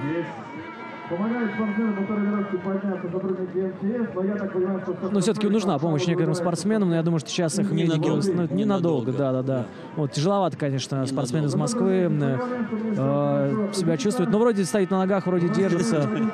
Так что все нормально. Ну и вот Саша Брылин, еще остается ему 50 метров. Не будем на рубль, спокойно, тут вопросов нет. Вопросов нет, да. К Саше вопросов нету. Я думаю, что с ним все нормально будет. И боюсь второй рубль проиграть. Так что спорить уже не будем. Ну вот заканчивается, подходит к концу у нас 3-й заплыв. Друзья, нас ждет еще 5, даже 6 заплывов. Так что будем сегодня следить за 1000 метров. Сегодня у нас одна дистанция. Ледяная 1000. Ледяной штукарь, как я назвал его. И, в принципе, можно сказать, придумал новый термин. Спортсмены пока не слышали. Но если они будут пользоваться, я буду не против. Ну а с нами в эфире был Владимир Шульган, председатель Белорусской Федерации зимнего плавания. Спасибо большое, Владимир. Рубль я вам отдам. Так уж и быть. Я за сувениром. Да. Спасибо большое. Продолжаем следить за зимним плаванием. Город-герой Мурманск. 3-й чемпионат по зимнему плаванию на берегу Семеновского озера. Вот именно так я хочу слышать восстановление болельщики на каждом заплыве. Тем временем больше половины бассейнов преодолена Александром. Мы внимательно смотрим за финишем.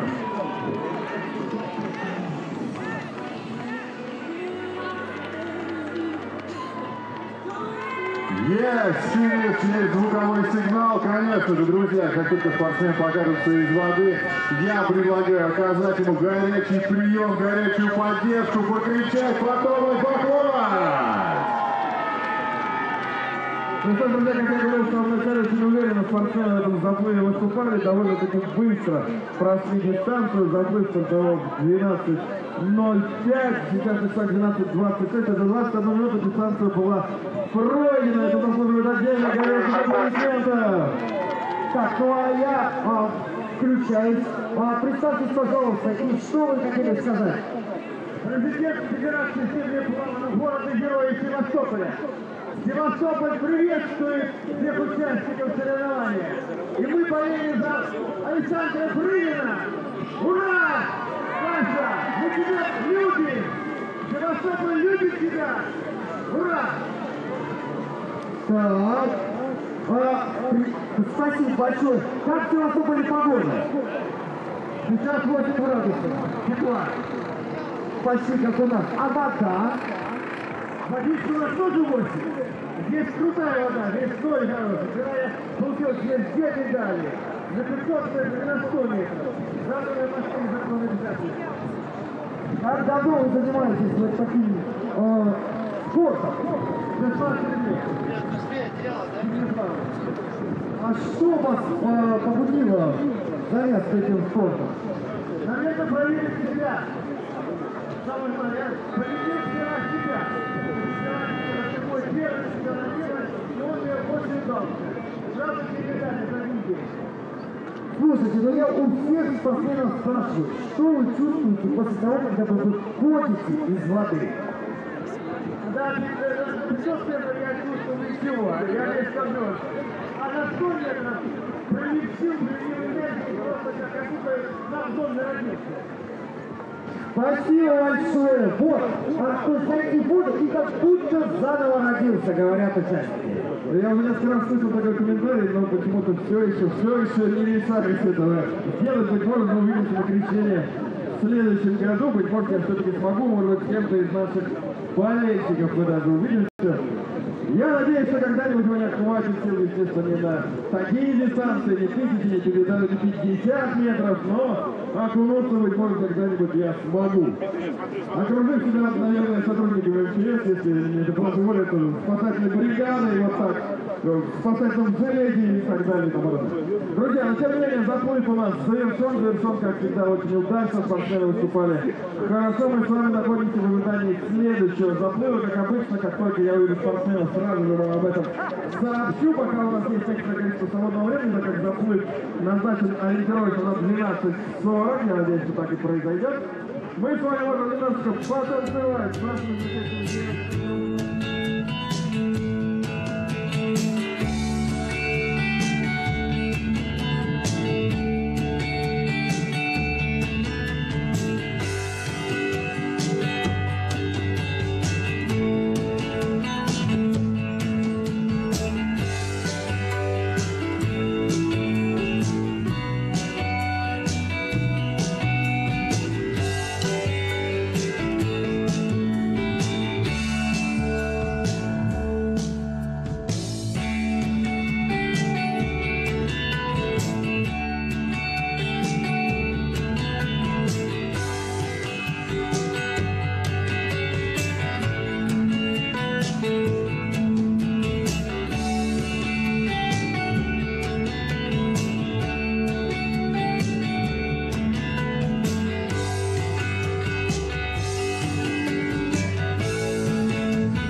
Друзья, мы продолжаем вести свою трансляцию с берега Семеновского озера, Мурманск, третий чемпионат по ледяному плаванию. Мы смотрим заплывы на дистанции 1000 метров среди мужчин.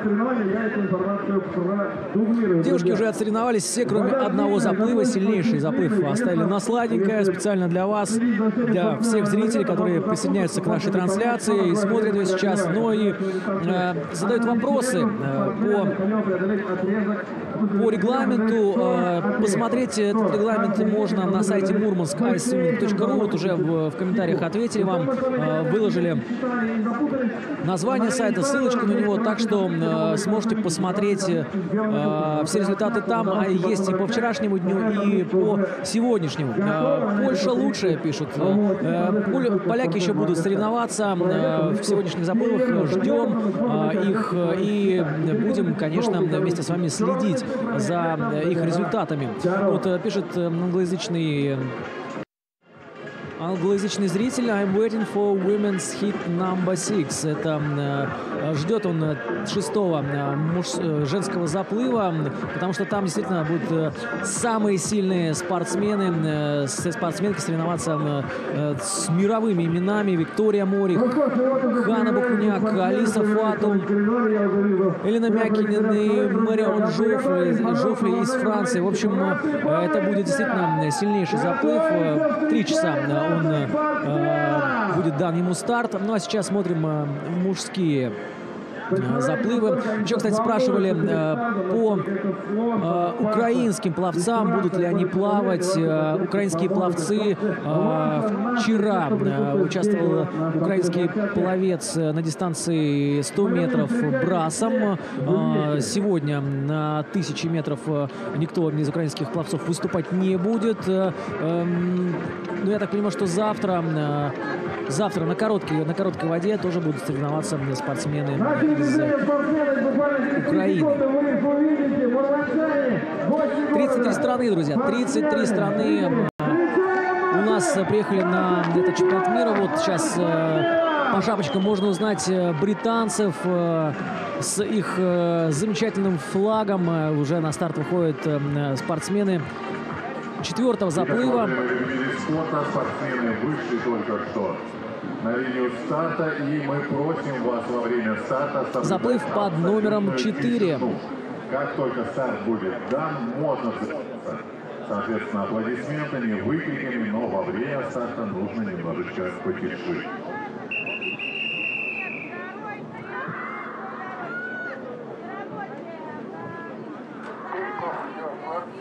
Звучит команда снять верхнюю одежду. Готовятся спортсмены опуститься в воду. Сейчас расскажу, кто у нас принимает участие. Звучит команда в воду. В этом заплыве. Марк Гест из Великобритании, Николай Петшак из России, из Красноярска, Григорий Прокопчук. Ну, сейчас, внимание, старт. Старт. Дан старт. 5 пловцов у нас участвуют. Поддерживаем спортсмена. Длинная вода, 1000 метров, очередной заплыв. В воде находятся мужчины. Ну и, конечно же, мы за них болеем и поддерживаем. И точно так же, когда спортсмены... Ну, вот обновленная информация пришла. У нас в заплыве участвуют не все спортсмены, не все 8. Итак, Марк Гест, Великобритания, плывет на первой дорожке. Куи Джонатан, еще один британский пловец, Джонатан из Великобритании. Мартин Кюхенмейстер, немецкий спортсмен, на 5-й дорожке. Юрий Неупокоев из Тюмени. На 7-й дорожке и Дэвид Колман, Новая Зеландия. Дорожка под номером 8. Следим, друзья, следим. Только начали пловцы свое соревнование, и минутка всего прошла. Я напомню, что есть определенная договоренность. Судейская коллегия будет снимать с дистанции спортсменов, которые плывут 50 метров меньше, чем за 80 секунд, за минуту 20. Это связано с тем, что чтобы спортсмены не переохлаждались, в общем, чувствовали себя хорошо. Но, в общем, те, кто не готовы, тем, к сожалению, не позволят участвовать участвовать в заплывах. Вчера сняли одну спортсменку еще на стадии на берегу, скажем так, то есть не пустили ее в воду. На дистанции 500 метров не получилось выступить Виктории Мори из Аргентины, но сегодня с ней все нормально. Врачи позволили ей принять участие в заплыве. Ну а у нас количество зрителей на трибунах прибавляется. Попросим сейчас режиссеров трансляции показать людей на трибунах. Посмотрите, сколько людей у нас пришли поболеть. Дело в том, что в кадре вы видите только вот этот ледяной бассейн, но за кадром очень много различных активностей подготовили организаторы. И люди приходят сюда просто хорошо провести выходной день, отдохнуть, ну и насладиться, конечно, выступлениями лучших пловцов с мировыми именами. Ну вот, да, посмотрите, вот нам показывают зрители, полная трибуна, очень удачно организаторы здесь сделали трибуну можно сказать, у самого бассейна. Все видно, наблюдать одно удовольствие и смотреть за таким экстремальным заплывом, можно сказать, из первого ряда можно. Ну а спортсмены продолжают свой заплыв. У каждого спортсмена есть секундант, который следит за его самочувствием. И в любой момент, если спортсмен почувствует себя плохо, то может просигнализировать спасателям, которые тут же оперативно снимут спортсмена с дистанции. Рано утром, когда соревновались девушки, были такие случаи, понадобилась помощь спасателей, но все благополучно. Вот они, смотрите, зрители пришли в свой выходной день поболеть, все смотрят, заинтересовано, и кто знает, может быть, тоже увидим кого-то из этих зрителей купающимся сначала в проруби, а потом в таких вот участвующих в ледяных заплывах. Ну, видите, да, красные цифры рядом с номерами дорожек переворачивают специальные таблички, цифры уменьшаются, числа уменьшаются. Это значит количество отрезков по 25 метров, которые осталось проплыть спортсмену. Напомню, что бассейн 25-метровый, олимпийский бассейн на 10 дорожек, 25 метров, туда-обратно это 50 метров, и, соответственно, вот, пожалуйста, спортсмены, которые соревнуются в этом заплыве. И 50 метров проплывают спортсмены очень быстро, все выплывают из минуты. Ну и вот таких вот по 25 метров нужно аж 38 отрезков проплыть. Это на дистанции 1000 метров. Для тех, кто только присоединился к нашей трансляции, я напомню, что это чемпионат мира третий по ледяному плаванию, именно ледяному, где температура воды не превышает 4 градусов, а сейчас температура воды около нуля, 0,1, если верить технике. Ну и все, в принципе, справляются с дистанцией. Большинство сходов было минимальное количество. В основном девушки, которые рано-рано утром проверяли свои силы. Ну а сейчас мужчины, в принципе, все доплывают. Все уходят на своих двоих, что называется. Ну и потом сразу после заплывов работает целая бригада медиков, чтобы максимально быстро и комфортно привести спортсменов в чувство, потому что после такой долгой и продолжительной нагрузки, нахождения в холодной воде, спортсмен, конечно, испытывает колоссальные перегрузки. И чтобы привести его в чувство, необходимо, конечно, потрудиться.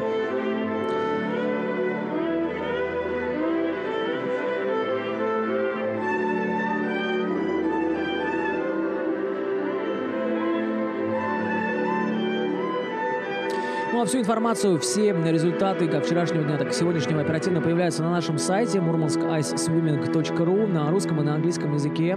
Можете посмотреть их прямо там. Там есть регламент, программа соревнований. В общем, вся необходимая информация есть и здесь. На нашем сайте вы сможете также посмотреть, кто же сейчас лидирует среди мужчин.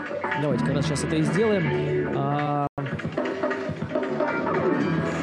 1000 метров вольным стилем. Пока лучшее... Не стартовало еще довольно много спортсменов, и пока лучшее время 16 минут 54 секунды у Ларса Мака из Германии 16:54:45. Ну вот второе место пока держится за Томом Майденом 19:32:81. Да, почти больше, чем 2 минуты отрыв. Но как сказали судейской коллегии, сильнейшие спортсмены будут выплывать 1000 метров за 13 минут. Из 13 минут будут выплывать. В общем, ожидается сильнейшее соревнование вечером. По-моему, часа в 4, если мне не изменяет память. И действительно, звезды с мировыми именами будут пробовать свои силы в ледяной воде Семеновского озера. Но так вот по именам, если даже сказать, что это Пол Ойген Дорин Джорджеску, румынский пловец, который вчера праздновал победу на дистанции в 500 метров. Он был лучшим. И сегодня будет плыть 1000. Диего Лопес из Испании, тоже очень сильный испанский пловец. Ну, наш мурманчанин Владислав Сапожников, кто-то называет его фаворитом даже этого заплыва. Молодой мурманчанин, ему всего 23 года, будет соревноваться с такими мастодонтами, как тех людей, которых я уже назвал. Ну и еще Петр Стоичев, болгарский чемпион, тоже будет участвовать в этом заплыве. Кристоф Вандраш из Германии, еще один участник финального заплыва среди мужчин. Также Ферджил Хестерман, голландский представитель из команды Нидерландов, тоже очень сильный спортсмен. Также Петр Шлайс и Альберт Сабиров из Тюмени. Вот такая вот такой план на финальный заплыв. Это действительно будет очень интересно. Так что присоединяйтесь, друзья, присоединяйтесь к нашей трансляции, оставайтесь с нами, наливайте себе чайку, садитесь перед монитором, присаживайтесь удобнее. К нам приходят гости, сделаем прямые включения. В общем, интересно. Прямо с берега Семеновского озера вещаем на весь мир, можно так сказать. Тем более, что смотрят нас далеко за пределами Мурманска и России. Вот пловец из Новой Зеландии сейчас на ваших экранах был. Дэвид Колман. Вот еще один представитель Великобритании. Ну, все занимаются делом, друзья. Все плывут.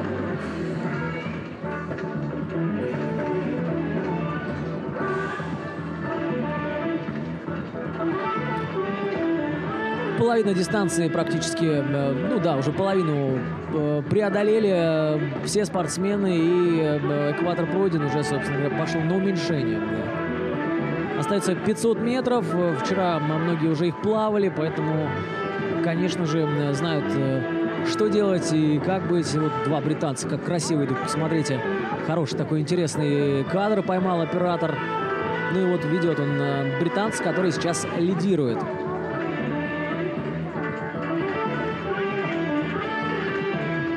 Это Джонатан Куи из Великобритании.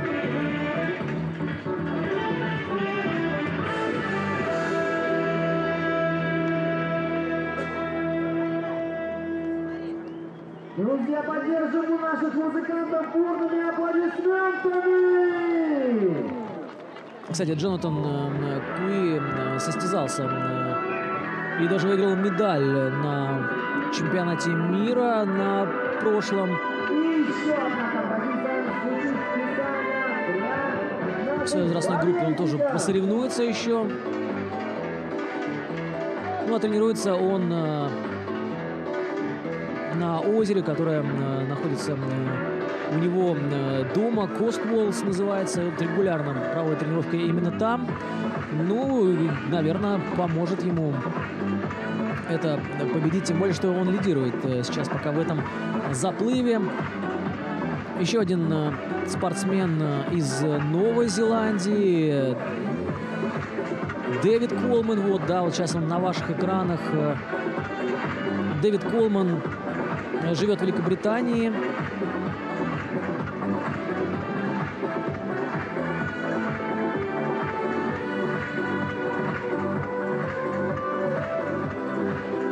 Кстати, Дэвид единственный человек из Новой Зеландии, кто участвовал в ледяной миле. Это соревнование проводится в Британии. И такие соревнования он провел аж 3. В общем, 3 ледяных мили он проплыл. Ну и такое самое выдающееся его достижение — это то, что единственный человек, который переплыл Ла-Манш до Франции. Вот такой вот интересный тоже пловец из Великобритании.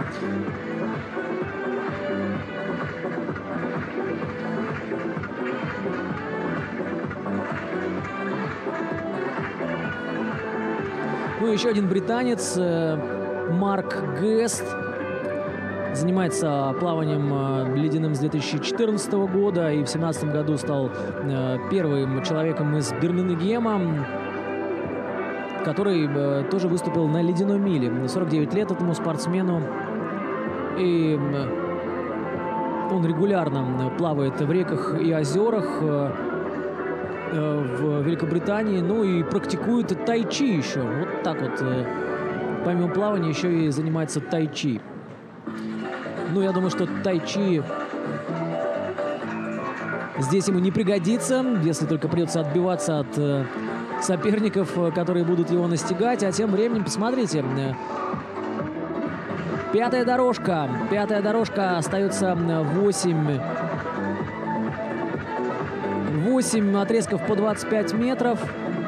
Это значит 200 метров. Это Мартин Кюхенмейстер из Германии. Смотрите, как он ускорился и вышел вперед. Отлично идет. И финальные 200 метров, я думаю, что преодолеет очень-очень быстро. Причем с хорошим временем. 12 минут 53 секунды. Сейчас на нашем хронометре. Отлично идет. Отлично. Это у нас сейчас Юрий Неупокоев из Тюмени в такой симпатичной шапочке с гербом Советского Союза, насколько я могу различить.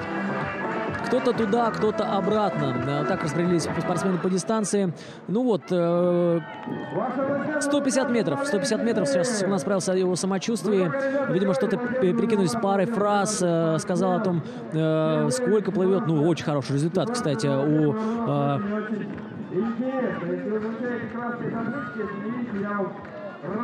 Мартина Кюхенмейстера. Пятой дорожки выступающий Мартин Кюхенмейстер, Германия. И даже, наверное, он сможет побить результат своего соотечественника Ларса Мака, потому что 16:54. Ну, посмотрим, будем смотреть. Все-таки остается еще 100 метров. Вот сейчас, после того, как он коснется пада. И будет интересно, сможет он все-таки выйти на первое место или нет. Ну, по ощущениям, конечно, все-таки где-то 2 минутки, наверное, ему понадобится, чтобы проплыть еще 200 метров. Где-то 16 минут будет у него. Ну, а у Ларса Мака 16:54 пока лучший результат.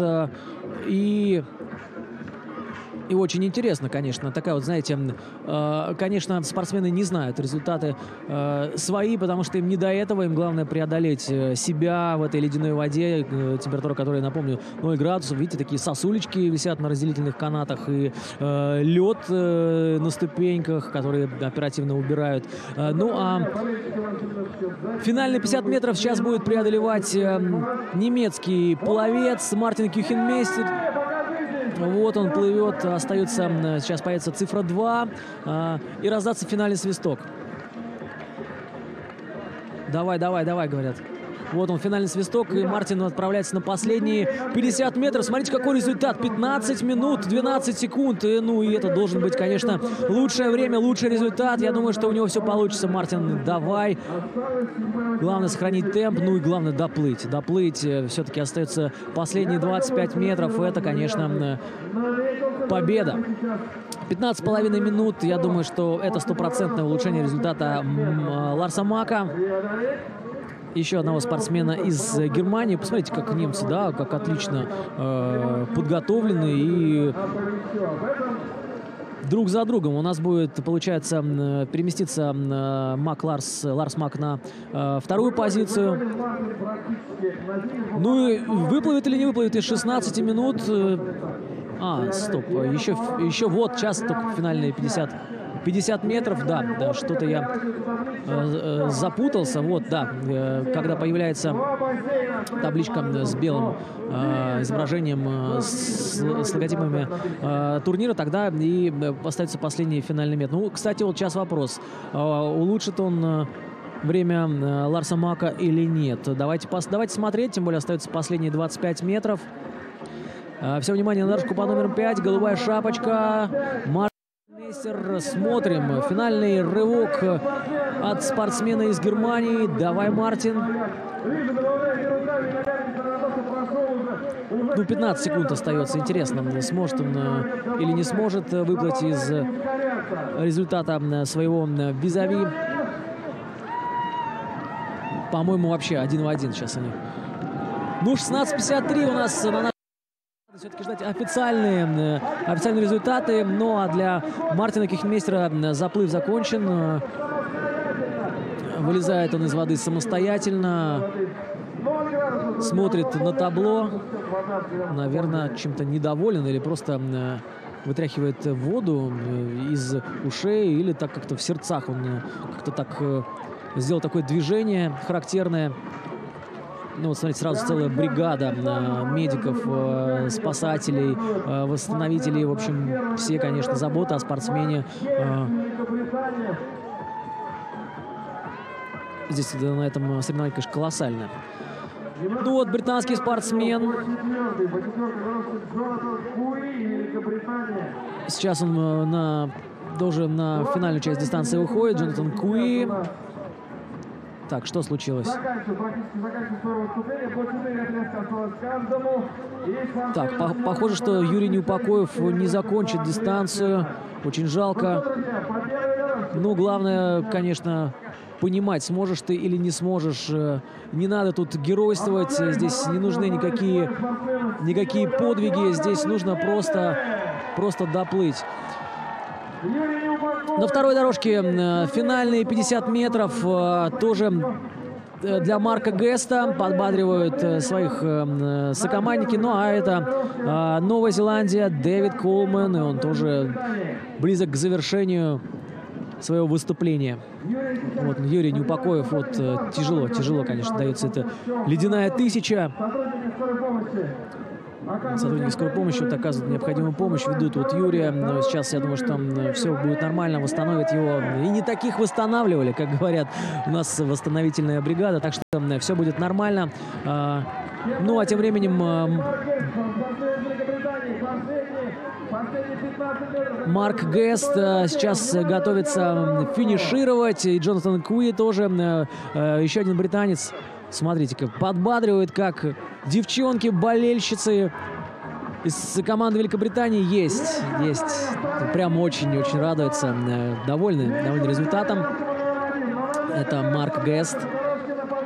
50 лет этому спортсмену.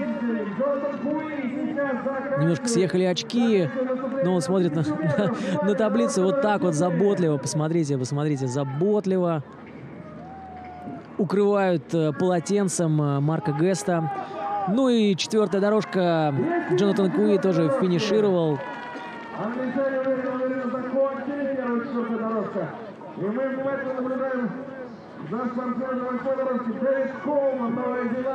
Новая Зеландия, Дэвид Колман. Остается ему еще 50 метров. И после этого... Ну, кстати, Юрий Неупокоев не доплыл всего 150 метров. Каких-то 150 метров, казалось бы, да, но почувствовал, видимо, что не хватит ему сил и решил сойти с дистанции. Ничего в этом страшного нет.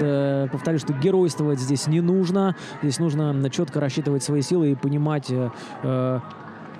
сколько ты можешь проплыть.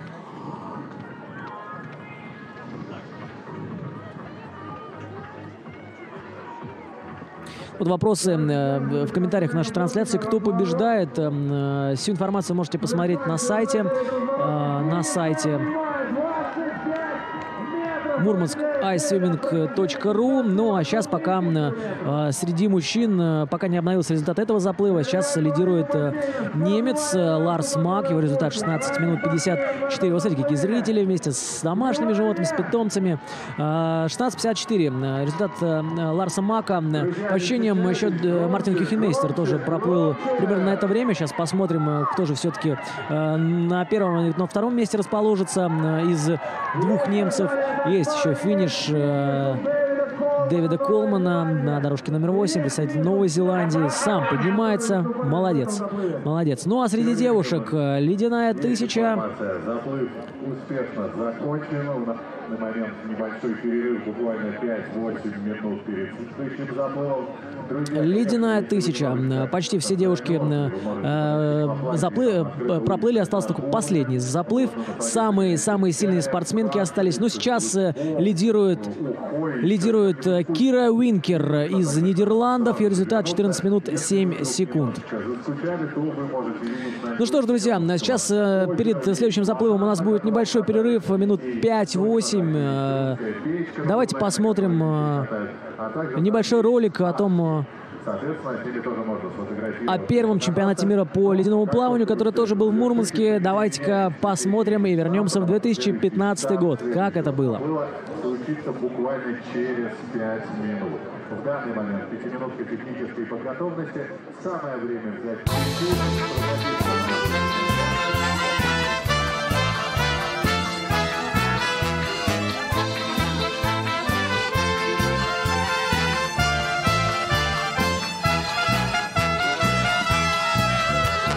Радостный Мурманск встречает гостей морем спортивных знамен. Снега сиянием, мерцанием огней, словно большой стадион. Северный ветер спортсменов бодрит, стуже полярной назло. Ни сверкающим льдам, ни полярным ветрам сердец не подвластно тепло. Сильнее, чем ветер, стремление к победе. Зимнее плаванье старт свой берет, смело выходим на лед. Как символ, как знамя, вода, лед и пламя. Наше призвание, судьба, наша спорт, значит идем на рекорд. Как символ, как знамя, вода, лед и пламя.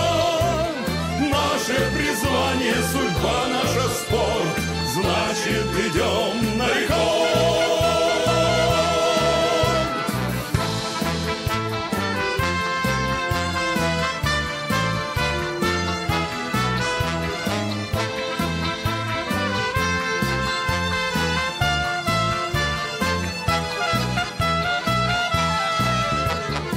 Северный город овеян теплом добрых улыбок друзей. Настежь для спорта распахнут наш дом, сил для борьбы не жалей. Пусть посвящается каждый... Я контролирую, чтобы все было хорошо. По очереди, по очереди. По очереди. Так, кто? Давай. Давай сюда. Ну что ж, еще раз всем здравствуйте. Еще очередное прямое включение у нас с берега Семеновского озера. И сейчас мы пообщаемся с Фюзо, представителем Франции. Немножко по-русски, немножко по-английски, немножко по-французски. Будем все переводить. Hello, Alexander. Congratulations. Thank you. Я поздоровался, сказал, что you have won your hit. How was that? Oh, it's a perfect pleasure to be here because we share brotherhood of people who swim in difficult situations. So they have to support each other, to help each other, and to give the best for themselves and for the other. And that's the definition of brotherhood. So it's very good to be. Ага, ну, Александр сказал, что очень здорово быть в Мурманске, ему все очень нравится. И он сказал, что это объединяет, соревноваться в таких тяжелых условиях. Люди поддерживают друг друга, и очень классно это сплочает, и очень хорошо быть здесь, ему все очень нравится. Александр, you have won your heat, but your time it's not in the first. Do you maybe, can you, do you think who will win? Well, I think it's not about time. For me, it's just about finishing and being part of the people who finish. So it's after we congratulate each other. We help also people who still have cold. We appreciate the fantastic involvement of the Russian team who help us to recover completely and quickly from the cold. So it's perfect.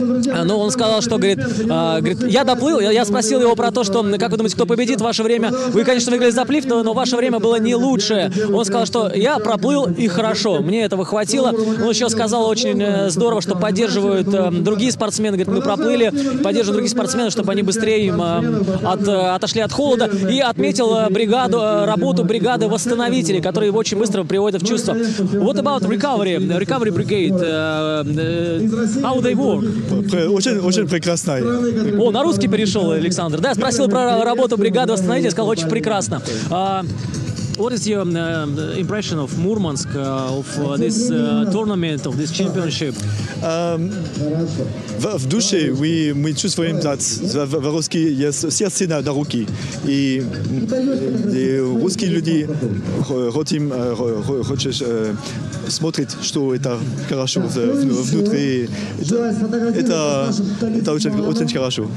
Ну вот так вот, на русский перешел Александр Физо. Ну, давайте на этом и закончим. Еще, what is your expectation of the champion? Who will be champion in men and women?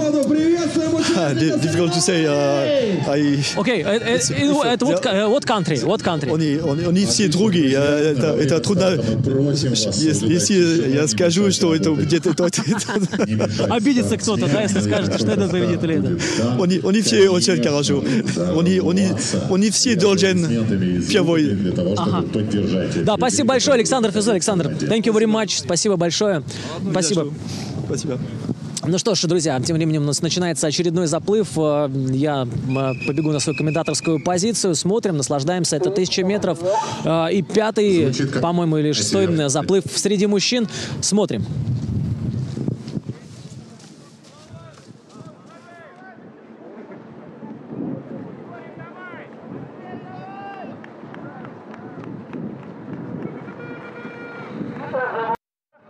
Звучит команда в воду.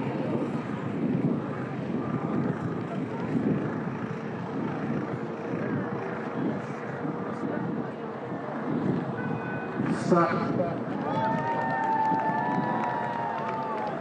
На первой дорожке Алистер Белл, Великобритания. На второй дорожке Андрей Замыслов, Россия, Москва. На 4-й дорожке Томас Людковский, Польша. На 5-й дорожке Пэдди Бонд, Ирландия. На 6-й дорожке Владимир Чигорин, Россия, Благовещенск. На 7-й дорожке Колин Литси, Ирландия. 1000 meters.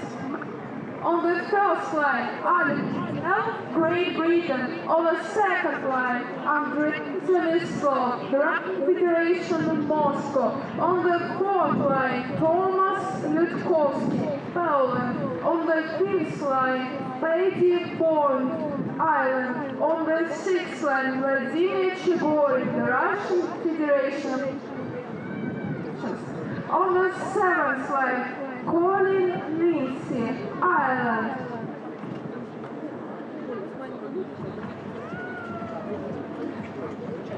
А тем временем у нас идет фотосессия с нашими талисманами. Ну что ж, друзья, продолжаем наши заплывы. Это 5-й заплыв, на котором у нас участвуют Алистер Белл из Великобритании, Андрей Замыслов из Москвы, Россия, Томас Людковский, польский пловец, Пади Бонд из Ирландии, Владимир Чигорин, Благовещенск, Колин Линдси, Великобритания. Посмотрим, как они покажут себя в этом заплыве. Да, вот сейчас вы видите табличку, и впереди ребята только начали свой заплыв. Впереди, конечно, у них еще целая 1000 метров. Сейчас вот они только-только начинают. Это 5-й заплыв, друзья. Да, экватор мужских заплывов.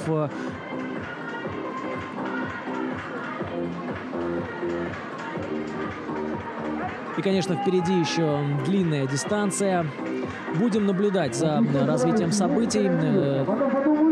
На ваших экранах был Колин Линдси из Великобритании. Сейчас перевернули такую красную табличку с числом. Это означает, сколько осталось 25-метровых отрезков нашим спортсменам проплыть.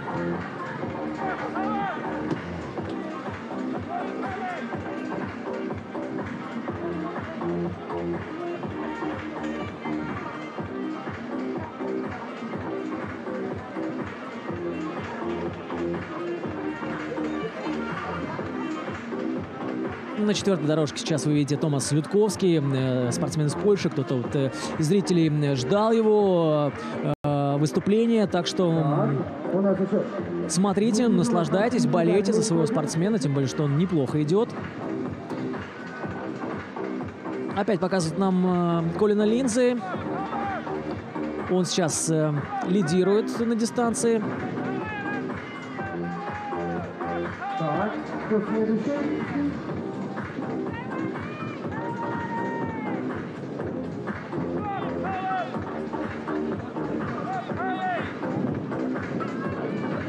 Ну вот так, бывает, не надо. Хотите фотографироваться с нашим медвежом, там надо вот пролезть. Можно беги.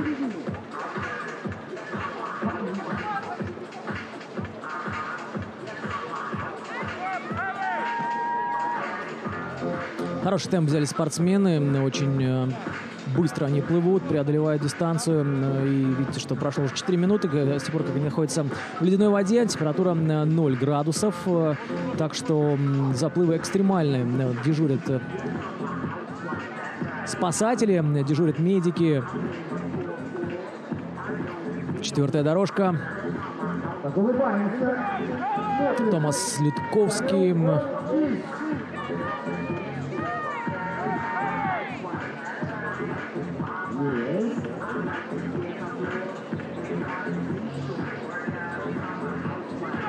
Наш активный болельщик фотографируется.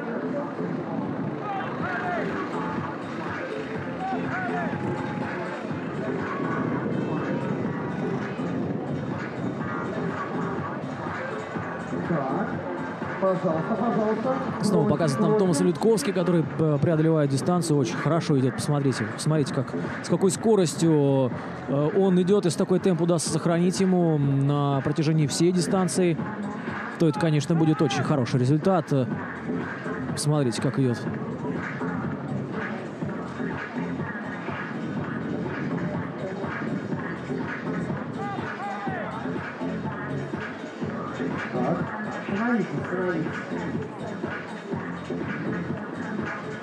Сейчас сравнялись польский спортсмен с другими, но это, конечно, обманчиво, потому что надо смотреть, сколько осталось отрезков. 26 отрезков осталось у спортсмена из Великобритании. Вот сейчас перевернут, останется 24. Ну, хорошо идет, хорошо. Это Колин Линдзей. Сейчас он лидирует в заплыве. Дорожка под номером 7. Следите за лидером. Ну, а сейчас у вас на экранах результаты четвертого заплыва. Лучшим был Марк Гест, Великобритания. Британский пловец 19-16 секунд. Второе место Джонатан Куи. Тоже... совсем не видел. Мартин Кюхенмейстер, конечно же. 16 минут 56 секунд. Он был лучшим. Второй результат у Марка Геста. А третий Джонатан Куи, Великобритания. Оба пловца. Юрий Непокоев, к сожалению, не сумел закончить дистанцию. 150 метров ему оставалось, но рассчитал свои силы и понял, что не доплывет, поэтому решил сойти с дистанции, хотя оставалось там всего ничего. Вот он плывет, Томас Людковский. В хорошем темпе. Я так понимаю, что сейчас он гонится за лидером. Посмотрим, удастся ли ему нагнать. Может, подустанет у нас Колин Линдзей. И Людковский просто так наплывет на него на второй половине дистанции. Ну, как я уже говорил, не устану повторять, что все покажет вторые 500 метров. Вторая половина дистанции. Все станет понятно. Забегайте сюда, да. Символом наших соревнований.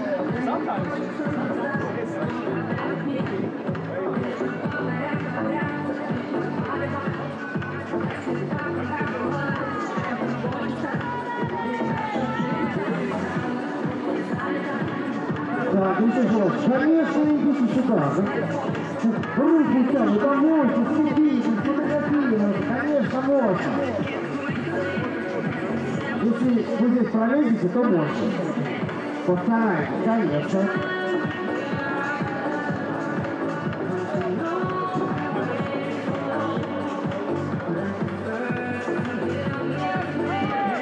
Ну что, Вань, как происходит процесс? У нас вообще здесь нон-стоп, без остановки. Нигде просто звезда.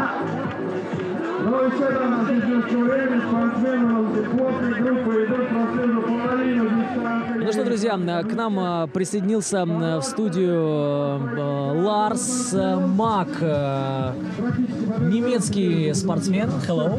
Hello, Lars. Hello, nice to meet you. Nice to meet you too. Будем общаться по-английски. С Ларсом он сказал, что он разговаривает sometimes, иногда. Sometimes speak English, and now you should speak English. I can speak English. Yes. Okay. Now you are first. Your time is the best now. You know. I didn't know that. No, I was swimming. I was concentrating on my swimming and didn't see the result. Окей, я просто спросил Ларса, говорю, знаете, что вы сейчас первый? Он сказал, нет, я, говорит, я был сосредоточен на плавании и даже не знал, но вот сейчас вы мне сказали, так что спасибо. The first place, Lars Mach. Cool. And your time 16:54. Yeah. Ага. Да, я сказал, что время Ларса 16:54. How was that? How was the water? Как водичка была? The water is fantastic. It's a fantastic pool, and I didn't expect that time. For me, it's my best time now, and well, it's a fast pool. It's a very good pool to swim. Ага, ну Ларс сказал, что это хороший бассейн, отличная водичка. Это его лучшее время, которое он поставил. Говорит, очень замечательный бассейн, ему было приятно плавать. Is it the national record of Germany? 16:54. Oh, no. No, it isn't. It isn't. It's just my best time. I think we have a last race at the end of today, where the fastest all of this competition will start. But for me, it's my best time. Да, он сказал, что это лучшее время. Это, конечно, не национальные рекорды Германии, нет, но вот это время, конечно, для него лучше. And your teammate, Мартин Кюхенмейстер, on the second place. Да, вот Мартин Кюхенмейстер всего 2 секундочки проиграл. Do you compete with each other and I'm the best. No, I'm the best. Always speak. Yeah, we are joking about that, but we didn't expect that we're that close to each other. But it's nice. It's always nice to have a competition like that. Да, я спросил, говорю, Мартин Кюхенмейстер, ваш сокомандник, сейчас на втором месте, 2 секунды всего проиграли. Спорите ли вы, кто лучше? И он говорит, да, постоянно подшучиваем друг по другом, но не ожидал, конечно, что будут так вот плотненько располагаться они на дистанции. Ларс, what do you think? Who will win? Who will be the champion? Кто будет чемпионом, по вашему мнению? Maybe not the name, but country. Спросил не имя, страна. Well, there's one German guy is very good, of course. Christoph is very good, and also Peter from Bulgaria is also also a good one. Yeah. I have no clue who will win. We will see at the end of the day. Ага, ну, Ларс сказал, что, говорит, я спросил, кто будет лучшим, кто станет чемпионом. Он сказал, ну, какой-то, хорошо, если станет какой-то один немецкий парень, говорит, но, конечно, посмотрим. Будет известно к концу вечера. Может быть, Петр Стоичев из Болгарии станет в очередной раз чемпионом. What is your impression of Murmansk, of the championship, about organization, about the city and weather and so on? Well, it's well organized, and I want to thank you here for that well organized competition. I didn't expect it that well organized. I'm so impressed, and I want to thank here right now my volunteer Xenia for supporting me and helping me, and yes. She showed me a lot of things here in Murmansk, and it's a nice city. I like to be here. Ага, да, но Ларс сказал, что, говорит, все очень классно. Я спросил, как вам организация, город и вообще здесь находиться. Он сказал, что все очень круто. Говорит, я не ожидал, что будет все так классно организовано. Он хотел поблагодарить Ксению, своего волонтера, сказать спасибо, что за ручку буквально водит его, показал ей город, и, в общем, все ему очень нравится. What about the next championship, and in what city Well, now this is the end of our season for the European season, and but I think about taking part in Lesotho in Africa. It's in the end of July, beginning of August. There's a in Africa ice swimming competition, and I would like to take part in that. Ну, рассказал, я спросил по поводу того, что будет дальше после чемпионата. Он сказал, что сезон, говорит, заканчивается у нас европейский, и еще один старт намечен на конец июля. Будет он в Южной Африке, в Лесото, да? Лесото. Лесото, да, в Южной Африке будет заплыв, и он хочет там поучаствовать. Ну, а сейчас, Lars, now it's your best time, and the strongest swimmers will be the last heat. In the last heat of the day, yes. Yes, what do you think about? I will show you who will compete. Я говорю, я сейчас покажу, кто будет соревноваться. Давайте попробуем предугадать. Paul Eugen, Dorin Georgescu from Romania. He won the 500 meters. Yeah, you never know. It depends on your fitness or how you feel during the race. It could be that somebody will finish earlier, so you never know. We will see it at the end when everybody is finishing. Ну да, я только начал называть имена. Вот назвал румынского пловца Дорин Джорджеску, который вчера выиграл 500 метров. Как Ларс думает? Он сказал, говорит, никогда не знаешь. Все узнаем в конце. Так что давайте, друзья, досмотрим до финала. Ну а с нами был Ларс Мак, пока лидер. Thank you very much, Lars. Thank you very much. Nice to talk to you. Nice to talk to you. Nice to be here. Thank you very much. Ага, спасибо большое. Thank you very much. Мы скоро продолжим.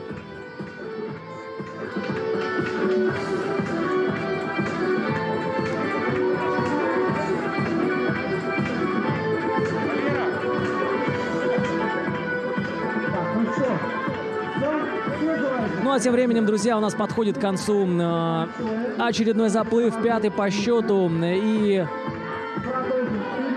на 4-й дорожке лидирует у нас Томас Людковский из Польши. Вот так вот за нашим разговором с Ларсом Маком Томас Людковский взял, да и оторвался от своих преследователей и сейчас лидирует. Посмотрим, друзья, остается всего ничего. Следим за этим заплывом. Будем болеть за сильнейших.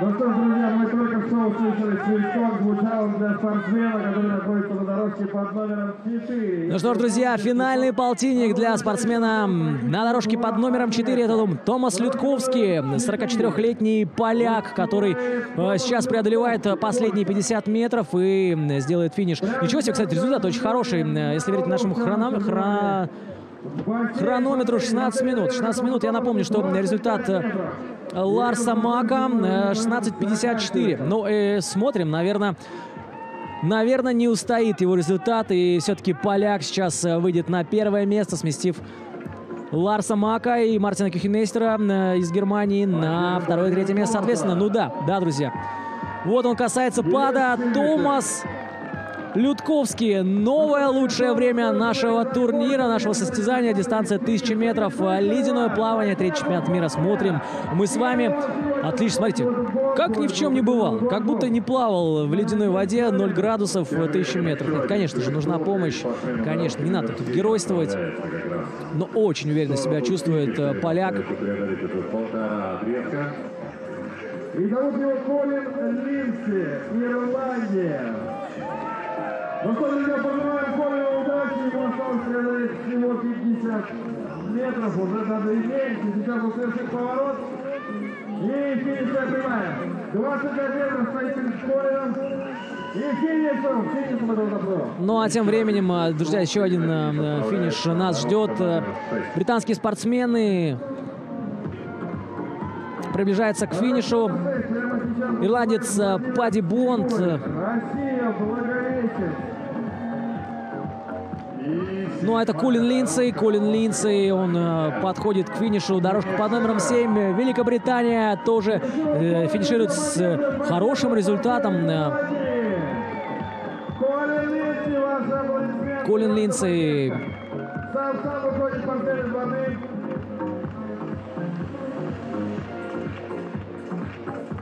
Дорожка под номером 6 наш соотечественник. Преодолел за половину бассейна. Стремится к финишу.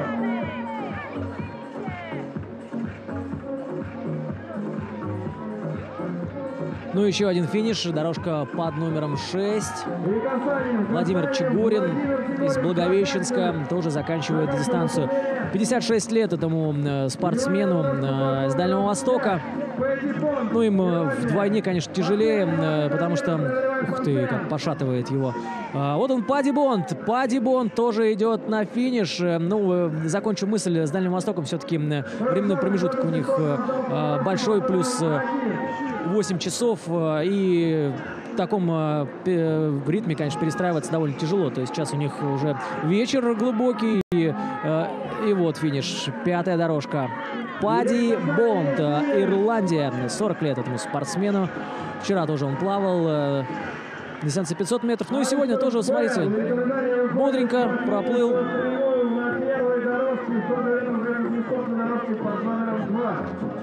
Андрей Замыслов, Россия, Москва на второй дорожке. Внимание за финишем!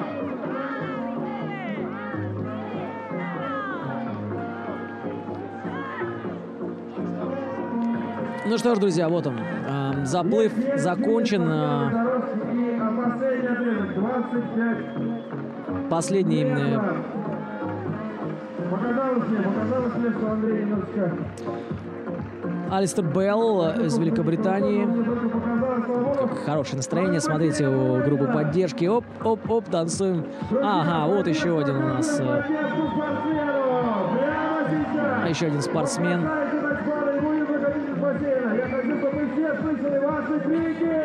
Это Андрей Замыслов из Москвы. Он тоже заканчивает свою дистанцию. Тяжеловато доплывает, конечно, но молодец. Главное, что справился. Смотрите, как сосульки на разделительных линиях висят. Все-таки плавание ледяное у нас, да. Шапочка съехала. Не хочет выходить. Андрей Замыслов. Ну, конечно же, из воды его сейчас достанут, поднимут и пойдут греть. Тем временем потихоньку уже приближаемся к самому интересному, к сильнейшим заплывам. Да, вот сейчас показывают информацию о главном суде Виталии Поборщем. Мы общались с ним сегодня и вчера. И, в общем, пока он говорит, что пока тьфу-тьфу-тьфу, все проходит замечательно. Спортсменов хорошо восстанавливают. Как он сказал, что бригада восстановителей творит прям чудеса. Это люди, которые работают со спортсменами после того, как они уже выйдут из воды. И главное, что тоже надо грамотно его согреть и привести в чувство. И с этим медики справляются весьма успешно, потому что некоторых людей, вот особенно девушек, после заплывов буквально выносили на носилках, и вот уже в Лапландии, в Дворце творчества, там уже в специальной комнате их восстанавливают. То есть люди плывут по 20 минут в ледяной воде, а потом, конечно, просто падают с ног и не могут идти. Но всех восстанавливают, все проходит успешно. Ну что ж, у нас сменился лидер. Тем временем лидер среди мужчин новый, теперь он поляк.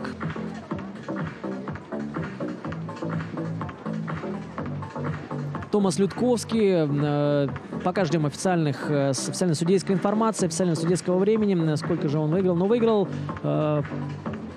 несколько десятков секунд, по-моему. Ну что ж, друзья, сейчас небольшой перерыв перед заплывами.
Подвигаться, разогреться, если вдруг кто-то замерз, хотя погодка, насколько я вот отсюда ощущаю, нас сегодня радует. В районе нуля нам будет, может быть, плюсовая температура сегодня на улице. Во время наплыва, если вы обратили внимание, солнышко показалось у нас на краске нити, я так обрадовался, но оно быстренько ушло. И прямо сейчас мы с вами очень хотим послушать комментарии наших болельщиков, пообщаться с вами, друзья. Да, здравствуйте, здравствуйте. Что бы вы сказали в поддержку наших спортсменов? Нет, не хотят. Здравствуйте. Здравствуйте. Что бы вы сказали в поддержку наших спортсменов?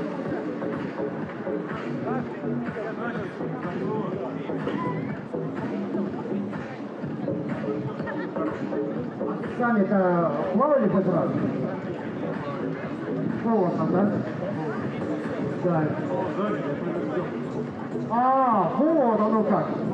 Вы приехали из здесь? А ну поближе, нормально. Да. Мы идем дальше. Ну а пока ты ищешь следующий комментарий, друзья, что бы вы пожелали нашим? Ну что, друзья, еще одно прямое включение с кромки ледяного бассейна на Семеновском озере. Здесь и сейчас со мной стоит рядом председатель Федерации ледяного плавания Великобритании. Это Кейт Стилс. Кейт, hello. Hello. The first question, первый вопрос. How's your impression of Murmansk, of this championship? It's wonderful. The hospitality, the friendship is so warm, and you've done an amazing job putting on this competition. The water's perfect, nice and cold, what we want. The weather's really nice. It's much warmer than we thought, and yeah, it's going brilliantly. It's amazing. A lot of competition. Okay, I will translate for our Russian speaking. Ну что ж, я переведу. Кейт говорит, я спросил, как ваше впечатление о Мурманске, о этом чемпионате. Сейчас мы немножко помолчим, пока будет старт. Okay, we'll wait for the start. Ну что ж, старт-дан, поэтому продолжим. В общем, Кейт сказал, что все очень нравится, очень гостеприимное отношение и вообще хорошо встречают. Водичка шикарная, сказала Кейт, ну и в принципе ей все нравится. What is your result? What is your expectation of result? Is it personally? I got a personal best. So I was really pleased with my time today, and I loved the swim. I enjoyed it. There's 14 Great Britain swimmers that came out. 13 are starting today, and they're all doing really well. We've just seen the ladies got some really fast times. The men have been really good as well.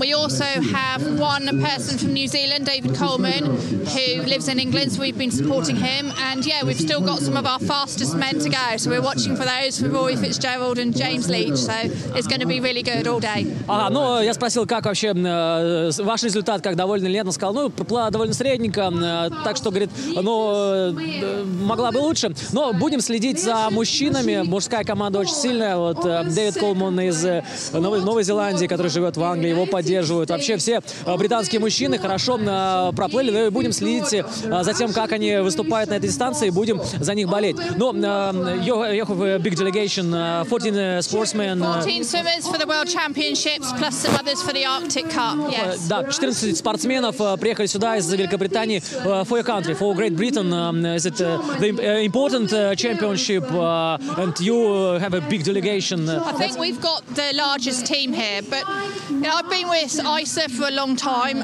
and it's amazing to see the sport grow and to have so many competitors here today from 32 countries, and it's just brilliant. I'm loving it. Thank you to Russia and Murmansk. Thank you very much. С нами была Кейт from Great Britain. Спасибо большое. Все, that's all. Okay, thank you. I'll translate. Ну, мы поговорили с Кейт, она сказала, что вообще самая большая делегация, очень большая команда здесь, и приятно находиться среди всех этих спортсменов, очень много соревнующихся, целых 32 команды, ну и вообще все прекрасно, настроение хорошее, и я думаю, что ни одно такое мнение. Кейт Стилс из Великобритании, из команды Британии была у нас прямое включение, ну а сейчас идет уже 6-й заплыв в полном составе. Вернусь на свою комментаторскую позицию и назову этих спортсменов, которые плывут, так что следите за заплывом. По первой дорожке чуть дополню по информации. Да, слушай. А вы за кому болеете? А что бы вы им пожелали? Они вас слышат.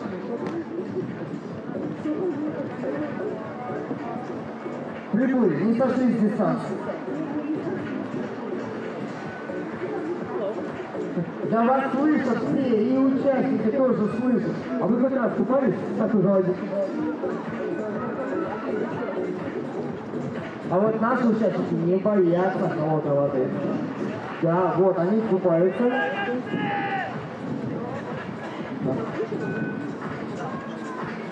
Я тебе даже больше скажу, прямо сейчас они демонстрируют, насколько они ее не боятся и насколько они готовы покорить эту дистанцию в 1 километр. Здравствуйте. Здравствуйте. А я к вам пришел. А вы что пожелаете нашим участникам? Понятно, победы. А еще что? Ну что, друзья, у нас идет 6-й заплыв среди мужчин. Ледяная 1000 метров. Лешек Нажемец из Польши по первой дорожке.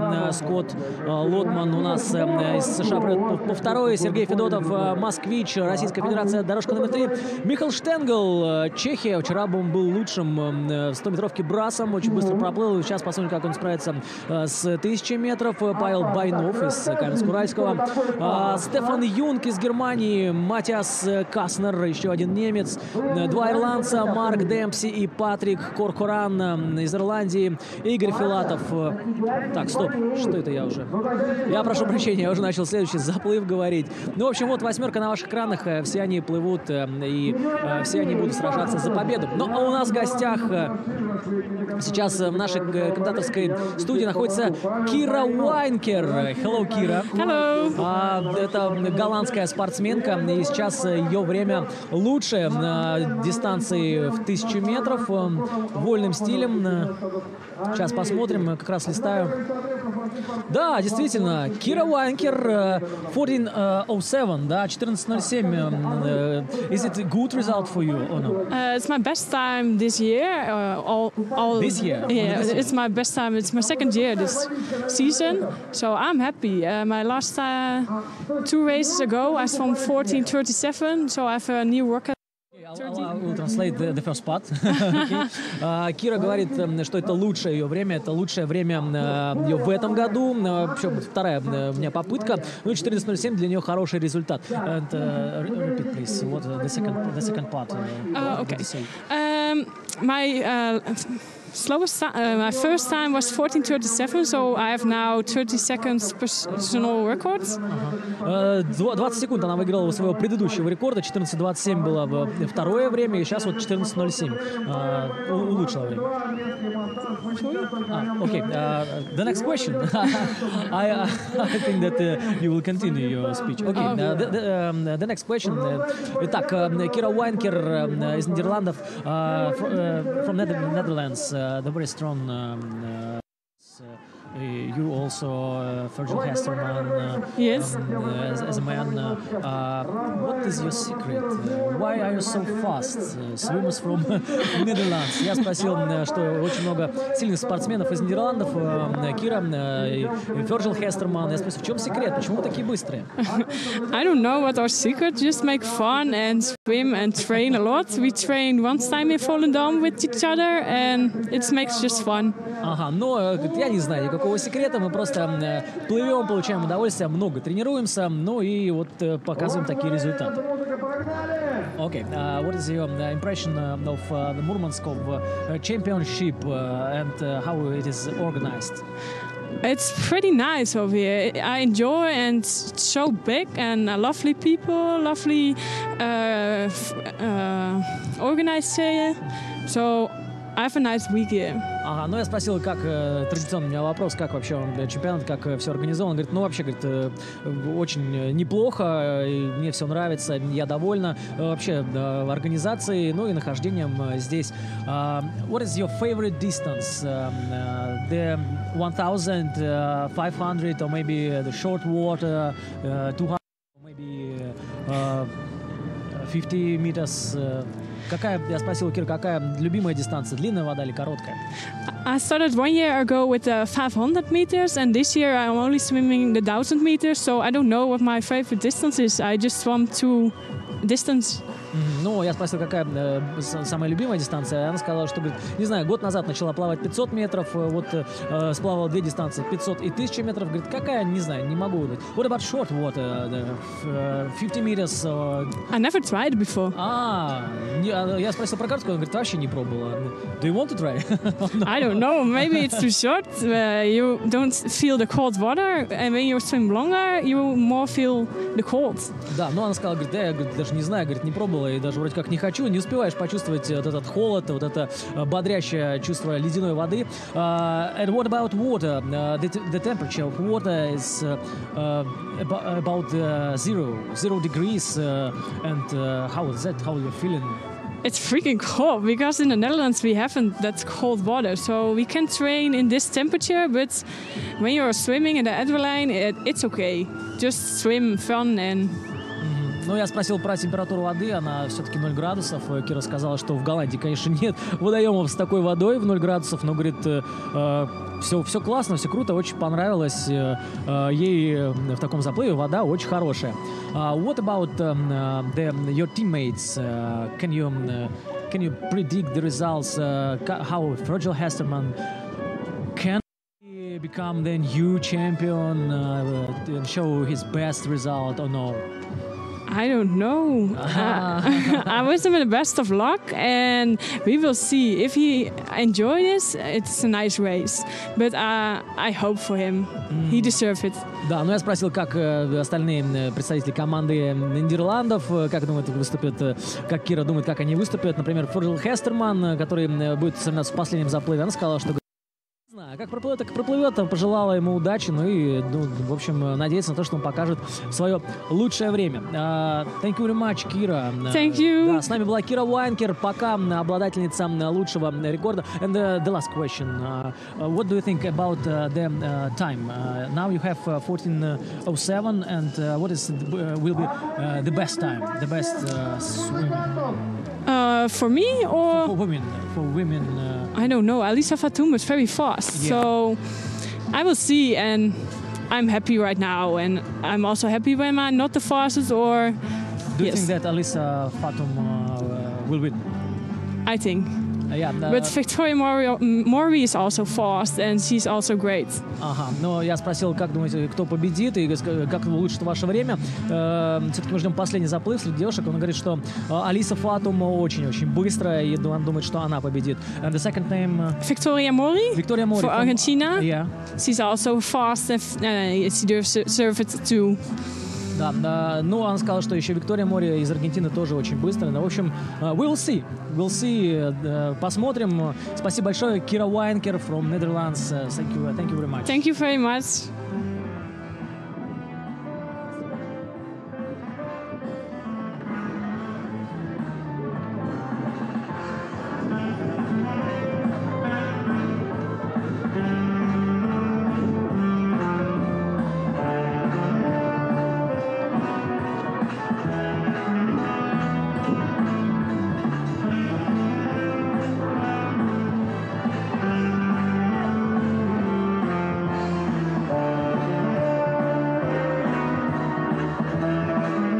Возвращаемся к нашему заплыву. Уже больше половины дистанции позади. Даже я бы сказал, что выходят на финишную прямую пловцы. Смотрите, какие разрывы. Да, кто плывет туда, кто уже обратно доплывает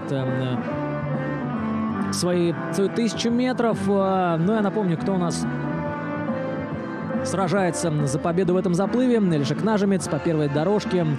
Скотт Лотман. По второй Сергей Федотов. Третья Михаил Штенгл, четвертая Павел Байнов на пятой, Стефан Юнг, шестая дорожка, Матиас Каснер, седьмая, восьмая дорожка Марк Демпси. Ну и по ходу лидирует у нас пятая дорожка. Это Павел Байнов из Каменск-Уральского, Дальний Восток. Да, очень хорошо идет Павел. Я думаю, что в таком темпе он одержит победу. Тем более нет хрономера нашего, но я думаю, что потом мы узнаем время. Смотрите, как идет Павел. Пятая дорожка очень неплохо оттолкнулся от бортика и продолжает плыть в хорошем темпе, с хорошей скоростью.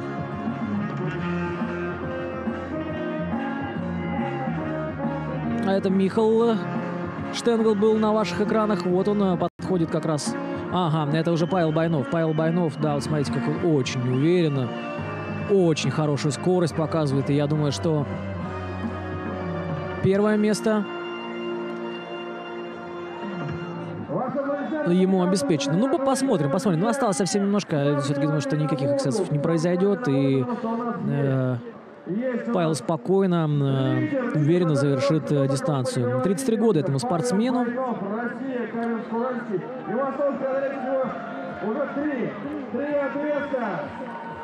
Ближайший преследователь на дорожке под номером 2, ему еще 6 отрезков остается преодолеть, так что я так думаю, что Павел... Прошло объявление, что Скотт Лотман сейчас... Прямо сейчас этим поворотом выходит. по второй дорожке плывущие спортсмены США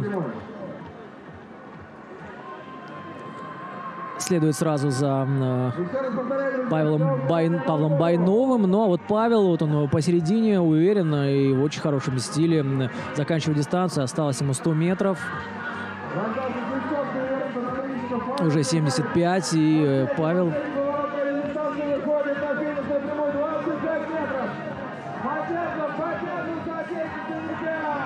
Так, или я не понял, или перевернули табличку, я ориентировался просто по табличке.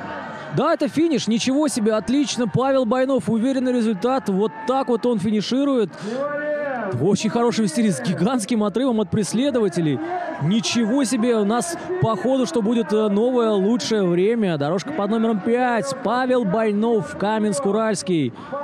Вот он, красавец, смотрите, как самостоятельно выходит из воды. Отдышался. Ну и на восстановление, Паша, молодец. Ты уже все сделал. Да, очень интересно посмотреть, какой же результат у Павла Байнова. Держится превосходно, конечно. Посмотрите, как стоит на своих двоих, на двух ногах. В общем, уверенная победа, уверенный выход из бассейна. Но очень интересно будет узнать результат. Спортсмены США. Скотт Лотман тоже подходит к завершению своей дистанции. Доплывает он последние метры. Еще один свисток раздался. Скотт Лотман на второй дорожке плывет финальный полтинник. И тоже будем смотреть за его финишем. Конечно, очень большой отрыв Павла Байнова от всех преследователей. Медали, даже если не иметь память золотую. А в одном из вчерашних заплывов, а тем временем он же выходит на финальные 25 метров, преодолевает практически прямо сейчас уже преодолевает половину бассейна. Вот он, Скотт Лотман в симпатичной оранжевой шапочке. Финальные 25 метров преодолевает уже очень неплохо и сейчас будет финишировать. Тоже с большим отрывом от всех остальных. Скотт Лотман.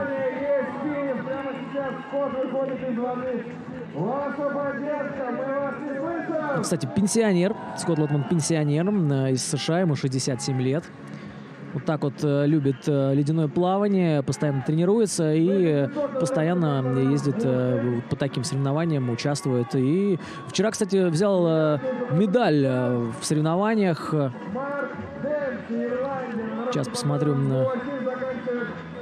в какой дисциплине. В принципе, всю информацию можно увидеть на нашем сайте murmanskyswimming.ru. Там есть весь регламент, есть вся информация. Еще один финиширует. Кстати, Павел Байнов вчера был четвертым на дистанции 500 метров вольным стилем. Не хватило ему до третьего места. Меньше секунды. 6:48.67. Его результат 6:47.84. Результат немца Стефана Рунге. Это вчерашняя дистанция 500 метров. Чуть-чуть не покорилась Павлу Байнову. Ну а сегодня он в хорошем стиле. Очень с большим отрывом от своих преследователей закончил дистанцию. Будем узнавать время. Ну а тем не менее заплыв у нас подходит к концу. Наш 6-й заплыв.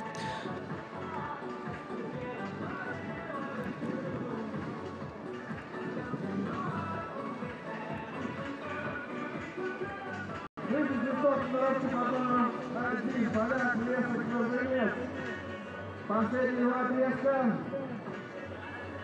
И дорожка под номером 6. Осталось всего половина бассейна спортсмена на 6-й дорожке. Стефан Юнг, Германия, дорожка номер 6, внимание.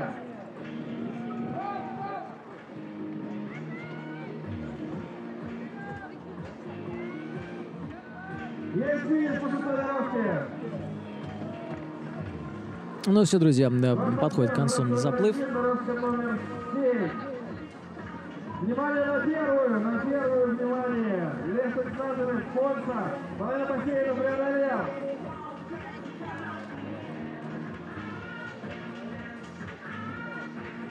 Очень плотно финишируют спортсмены. Внимание! Ну а у нас уже есть результаты предыдущего заплыва. Томас Лютковский из Польши 15:46:06 улучшил результат Ларса Мака, который был у нас сегодня в эфире в гостях.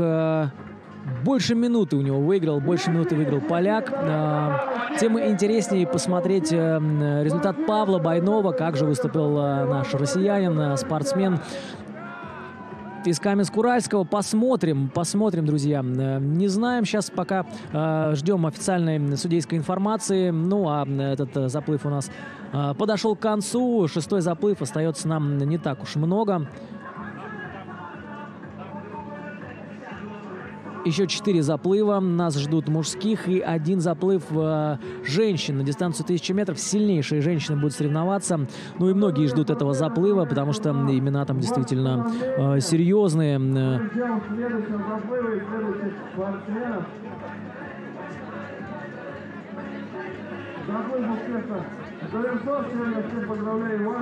Виктория Мури, Александра Беднарик, Ханна Бакуняк, Алиса Фатум, Лина Мяккинен, Киара Доран, Рената Навакова и Жофли Марион. В общем, эти спортсменки будут состязаться совсем скоро, в 3 часа. Ну а сейчас небольшой перерыв у нас перед очередным заплывом. Посмотрим немножко видео и потом вернемся. Что желают мурманчане нашим спортсменам?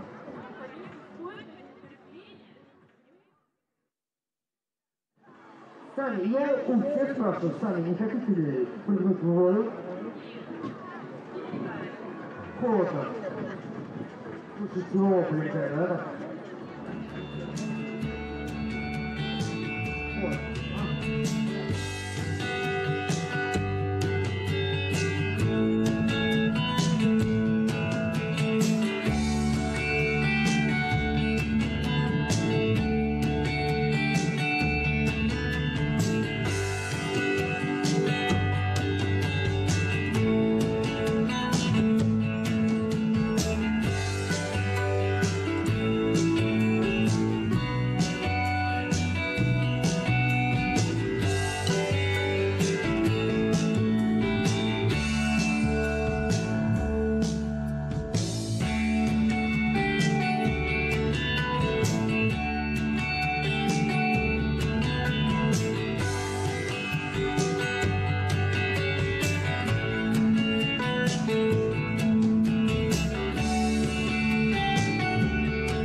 На дворе март месяц, ласково и ярко светит солнышко. Сейчас мы находимся на берегу Семеновского озера, где уже начата подготовка к чемпионату мира по ледяному плаванию. Более 400 спортсменов приедут в Мурманск, чтобы понять, кто же из них самый быстрый в наших холодных водах. За моей спиной строители уже делают лунки. Здесь будет 25-метровый бассейн, 10 дорожек прямо на Семеновском озере сделают в ближайшее время.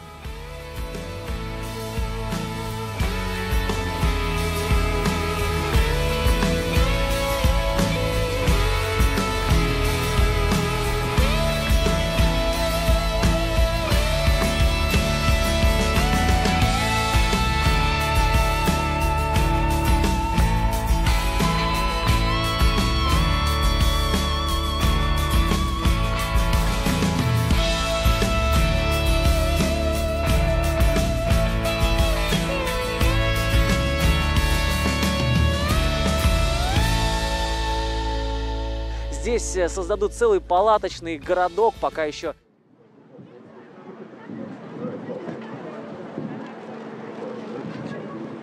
Ну что ж, друзья, мы продолжаем наши трансляции с чемпионата мира по ледяному плаванию с города Мурманска. Готовится очередной заплыв, и вот спортсмены уже выходят на старт. Звучит команда с верхнюю одежду. Полный заплыв. Кстати, вот на ваших экранах, ничего себе, сам Рэм Баркай участвует в этом заплыве. Южная Африка. Рэм Баркай, один из идейных вдохновителей и амбассадоров этого вида спорта по всему миру, несет опыт ледяного плавания. И вот он, старт дан. Пошли спортсмены на дистанцию. По первой дорожке Патрик Коркоран, Ирландия. Немного расскажу о том, кто сегодня плывет по этим дорожкам. В этом заплыве Патрик Коркоран. Нидерланды. Четвертая дорожка. Рикюс Грибовский, Польша. Патрик Коркоран из Ирландии на первой дорожке. Игорь Филатов из Тюмени на второй. Александр Шильдер, Нидерланды, дорожка номер 3.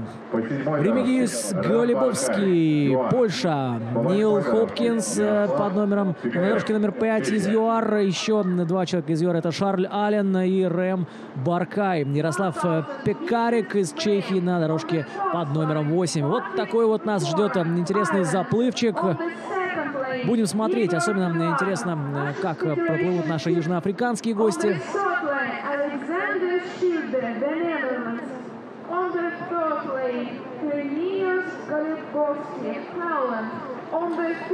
Ну, а есть у меня интересная информация для вас, друзья. В прошлом заплыве Скотт Лотман из Соединенных Штатов установил новый мировой рекорд для возрастной группы 65-69 лет, самому Скотту 67. Так вот, друзья, новый рекорд на дистанции 1000 метров, 16 минут 00 и 6 сотых. То есть 16 минут и 6 сотых новый мировой рекорд улучшил Скотт Лотман старый предыдущий рекорд более чем на 2,5 минуты. Рекорд держался 2 года. 3 года и 2 месяца. 30 января 2016 года был поставлен. И, кстати, температура воды тогда была больше, намного даже, 4,5 градуса. А сейчас вода у нас 0, что сложнее, конечно, поставить, показывать какие-то хорошие результаты в такой воде, быстрые.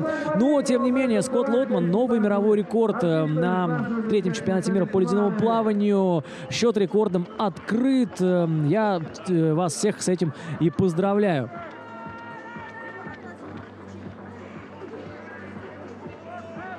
Ну что, друзья, я немножко живого саксофона для вас, тем более, что солнышко у нас здесь показалось. Давайте будем поактивнее, болельщики. Ну, а в Мурманске показалось солнышко, так ласково греет спортсменов. Оно плывущих сейчас, освещает им путь.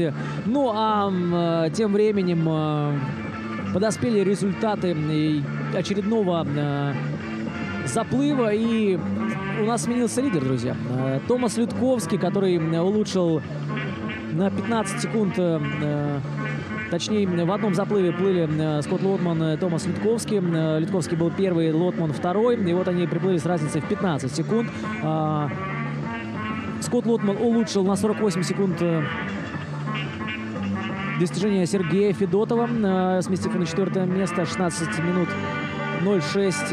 И Томас Людковский, закончивший заплыв первым, вышел на 2-е место, 15:46:06. Но Павел Байнов был самым быстрым, 14 минут 20 секунд и 26 сотых. Это результат Павла Байнова, россиянин, 86-го года рождения, 33 года человеку. И сейчас он находится на 1-м месте.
За заплывами мужчин. И сейчас у нас проходит дистанцию 8 спортсменов. Ну, а к нам наша трансляция присоединилась Барбара Хернандес из Чили. Hello, Барбара. Hi, everyone. Ну, как вам водичка, как соревнования? How's water? How the competition? So cold, but so cold. Yeah, so cold, but it's amazing in place and the organization. It's unique, yeah. Ну, я спросил, как водичка, она сказала, что да, очень холодно, все круто организовано, ей все очень нравится. You're from Chile. Yeah, I'm from Chile, yeah. South America, it's warm now, yeah. It is hot country, and how you train, how you prepare for this competition? I train in the middle of the Andes in Portillo. The water has maybe 2 Celsius degree, and also in the Patagonia and the glacier, yeah, we have a lot of ice too, yeah. Но я спросил, вы из Чили, Барбара, она сказала, да, сейчас там очень тепло. Как тренируетесь? Она сказала, я тренируюсь, конечно, не в Чили, в других странах, вот, в том числе в Патагонии, в других местах, и там температура водоема, где я тренируюсь, около 2 градусов. About 2 degrees, but now the temperature is about 0. Yeah. About 0, yeah. Yeah. What is more difficult for you? Here, here for the ice and the, I don't know, in the competition, it's difficult, yeah. Ага, ну он сказал, я спросил, сложнее, да, температура около 0, он сказал, конечно, сложнее, и вообще соревноваться в погоде при такой температуре намного сложнее. What about your result? Do you enjoy it or no? Yeah, of course, I am happy. After every race, I am so happy. It's the swimming. All about that, it's swimming, keep swimming, yeah. Ну, я спросил, довольна ли результатом Барбара. Она сказала, конечно, довольна. Очень, ну, я, говорит, я плыла. Все, что я делала, я плыла, уже потом поняла. Но сейчас you are on the sixth place, 15:31. Wow, yeah. Wow. Yeah. Is it great? Yeah, it's great for me, yeah. Is it your best time? It's my first 1K. Yeah, it's the first one, yeah. I'm happy, it's a good time for me, yeah. Я спросил Барбару, говорю, это лучшее ваше время? Она говорит, это, говорит, первый раз вообще, как я участвую в заплыве на 1000 метров, так что, говорит, я вообще счастлива, что проплыла. Was it hard to finish? Hard to when leave the last meters? Yes. Yeah. Was it difficult? The most difficult, I don't know. It's your last chance for do your best, yeah. And then it's the recovery, and here is amazing, yeah. It's the best place ever for the. Can you swim this distance? And I don't know. It's amazing, yeah. Ну, я спросил Барбару, что же спросил, я забыл уже. Но я спросил, про Про последние метры, насколько тяжело их доплывать, она говорит, что, ну, вообще, конечно, тяжело, ну, я старалась, и Мурманск — отличное место, где можно показать все, на что ты способен, тем более, что здесь, пожалуй, лучшая бригада восстановления, здесь работает целая компания медиков, ну, и они, конечно, восстанавливают, за что им спасибо большое. What do you think? Who will win? Who will win? Yeah. The Russian, I hope so. Yeah, always, no? Now, I hope the best time, Yeah. Kira Weinker. Kira. Yes, Yeah. я спросил Yeah, she's Барбару. amazing, yeah. Да, we have talked Yeah, with her. with her, Я спросил, кто, как вы думаете, победит? Она сказала, конечно, Россия. Конечно, Россия победит, но вот я показал, что Кира Вайнкер сейчас на первом месте from Netherlands. Yeah, And, amazing time, yeah. Yes, and Pavel Bainov from Russia. Yeah. Now he has the best result in Super, American congratulations, yeah. But You're my favorite swimmers, yeah, please. But I think that the last heat, women's heat, the most, faster, yeah. the faster swimmers. Да, я сказал, что последний заплыв все-таки сильнейшие женщины будут стартовать, и там будет видно, кто окажется на первом месте. Ну и we waiting for the last men's heat, and also the fastest swimmers will compete there. Good luck for her. Да, ну пожелала удачи Барбара Хернандес. Давайте поблагодарим ее. Thank you very much, Barbara. No, thank you. Thank you for all, yeah. Thank you so much.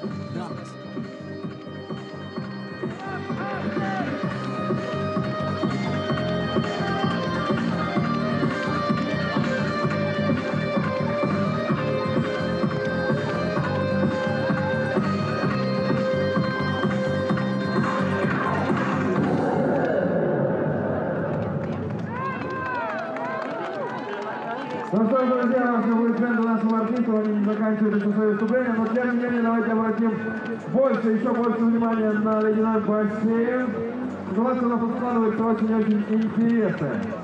Очень плотные группы идут спортсмены, практически одинаковое количество. Ну что ж, возвращаемся к нашему заплыву. Уже выходят на вторую часть дистанции, даже уже на вторую, третью, я бы сказал, дистанции.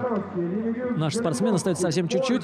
Ну а давайте покажем результаты предыдущего заплыва, где победу праздновал Павел Байнов из России. 14 минут 20 секунд. Ну и вот он, рекордный для возрастной группы 65-69 результат Скотта Лотмана 16:00:24 почему-то здесь, но есть информация 16:00:06. Но сотые не важны, друзья, потому что на 2,5 минуты улучшил Скотт Лотман предыдущий рекорд. Ну и это на самом деле очень и очень круто. Счет рекордом открыт. Надеюсь, что не последний. Нас ждут сильнейшие спортсмены, так что думаю, что не последний рекорд. Ну а тем временем подходит к концу заплыв под номером 7 среди мужчин. Патрик Коркуран, Игорь Филатов, Александр Шильдер, Ремигиюс Гулебовский, Нил Хопкинс, Шарль Аллен, Рэм Баркай и Ярослав Пекарик соревнуются между собой. На четвертой дорожке Ремигиюс Гулебовский из Польши. Очень сильный спортсмен, очень хорошо выступает. Вот нам показывают чеха. Это Ярослав Пекарик. Ему остается еще 12 отрезков по 25 метров. Это хорошо видно на красной табличке. Ну, покажите общий план, сколько остается кому.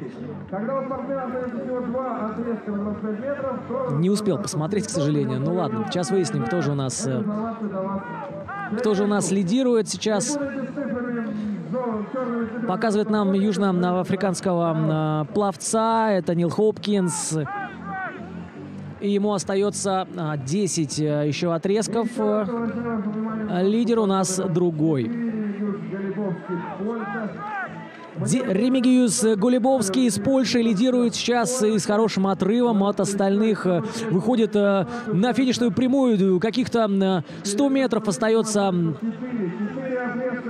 для Ремигиюса. Он выступает в категории 40-44, 43 года этому пловцу. Ну и посмотрим, с каким результатом все-таки он закончит. Вот наш хронометр говорит о том, что 12 минут 48. Посмотрим, насколько он улучшит, может быть, достижение нашего Павла Байнова, который сейчас идет на первом месте, друзья. Наш российский пловец. Подбадривают, не знаю, слышно ли вам, но очень сильно, очень громко кричат болельщики. Давай, давай, потому что остается финальный полтинник, финальные 50 метров. Сейчас перевернут двоечку, насколько я понимаю, и сейчас выходит уже на последние 50 метров Ремигиус Голубовский из Польши. Поддерживаем спортсменов, друзья. Мы близки к финишу. Мударовский по номеру 4 стоит прямо напротив нее. Итак, сейчас результат Павла Байнова 14:20:26. Очень хорошо плывет Ремигиус Голубовский, и он точно улучшит достижение Павла. И это финиш, друзья. Ничего себе, он даже выплывет из 14 минут. Очень сильный спортсмен. И финиш в его исполнении. Вот он. Да, выплыл из 14 минут. Он доволен, конечно, доволен результатом. Это лучший результат. Это лучшее время на данный момент. Очень доволен собой Ремигиус. Ну и молодцы, конечно. Поляки сегодня показывают какие-то феноменальные результаты, потому что Томас Людковский сейчас идет на втором месте. Ну, а его сокомандник сдвигает на третье место. И Павел Байнов перемещается на место под номером 2. Но это мы еще не видели, конечно, заплыва сильнейших спортсменов. Ожидается, что они выплывут аж из 13 минут. Ну что ж, прогноз, конечно, хороший. Смотрите, как вылез сам из воды. Бодренько пошел отогреваться. Да, конечно, готовность поражает. Очень сильное выступление от польского спортсмена.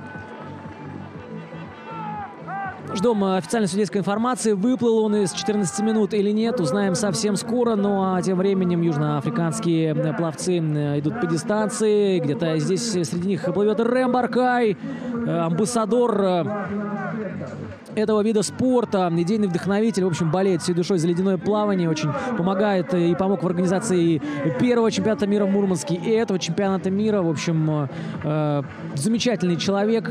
Думаю, без него бы многое было по-другому, без его помощи.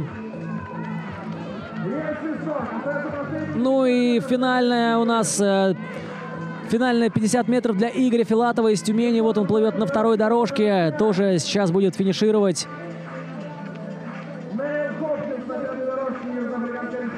Энейл Хопкинс из Южной Африки. Пятая дорожка тоже сейчас будет выходить на финишную прямую. Ну что ж, очередной заплыв у нас позади. Очень бодро плывут спортсмены, конечно, классно. По силе расставлены они в заплывы. С утра были чуть послабее. Сейчас все сильнее и сильнее от заплыва к заплыву. Все быстрее и быстрее плывут наши спортсмены. Ну и я думаю, что будем ждать улучшения результатов с каждым заплывом. А тем временем Игорь Филатов из Сибири. Сибиряк заканчивает дистанцию с результатом 16 минут. 5 секунд. Тоже ничего себе, выпрыгнул из воды, выпрыгнул Игорь из воды. Удивительно. Мы тут смотрели, что некоторые спортсмены еле-еле вылезают, а Игорь как ни в чем не бывало, как будто не было его 15-16 минут в ледяной воде. Но по пятой дорожке Нил Хопкинс, Южная Африка, тоже закончил свое выступление. Рэм Баркай еще пока плывет, ему еще остается 50 последних метров. Это Шарль Аллен, Южная Африка. Он тоже приходит к финишу. Ну а Рэм Баркай отправляется на свой финальный полтинник, финальные 50 метров. Ну и в принципе здесь у нас все подходит к концу. На 8-й дорожке Ярослав Пекарик из Чехии заканчивает с результатом больше 17 минут.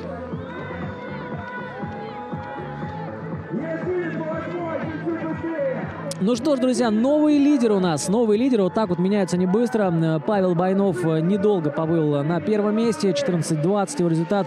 За 14 минут вроде как выплыл у нас Ремигиус Голубовский, польский спортсмен. Но пока, кстати, пьедестал-то за поляками остается. На третьем месте Томас Людковский сейчас становится. На втором Павел Байнов. И вот он, Рэм Баркай. Рэм Баркай выходит из воды тоже самостоятельно. мировая звезда ледяного плавания, отличный организатор, просто хороший человек, большой друг мурманского спорта и российского спорта, ледяного плавания. В общем, легенда. Легенда. Вы могли обратить внимание, что на многих афишах Рем Барка изображен. Это потому, что его, конечно, многие знают и уважают.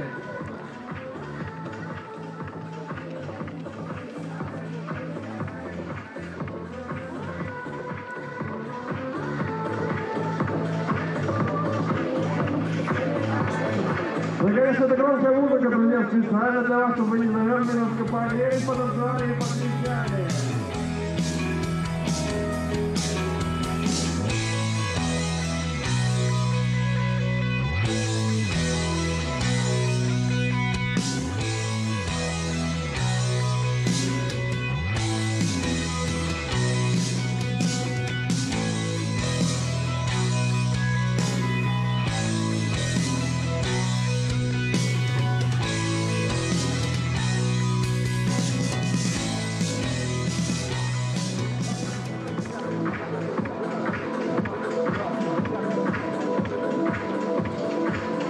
Ну что ж, друзья, пока готовится следующий заплыв, у нас еще один гость нашей студии. Это Michal Stengel из Чехии. Michal, hello. Hello.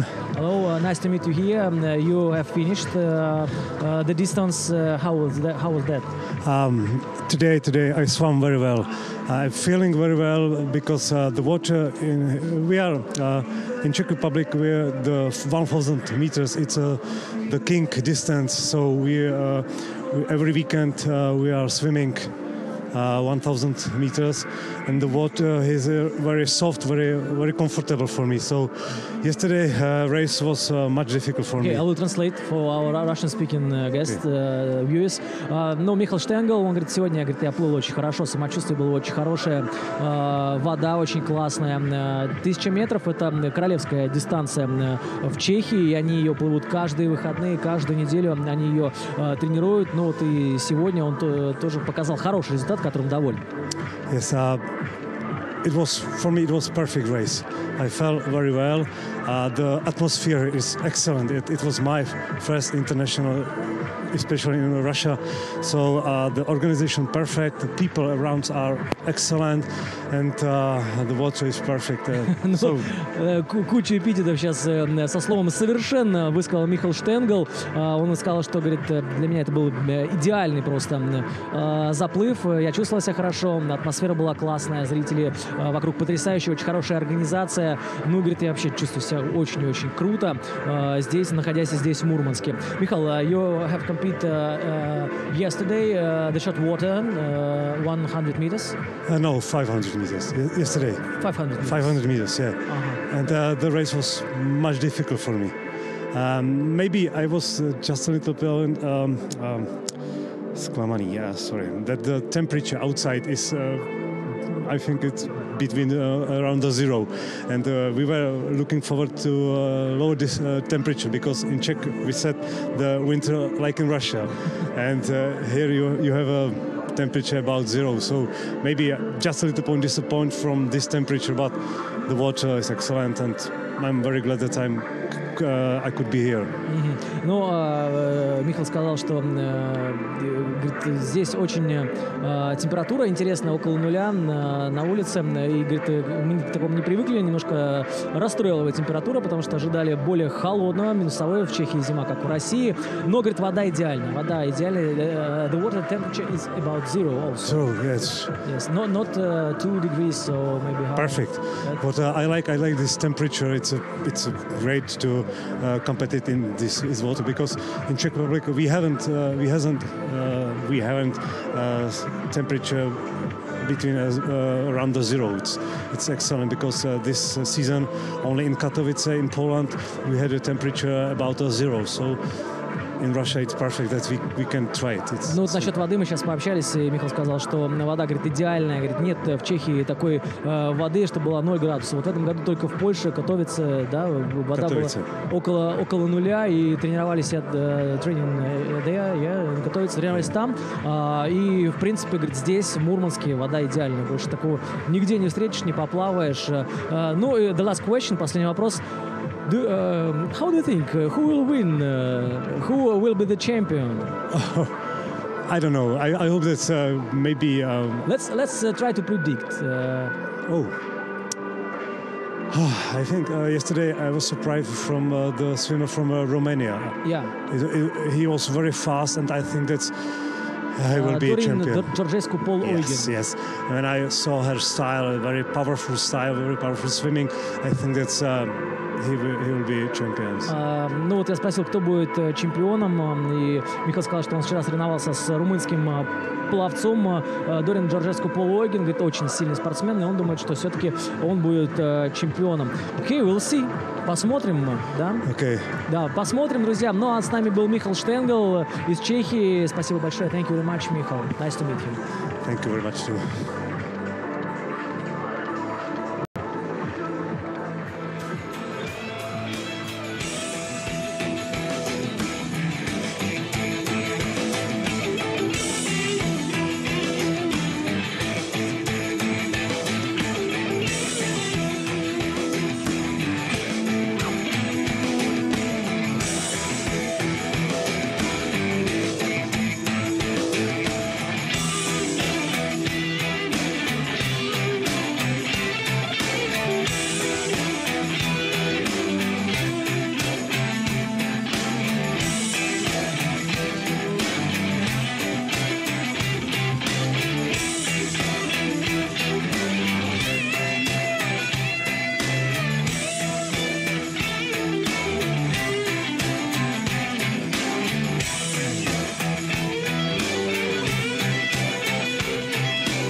спортсмены выходят к старту.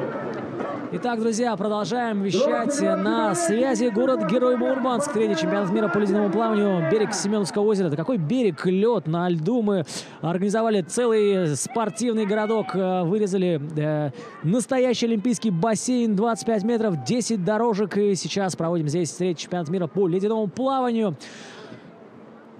Смотрим, 1000 метров свободным стилем среди мужчин. Уже остается у нас не так много заплывов. А именно 3. И вот один из них. Постепенно приближаемся к сильнейшим спортсменам. Это тоже очень хороший по силе заплыв. 1000 метров в ледяной воде. Температура воды около 0 градусов. Температура воздуха тоже около 0. Звучит команда в воду. И спортсмены выходят на старт. Джон Маят был на ваших экранах из Великобритании, потом по второй дорожке, по первой дорожке Харалампос Теодосис из Греции, поляк Петр Бьянковский на третьей дорожке, Кристоф Кубиак, еще один поляк на четвертой, Олег Чекушкин из Барнаула на пятой, Якуб Валничек, Чехия на шестой, Чункун Мак из Китая на седьмой дорожке, Джон Райан, ирландский пловец на дорожке под номером 8. На шестой дорожке Якуб Валничек, Чехия. На седьмой дорожке Кун Мак Чин, Гонконг. На восьмой дорожке Джон Райан, Ирландия.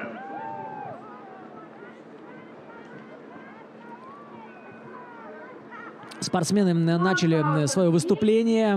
Это 8-й заплыв. У нас ждет еще 2 заплыва у мужчин, помимо этого, и 1 у женщин. Сильнейшие женщины будут соревноваться, ну и сильнейшие мужчины тоже. Запланировано все это на 3 с лишним и 4 часа, так что оставайтесь с нами. Все самое интересное впереди. Узнаем, кто же станет чемпионом мира. Но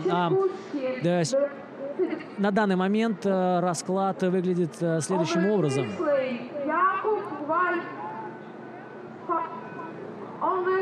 На первом месте у нас поляк Ремигиус Гулибовский, который в отличном стиле заговариваться уже начал, с сумасшедшим отрывом от преследователей показал результат 13:57, выплыл из 14 минут. Второе место Павел Байнов 14:20. И третье место у Нила Хопкинса 15:25. Ничего себе, тоже южноафриканский пловец в прошлом заплыве показал такое хорошее время, отодвинув на 4-ю позицию еще одного поляка Томаса Людковский. Он сейчас на 4-й. Ну, еще один представитель ЮАР в топ-5. Это Шарль Аллен. 15:55 его результат. Скотт Лотман переместился на 6-е место. И его результат 16 минут ровно с какими-то там сотыми стал мировым рекордом для группы 65, 69, 67 лет этому пловцу.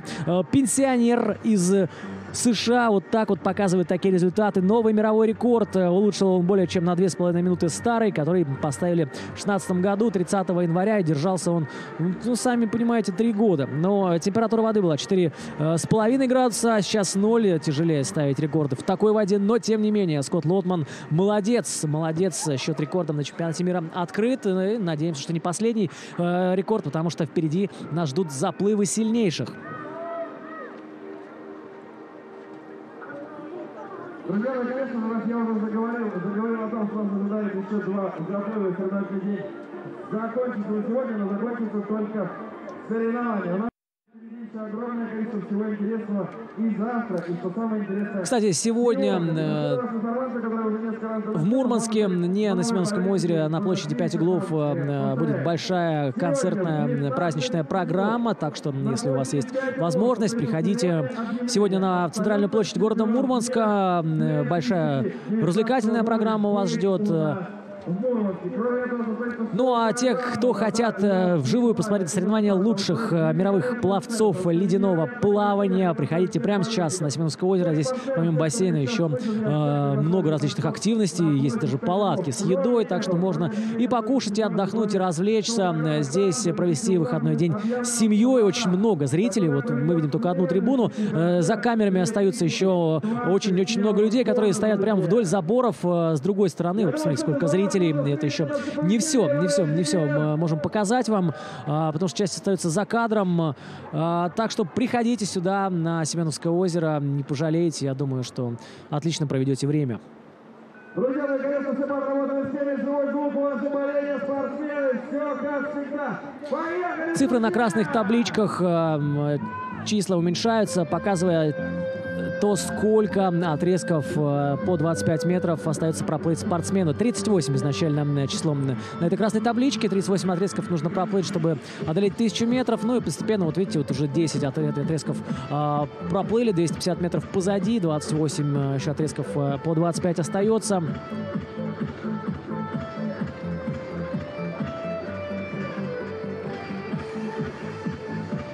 Ну и у нас, вы видите, что, в принципе, спортсмены идут очень неплохой группой. Сейчас лидирует Кристоф Кубяк, еще один поляк на дорожке под номером 4. Очень хорошо идет. В такой черной шапочке. Вот сейчас посередине на ваших экранах. Можете посмотреть, очень в хорошем стиле идет по дистанции.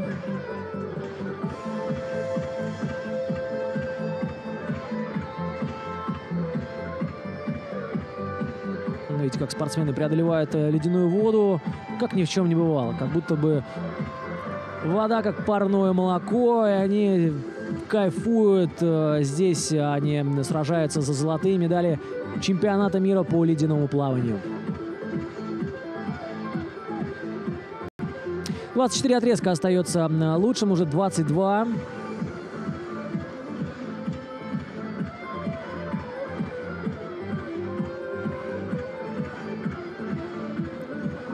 На берегу, в то время как пловец преодолевает дистанцию, дежурит большая бригада секундант на постоянной связи с пловцом, отслеживает его состояние, интересуется, как у него дела, потому что дистанция экстремальная. Сегодня с утра были сходы с дистанции, не доплывали люди. Ну вот сейчас, тьфу-тьфу-тьфу, вроде все нормально, ни одного спортсмена с дистанции не сошло. Но очень тяжелое восстановление после таких водных процедур. 1000 метров все-таки не шутки. Поэтому все спортсмены у нас застрахованы. Кстати, официальный страховщик — это компания Медэкспресс. Еще один наш партнер — это компания Мегафон, которая предоставила интернет для этой трансляции. И благодаря им, в том числе, вы можете смотреть все это дело. Еще один партнер — это Сбербанк. Ну а прямую трансляцию для вас организовывает видеостудия «Премьера», комментатор Николай Кочетков, режиссер трансляции Руслан Горбов. Вместе с вами мы уже второй день наблюдаем за водными баталиями чемпионата мира по ледяному плаванию. Среди девушек у нас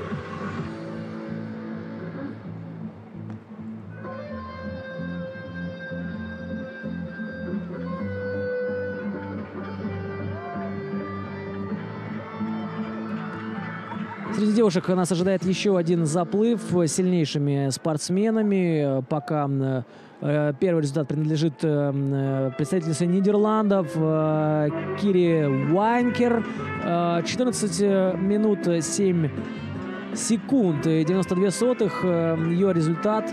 На втором месте расположилась Кэролайн Саксон из Великобритании, 14:55:93. Ну и третье место тоже у представительницы Великобритании Перри Джейд Ферн, 15 минут и 2 секунды. Ну а среди мужчин еще у нас много не стартовало, но больше половины уже прошло. Остается у нас 2 заплыва. Помимо этого, Чун Куль-Мак на ваших экранах, спортсмен из Гонконга, прилетел специально сюда, чтобы попробовать нашу водичку отечественную на вкус и посоревноваться с лучшими пловцами со всего мира. Чун Куль-Мак единственный представитель ледяного плавания у себя в Гонконге. И тренируется он, кстати, с лучшими тренерами Европы. А вот у нас на экранах результат прошлого заплыва и лидерское время Ремигиуса Голибовский из Польши 13:57:69 его результат, и это пока лучшее время. Да, он отодвинул на 2-е место Павла Байнова, нашего тюменца, 14:20 его результат, ну и 15:25 Нил Хопкинс из Южной Африки. Вот так выглядит топ-3. Топ-3 на данный момент, но не стартовали еще сильнейшие спортсмены. Так что вся интрига еще впереди.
Еще один гость у нас в студии. Вместе с ним будем наблюдать за этим заплывом.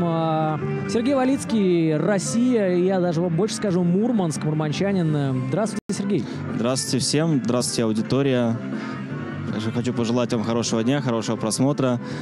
Будем болеть сегодня за мурманчанина, конечно, Влада да. Сапожникова. Надеюсь, что сегодня Кубок мира по ледяному плаванию останется у нас в городе. Слушайте, ну как раз вот предвосхитили мой вопрос, Сергей. Я просто хотел как раз и насчет Владислава Сапожникова спросить. Кто-то считает его фаворитом, кто-то прям уверенно говорит, что он поборется с лучшими, с Ферджем Хестерманом, с Петром Стоичевым. И, в принципе, есть у него силы, чтобы все-таки взять первое место. Знаете, я с вами соглашусь, но с небольшой такой оговорочкой. Влад никогда в таком холодном бассейне такие большие дистанции не плавал. Он плыл, единственное, у нас получается Гольфстрим, да? Он там стал победителем. 2-е место там занял Криштоф Андраш, да? 3-е место занял Фергель, да, Хестерман, да. Но там вода была совершенно другого характера, другого градуса. Там вода, я так понимаю, была 7 или 8 градусов. Здесь очень все тяжело. Я думаю, ему будет очень нелегко. Такие опытные бойцы, как и Вандраш Криштоф, и Фергель Хестерман, и Петр Стоичев, они имеют опыт выступления в ледяном бассейне на большие дистанции. У Влада, я так полагаю, что все-таки его нет. Но я думаю, что он достаточно сильный, опытный пловец, и он должен справиться со всем вот этим окружающим его вот холодной водой и победить сегодня. Мы будем только рады, бесспорно. Насколько вот вообще сложно в такой воде плыть 0 градусов, это, конечно, что-то запредельное, тем более 1000 метров, человек находится в воде по 15 минут в такой холодной. Вы вчера плыли, я так понимаю, да? Я плыл вчера, но я не являюсь профессиональным пловцом, я, скажем так, любитель. Я взял себе дистанцию 500 метров, я к ней готовился, по сути, наверное, с весны 2018 года. То есть мы ездили на водоемы города Мурманска области, потом мы ездили на Баренцево море, плыли там 1,5 километра. Ну и, соответственно, наши областные городские соревнования. То есть это очень такой длительный этап подготовки. Но я повторюсь, так как я не имею разряда плавания, я не профессионал, а мне дистанцию 500 метров прошел за 14 минут. То есть могу сказать... Тяжеловато, да, потому что руки забиваются, ноги забиваются, тело не слушается абсолютно. Все, вода дает о себе знать, скажем так. Ну это вот мы мы говорим как раз о нулевой практически температуре воды, да. Но вот смотрите, сейчас у нас подходит к концу этот заплыв, в котором у нас тоже хорошие спортсмены, сильные соревнуются. Вот на 4-й дорожке у нас Кристоф Кубиак из Польши. Он уходит на последние 100 метров. Вот оцените, как сейчас чувствует себя спортсмен. Посмотрите, вроде как очень быстро и качественно, да, работают, хорошо плывут. Да, ну сразу видно, что профессионал, плавал неоднократно в холодной воде, в холодном бассейне. Он прекрасно знает, что делает, прекрасно оценивает свои... Кристоф Кубиак, да. Прекрасно оценивает свое состояние. Ну, смотрите, что он делает. Ну, это просто машина. Да. Последние 50 метров он даже ускорился. Ничего конечно, себе. Конечно, да. Это просто что-то запредельное. Но, честно говоря, вот... Польша очень хорошую команду привезла себе. Ну да. Лежик, конечно, молодец. Он у них там капитан, лидер. Ну, вот можно посмотреть просто. Ремигиус Голибовский, 1-е место. 4-е место Томас Литковский. Вроде пока все из поляков, но... Лежик вот тоже быстро плыл, посмотрите. Лежик. Конечно. Лежик 19-й. Тем не менее, у нас финиш, друзья. Финиш 14:25. Это, наверное, будет где-то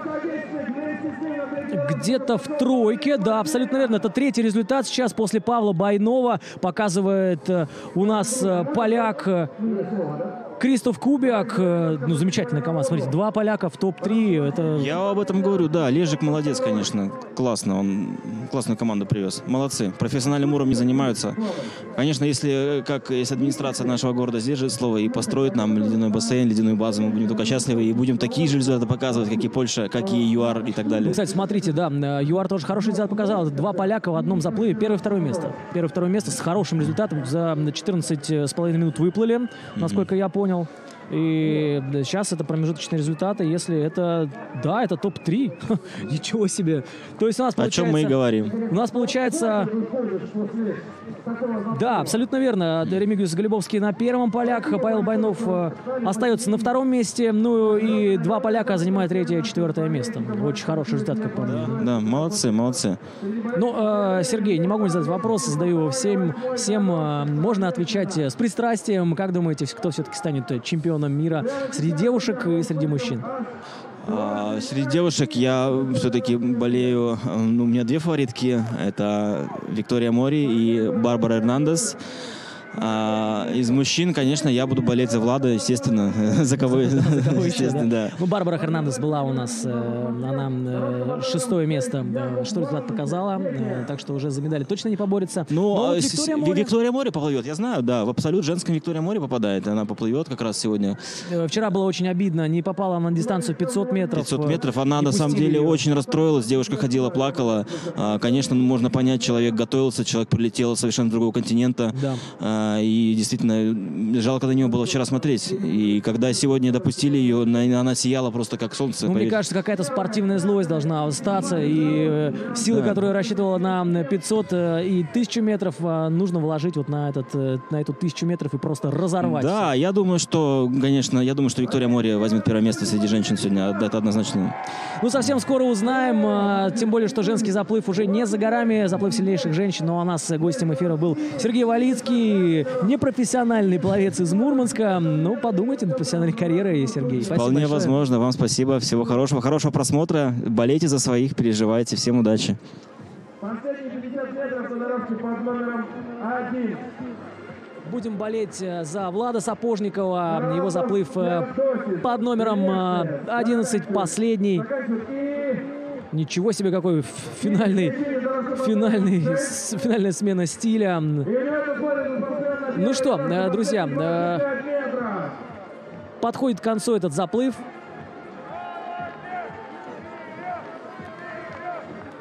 И у нас опять очередная смена лидеров. Ну, лидеры Лидером остается поляк Ремигиус Гулибовский, но вот... и Павел Байнов, кстати, тоже пока устоял в результате 14-20, но вот третье место Нил Хопкинс из ЮАР перемещается пониже, даже на 2 позиции, потому что 3-4 место занимают 2 спортсмена из Польши, которые участвовали в этом заплыве. Это Петр Бьянковский и Кристоф Кубиак. Замечательный результат польской команды. Я думаю, что нужно чему-то поучиться. Ну а заплыв у нас закончен. Все на своих ногах, без посторонней помощи выбрались, выплыли. Ну и, в общем, замечательное зрелище мы с вами посмотрели. Что ж, друзья, готовимся к заплыву под номером 9. 3 заплыва у нас осталось. 2 заплыва у мужчин и 1 заплыв у сильнейших женщин. Так что оставайтесь с нами. Это чемпионат мира по ледяному плаванию и Кубок Арктики с Семеновского озера, город Мурманск. Совсем скоро мы продолжим. Кто желает, дети, пожалуйста, по очереди. Так. Вот. Молодец. Родители готовятся. Отсюда, точно?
На дворе март месяц, ласково и ярко светит солнышко. Сейчас мы находимся на берегу Семеновского озера, где уже начата подготовка к чемпионату мира по ледяному плаванию. Более 400 спортсменов приедут в Мурманск, чтобы понять, кто же из них самый быстрый в наших холодных водах. За моей спиной строители уже делают лунки. Здесь будет 25-метровый бассейн, 10 дорожек прямо на Семеновском озере сделают в ближайшее время.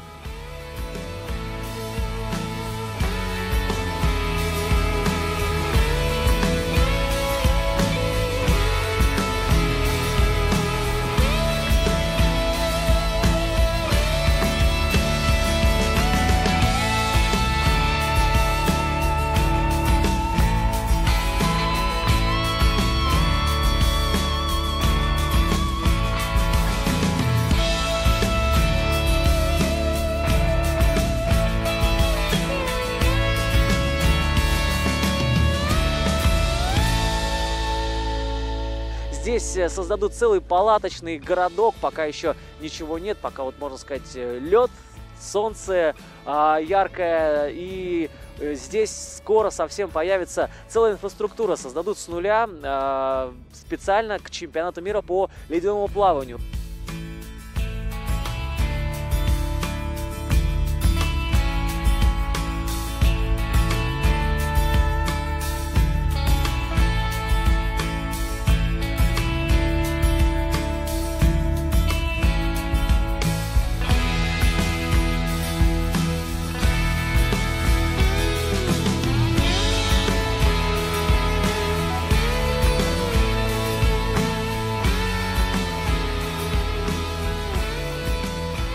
Большой путь начинается с маленького шага. Вот она, первая лунка во льду. Это начало большого ледяного бассейна. Бассейна на 10 дорожек. Короткая вода, 25 метров.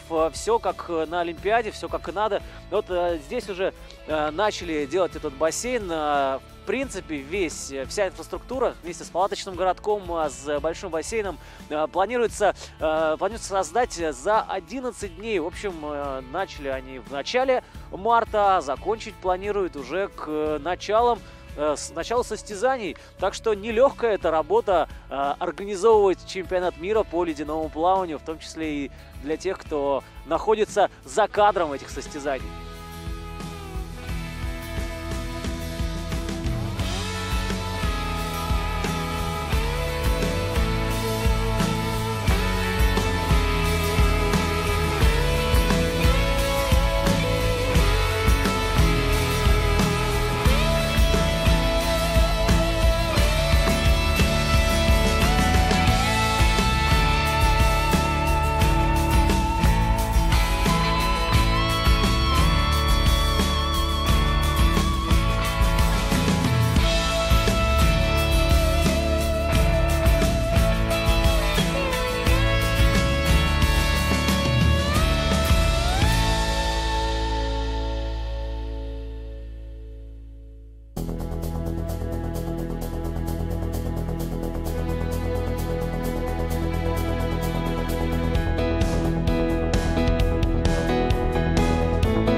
Ну что ж, мы снова в эфире.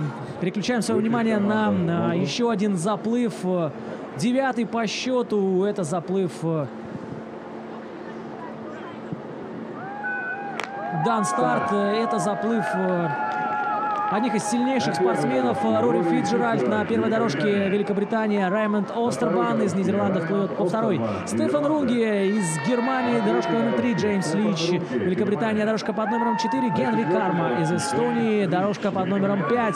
Рафал Домарадский из Польши. И Марио Фернандес Горгойо из Испании. Вот, собственно, такой у нас состав на этот заплыв. Ну а у нас еще один гость, точнее гостья, причем из Нью-Йорка, Джейми Монаган from New York. Hello, Jamie.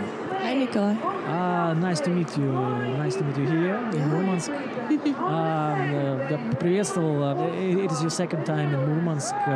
You won the first championship, World Championship, and now the second. What is your impression of Murmansk? Even I thought the first one was great, but the second one is even better. So, you guys, I can't believe you managed to outdo yourselves with the hospitality, the warmth of the people, and these are really special waters. So it's really great to be back. Ага, но я переведу. I will translate for our Russian speaking viewers. Спросил Джейми второй раз в Мурманске. Я спросил, она была на первом чемпионате, как на втором чемпионате. Она говорит, и первый раз мне понравился. На втором, говорит, еще круче. Очень добродушные люди, гостеприимные, все очень круто. Ну, я себя чувствую здесь очень комфортно, уютно, и все очень и очень замечательно. You have completed 1,000 kilometers Yes. here. And what is your result? Do you know? Yeah, I think I did about 17 minutes, 56 seconds. Do you enjoy your result? Oh, no, I can better. It can always be better, but I'm really happy, that I finished the event safely. I was with a great group of women. There's just amazing swimmers here. So for me, the time is not the most important thing. Я спросил, плавал на сегодня 1000 метров, говорит, что заплыв, конечно, мог быть немножечко получше. Вот сейчас на экранах вы видите тех, кто соревнуется в этом заплыве. Ну, а мы вернемся к Джейми Монаган. Она рассказала, что могла, конечно, немножко получше соревноваться, но, в принципе, довольна результатом. У нее был очень хороший состав девушек в заплыве, и, в принципе, ей все понравилось. Now on the first place, Kira Wijnker from Netherlands, and we wait for the fastest swimmers, women, and who do you think win? I don't know. Do you know them? Okay, I will show you. Yeah, no, I know a lot of the women in the final heat. They're all amazing swimmers. I think this will be a really exciting result, whoever wins. Ага, я спросил, знает ли она девушек в последнем заплыве, потому что заплыв сильнейших. Сейчас Кира Уайнкер на первом месте. Но мы ждем, конечно же, заплыв под номером 6, который будет сразу после этого заплыва. Виктория Мори, Александра Беднарик, Ханна Бакуняк, Алиса Фатум, Элина Макинин, Киара Доран, Рената Новакова и Марион Жофли. Who will win? I can't pick just one. They're all terrific. So I hope they all do well and are pleased with their result. And I hope that it's a great race for everyone to watch. Да, но я спросил, кто же все-таки победит из этих же девушек, которых я назвал в последнем заплыве. Он говорит, все, нельзя одну выделить, все потрясающие.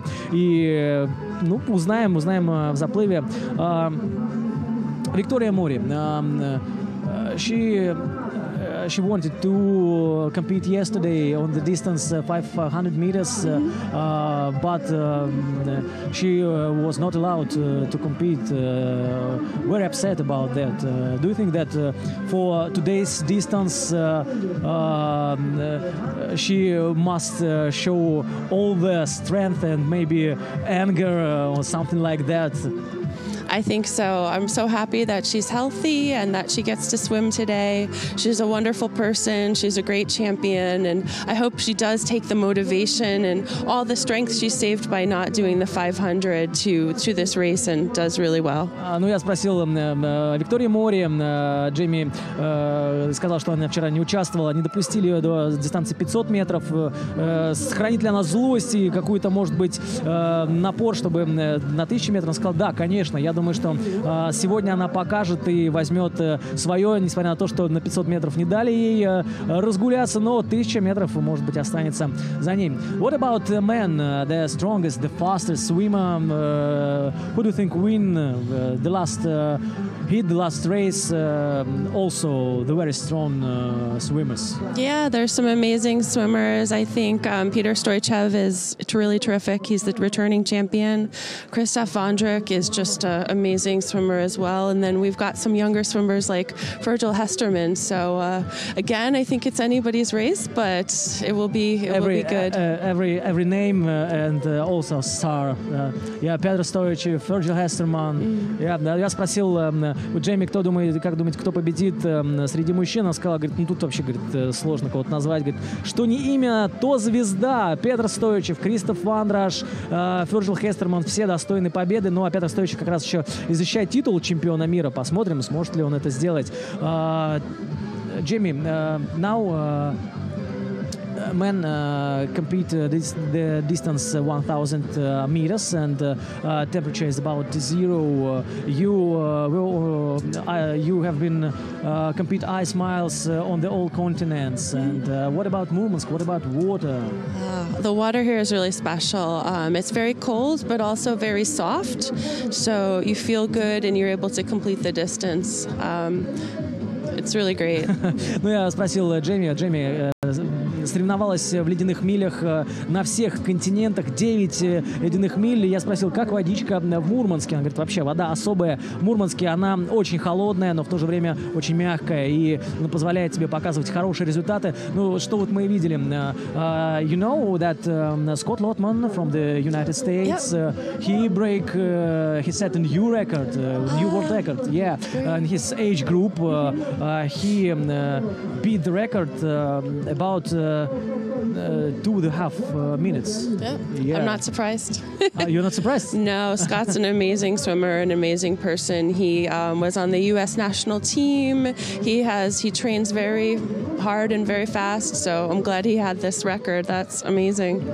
Ну, я сказал, что Скотт Лотман установил новый рекорд в своей возрастной группе. Джейми сказал, да, я, говорит, не удивлена. Я вообще, говорит, не удивляюсь, потому что он член национальной команды США, замечательный пловец, и, в общем-то, рекорды ставить он привык, любит и продолжит это делать. Ну что ж, Джейми, thank you very much. Спасибо, что были с нами. That was nice talk. Great. Thank you so much, Nikolai. Спасибо. Пожалуйста.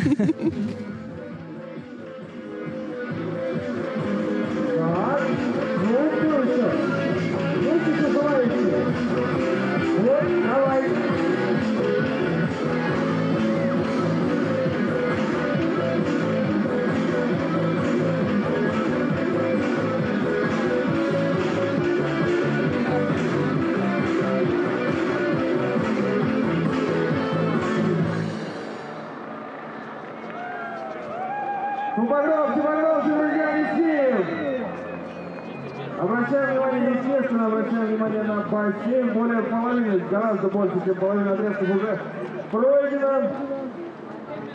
14 отрезков осталось на 4-й дорожке, 16, 2-я, 3-я и 5-я, и 8-я, и дорожки под номером 7.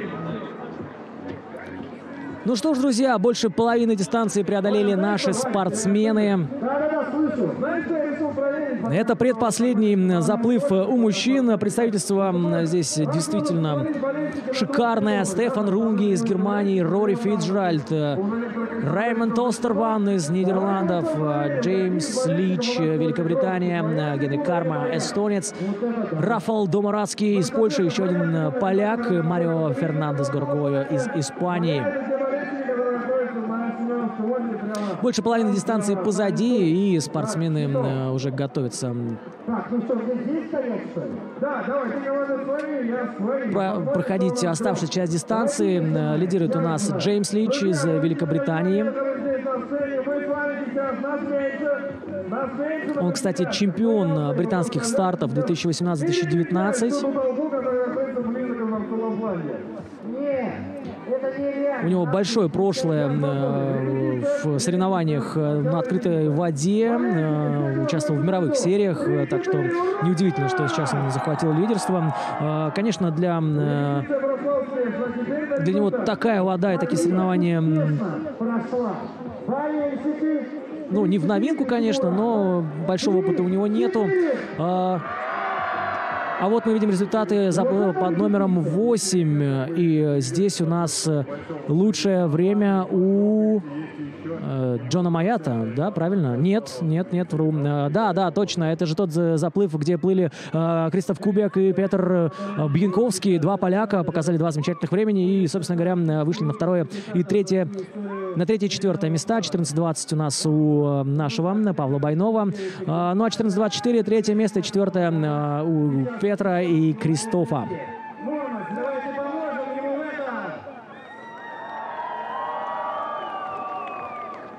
Официальная информация за помощью, друзья, нами здесь воспринято. Ну и теперь, так как... Ну, кстати, в этом заплыве на первой дорожке плывет Рори Фицджеральд. Ему раньше принадлежал мировой рекорд на дистанции 1000 метров, который побил Скотт Лотман в возрастной группе 55-59, но до сих пор еще его рекорд в группе 60-64 находится. В 2016 году он стал чемпионом Британии на этой дистанции. В 2013 в одиночку за 12 часов переплыл Ла-Манш. Ну и теперь я предлагаю тебе перейти наконец к совместному уже, совместной поддержке. Все вместе, друзья, все болельщики, которые присутствуют у вас здесь, все, кто позади меня находится, все, кто справа, слева, передо мной, все вместе. Вань, давай вместе. 3, 4! Ведущие пока развлекают народ, устраивают перекличку, зрителей немало, это не все зрители. Очень много встают по другую сторону бассейна, куда не дотягивается наша камера. Сегодня выходной день, и очень много людей пришли посмотреть на заплывы спортсменов с мировыми именами. Остаются у нас два сильнейших заплыва, это девушки и мужчины. Ну а дорожка под номером 4 Джеймс Лич из Великобритании уверенно держит лидерство на дистанции. Остается ему всего ничего, каких-то 100 метров. И я думаю, что 12 минут. Ничего себе! Тем временем у нас пошел то ли снег, то ли дождь. Непонятно. Даже похоже на дождь, наверное. Очень интересно идет Джеймс, и время очень хорошее, 12,5 минут сейчас остается перед финальным полтинником, и вот он уходит на последние 50 метров. Ничего себе, отличное время, и он точно будет первым уже. Сейчас вопрос главный в том, с каким временем он финиширует, удастся ли ему, ну, из 13 минут, наверное, он, конечно, не выплывет. Но результат Ремигиуса Гулебовски из Польши он точно улучшит. Последние 25 метров от британского пловца Джеймс Лич, 44-летний пловец из Великобритании, устремляется к финишу. Чемпион Британии 2018-2019, и здесь 13-16, друзья. Ничего себе, это лучшее время на этой дистанции сегодня. Он пока удерживает первое место, и я думаю, что очень и очень хороший результат показывает Джеймс Лич. Очень близко друг друга они идут. И по номерам 3, да, мы услышим свистки.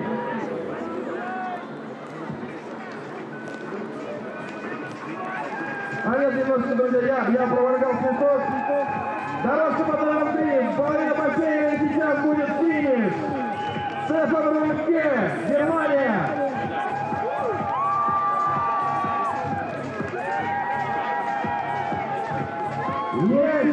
Есть финиш по дорожке по номерам 3. Есть свисток на первой дорожке, есть свисток на 8-й. Спортсмен по другим дорожке решил продолжить плавание, абсолютно не устал. Комфортно себя чувствует в воде по температуре примерно 0 градусов. Внимание на дорожку по номерам 1.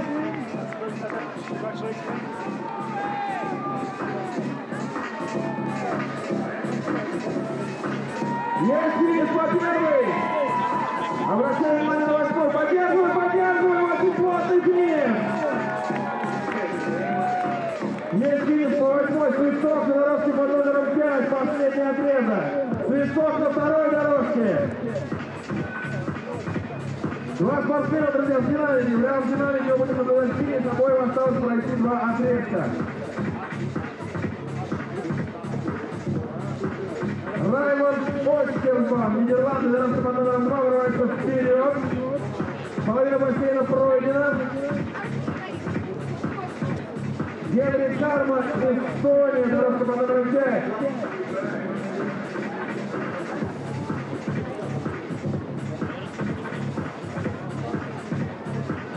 Есть финиш на второй. Громче, болельщики, вас прекрасно слышно. Внимание на дорожку по номеру 5.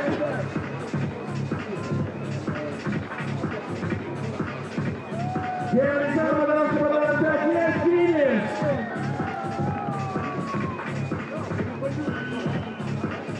Услышал свисток спортсмен по дорожке по номеру 7. Финальный отрезок, 50 метров. Все наше внимание, 7-й дорожке обращаем.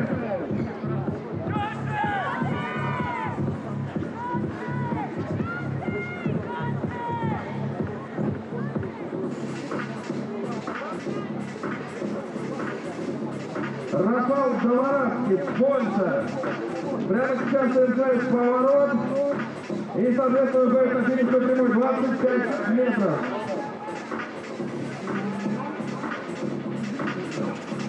Половина финиша пройдем. И мы с вами начинаем потихонечку заводиться, потому что финиш, вот он финиш. Пару грибков и одно касание.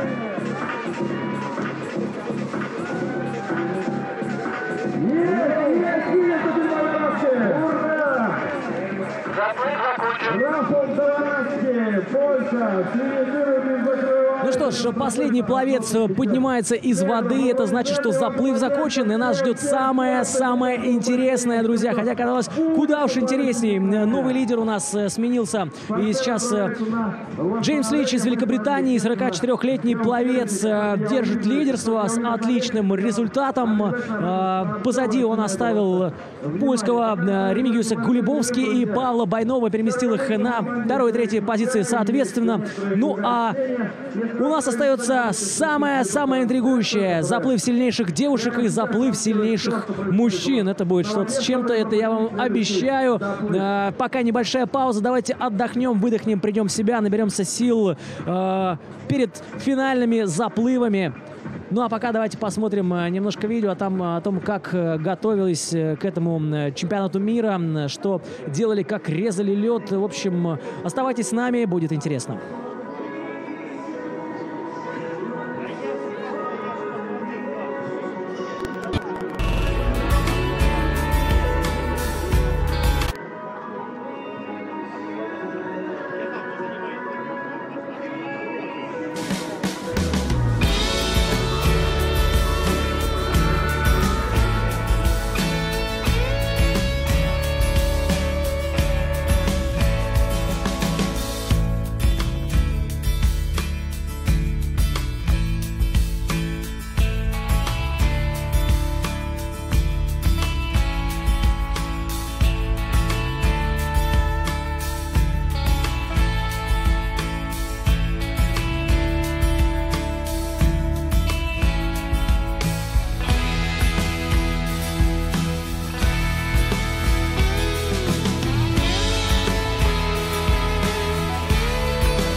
На дворе март месяц, ласково и ярко светит солнышко. Сейчас мы находимся на берегу Семеновского озера, где уже начата подготовка к чемпионату мира по ледяному плаванию. Более 400 спортсменов приедут в Мурманск, чтобы понять, кто же из них самый быстрый в наших холодных водах. За моей спиной строители уже делают лунки. Здесь будет 25-метровый бассейн, 10 дорожек прямо на Семеновском озере сделают в ближайшее время.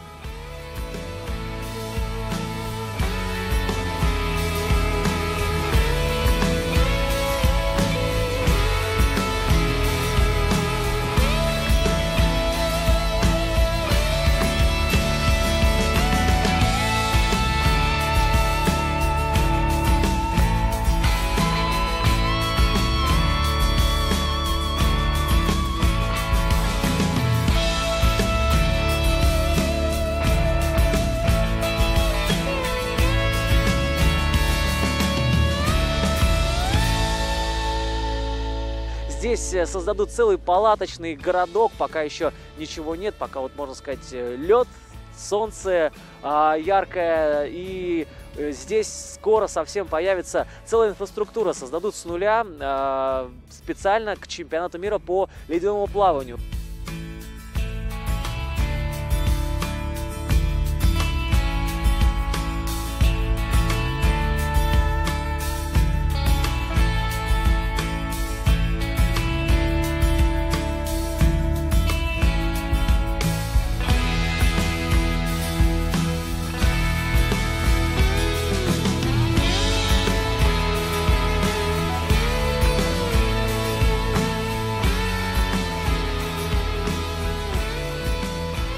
Большой путь начинается с маленького шага. Вот она, первая лунка во льду. Это начало большого ледяного бассейна. Бассейна на 10 дорожек. Короткая вода, 25 метров. Все как на Олимпиаде, все как и надо. Вот здесь уже начали делать этот бассейн. В принципе, вся инфраструктура вместе с палаточным городком, с большим бассейном планируется создать за 11 дней. В общем, начали они в начале марта, а закончить планируют уже к началу состязаний. Так что нелегкая эта работа организовывать чемпионат мира по ледяному плаванию, в том числе и для тех, кто находится за кадром этих состязаний.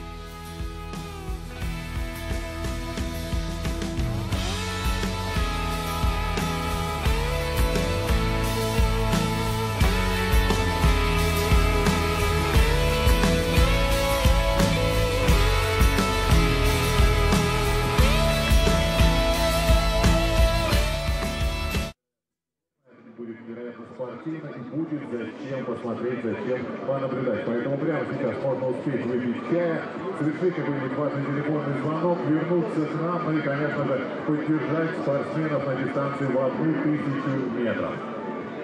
Ну и прямо сейчас я немножко дополню эту информацию. Спортсмены уже спускаются к нам с флагами, друзья. Можно повернуть голову налево для трибун, которые находятся возле флаги, соответственно, направо для тех, кто находится за щитами. Как находится позади меня поворачивайте головы, вы видите прямо перед собой. Спортсмены спускаются, это значит, что наша пауза будет буквально недолго, потому что им нужно будет приготовиться, и они выйдут на старт.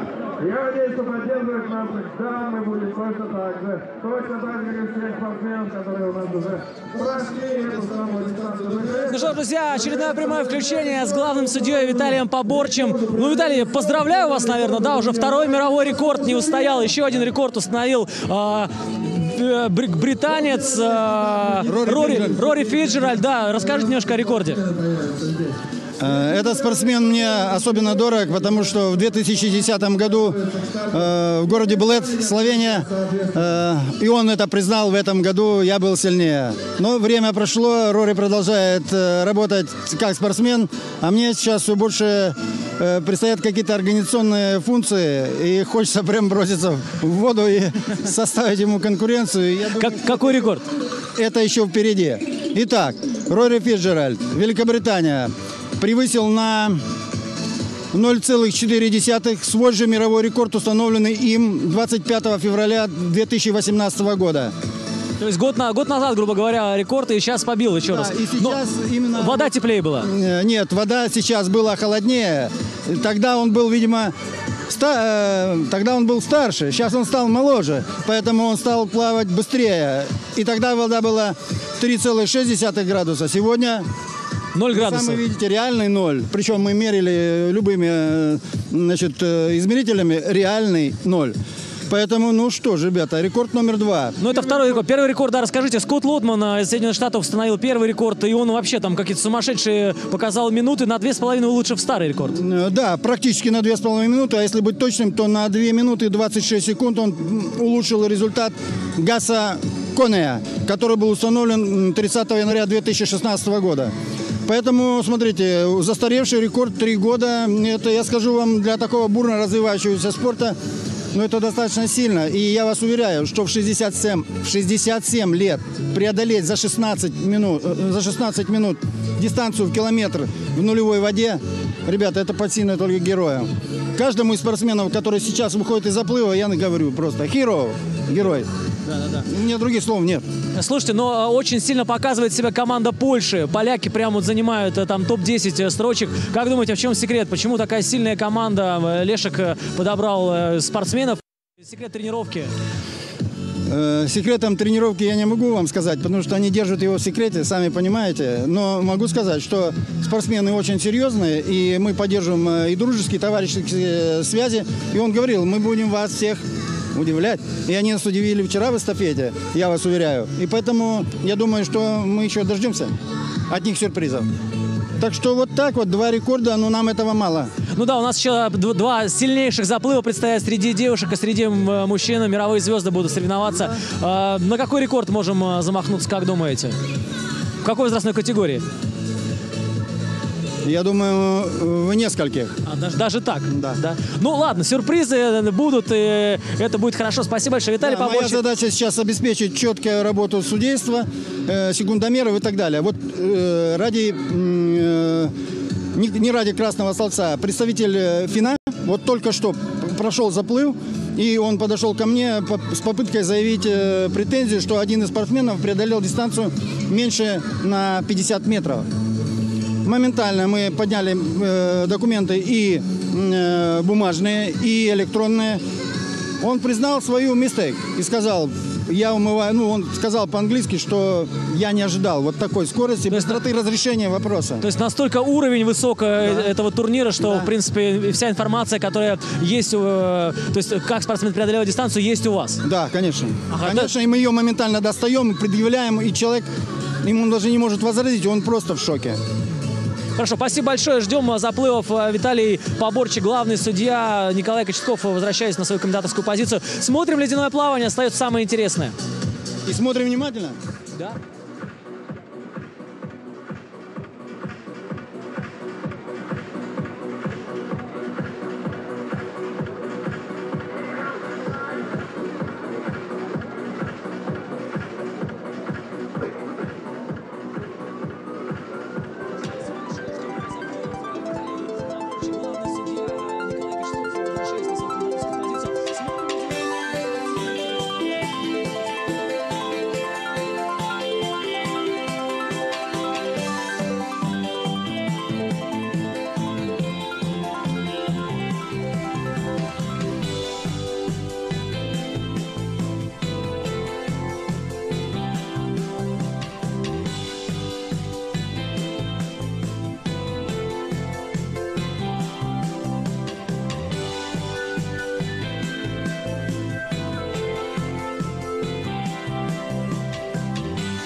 Женский заплыв на 1000 метров. Ну что, друзья, вот и дождались. Финальный женский заплыв на дистанции 1000 метров. Третий чемпионат по ледяному плаванию. Вещаем мы из Мурманска. Прямой эфир, трансляция на YouTube. И это сильнейшие девушки. Что не фамилия, то звезда.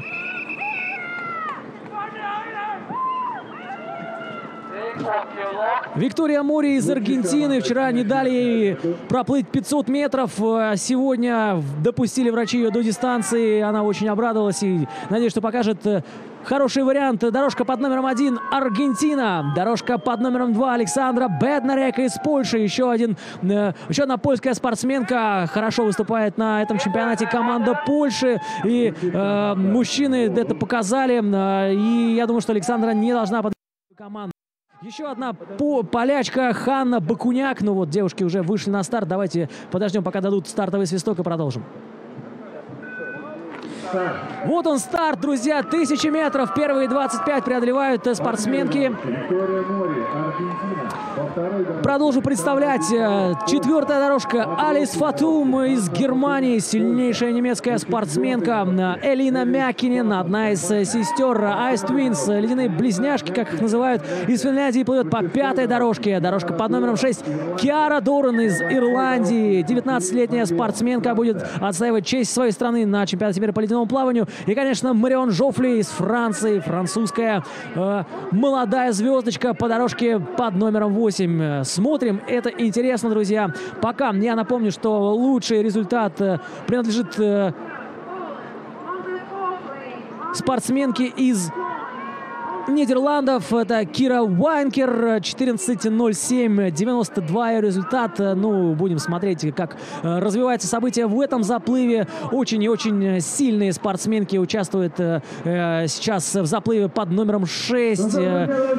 Пока, друзья, пока еще непонятно, как будут развиваться события. Но видите, как быстро проходят спортсменки дистанции. К сожалению, нет у нас хрономера почему-то на экране. И непонятно, как быстро плывут спортсменки, но по ощущениям очень быстро. Очень-очень сильно, очень быстро они ушли на дистанцию. И я так понимаю, что сейчас у нас... Ага, вот, 1,5 минуты в воде спортсменки. И лидерство захватила Алис Фатум из Германии. Это 24-летняя спортсменка.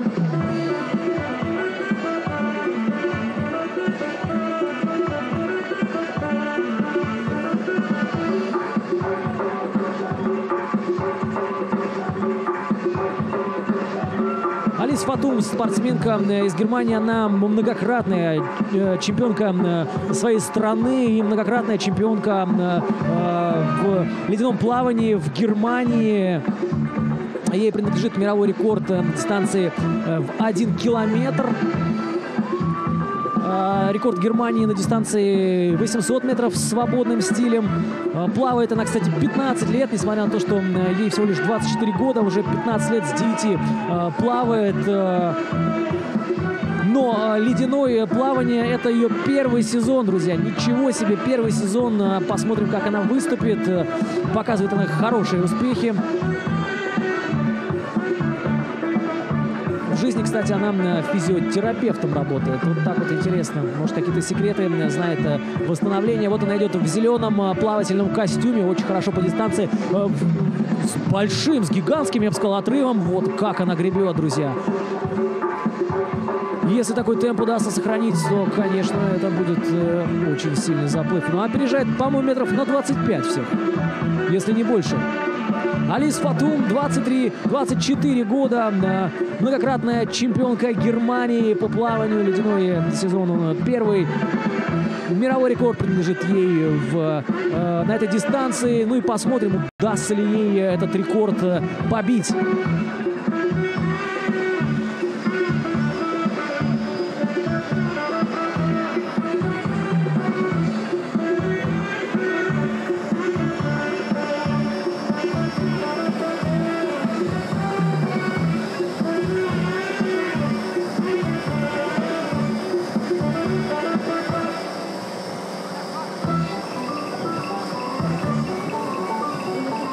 Отлично, конечно. Смотрите, какой отрыв от ближайших преследователей.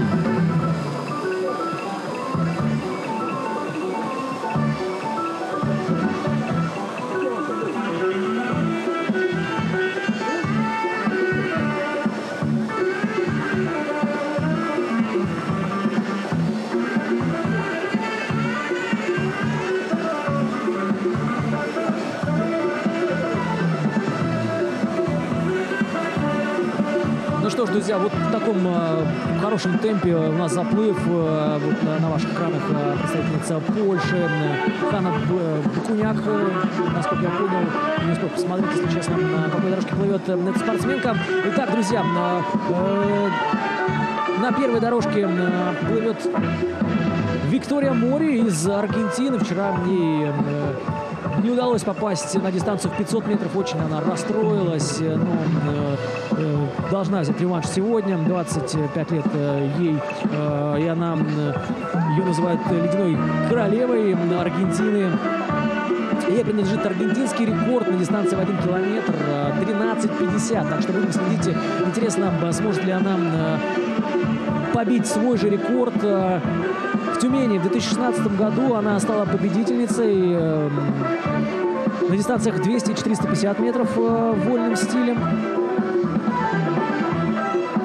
Ну а на прошлом чемпионате мира заняла первое место в немецком Брукаузене, заняла первое место в своей возрастной группе. В Таллине в Эстонии была третьей. В общем, достижений у нее очень много. И сейчас она идет на первой дорожке. Ну а лидирует у нас Алиса Фатум, немецкая спортсменка. Очень интересно, с каким временем она закончит, удастся ли побить ей свой же рекорд. Прошло 4 минуты. Может, даже больше. У нас подзавис немножко наш таймер. К сожалению, не сможем проследить за временем. Имеет мировой рекорд, установленный 6 января 2019 года, 12 минут 48 секунд и 70 сотых. Я прошу вас, Мурманск, поддержите ее. Нам нужны рекорды, и нам нужно ваше горячее боление. Пожалуйста.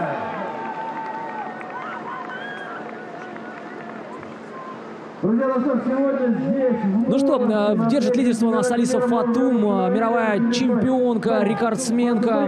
И она, по-моему, только наращивает свое преимущество, уходит от преследователей. Уже, по-моему, даже 50 метров ведет от остальных. Сегодня сможет дать нам еще немножко эмоций, установить еще один мировой рекорд. Прямо на наших глазах или для зрителей нашей YouTube-трансляции. Очень интригующий заплыв. Я думаю, что лидеры сменятся. Напомню, что пока первое место остается у Киры Вайнкер из Нидерландов. И результат 14:07. Тем интереснее будет проследить, как же... Ну вот все время показывает нам Алису. Настрой, конечно, у нее очень хороший. И стиль плавания. Посмотрите, как она преодолевает метры в ледяной воде. Я напомню, что температура 0 градусов. 0 градусов. И отсчитывают количество отрезков, 25-метровых отрезков, которых необходимо преодолеть спортсменкам. Не перепутайте с черными цифрами на желтом фоне, это номера дорожек. Также еще нарисована информация по спортсменкам. Вот это скорость, друзья, ничего себе. Отрезок менее чем за 80 секунд. Случай, что этого не делает, судьи поднимают красный флажок и спортсменка. 1000 метров свободным стилем. Финальный заплыв у женщин. Лидирует в этом заплыве представительница Германии Алиса Фатум. И будем следить, удастся ли ей побить свой же мировой рекорд.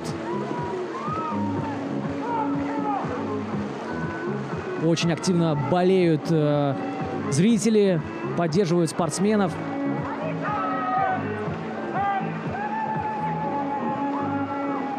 Друзья болельщики, 1000 метров. Самая сложная дистанция на чемпионате Якутии, которая у нас здесь проходит.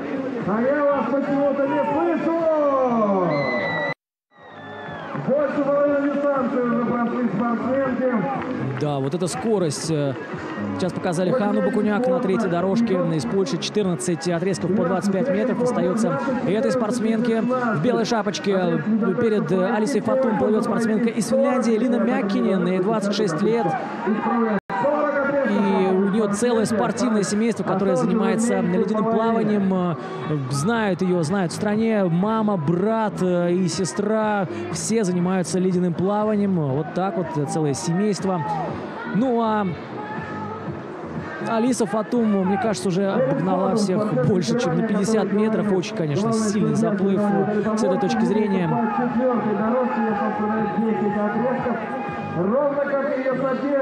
Остается 250 метров.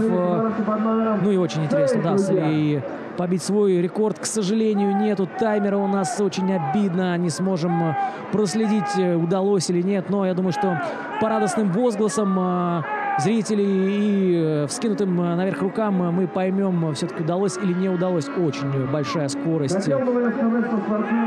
8 отрезков остается. Нет, не ощущается это здесь, и кромки воды абсолютно не ощущается. Тренеры гонят, кричат спортсменкам, подбадривают их. И атмосфера потрясающая.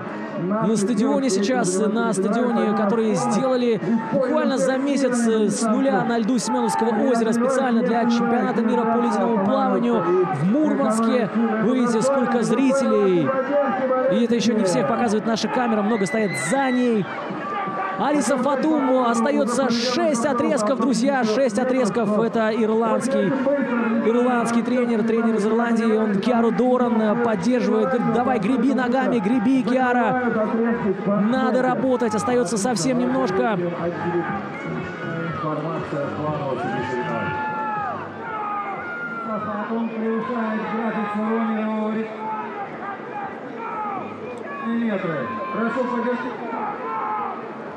Сейчас главный судья сделал объявление по стадиону. Алиса Фатум превышает свой график мирового рекорда. Это значит, что если она сохранит темп и будет плыть с такой же скоростью, в таком же стиле до финальных метров, это значит, что она побьет, и мы установим новый мировой рекорд. Удивительно, друзья. 3 заплыва, 3 мировых рекорда. Зрители, как активизировали зрителей, как они кричат и поддерживают Алису и всех спортсменок, которые...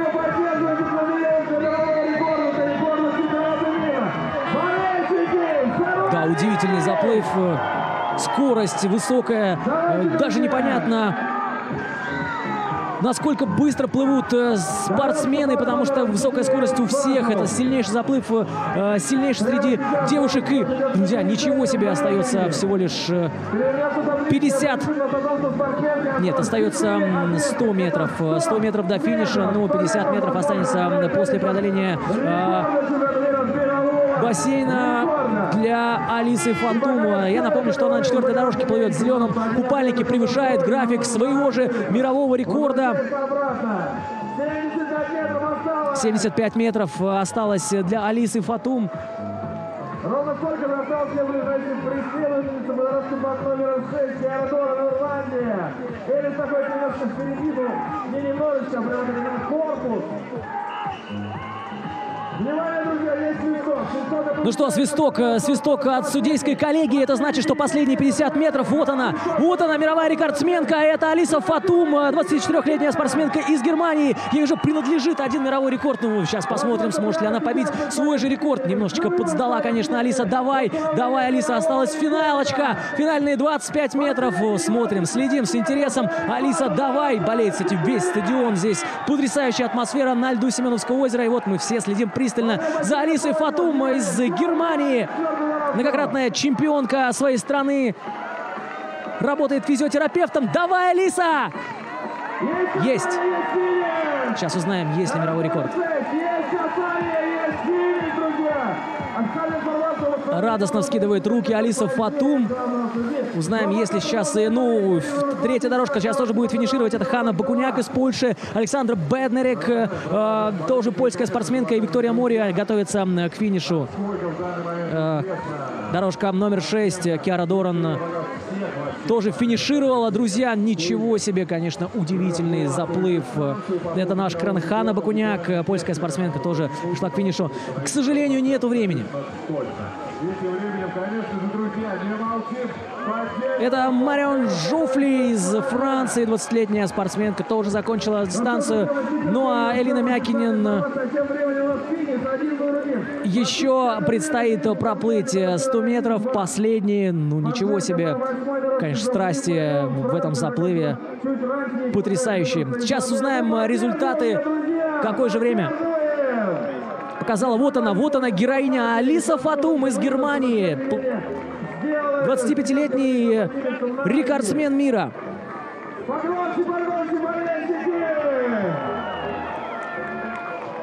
Помогают специалисты, мы желаем заплыть подняться прямо сейчас. Тем временем обращаем внимание на воду, дорожка под номером 5. Ирина Мякинен, Финляндия. Слышу свисток, означает, что осталось всего 50 метров. Давай, Ирина, давай!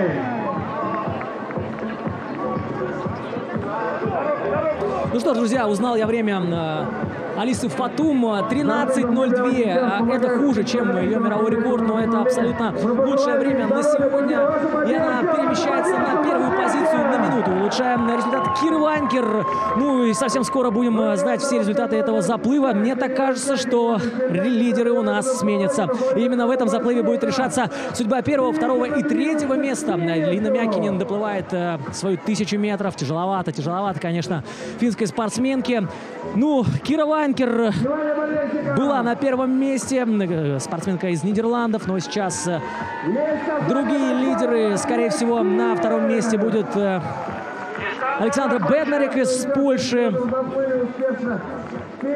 Ханна Бакуняк на третьей дорожке, тоже польская спортсменка, ну и Виктория Мори, по-моему, финишировала 4-й. Сейчас ждем официальных результатов от судейской коллегии. 13:02, друзья, 13:02 это результат Алисы Фатум. Вы сами понимаете, это тяжелейшая дистанция в ледяной воде, температура которой стремится к 0 градусов или 0 градусов прямо сейчас. Поэтому спортсменам требуется восстановление.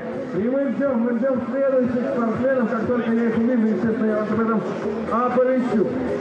Ну, буквально небольшой технический перерыв, 3-4, вполне возможно 5 минут. И на старт выйдут сильнейшие мужчины на ту же дистанцию 1000 метров. Я думаю, что тоже все происходить будет невероятно быстро, невероятно шустро и столь же невероятно и интересно. Поэтому, друзья, далеко не уходите, не покидайте нас. Ну и, конечно же, готовьтесь поддержать спортсменов на этой сложной дистанции.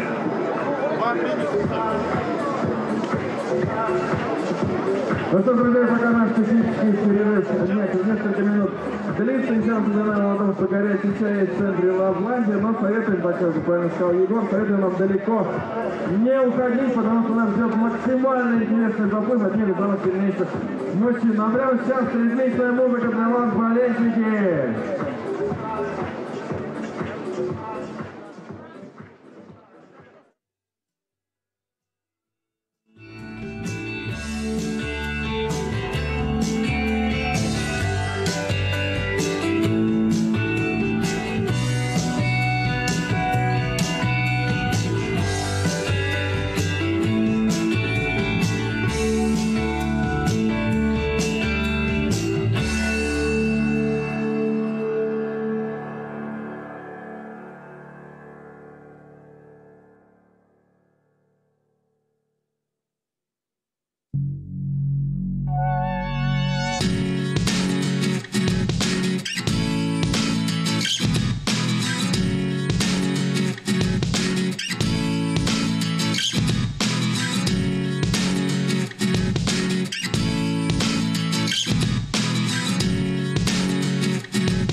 Ну что ж, друзья, совсем немного времени остается у нас до последнего заплыва.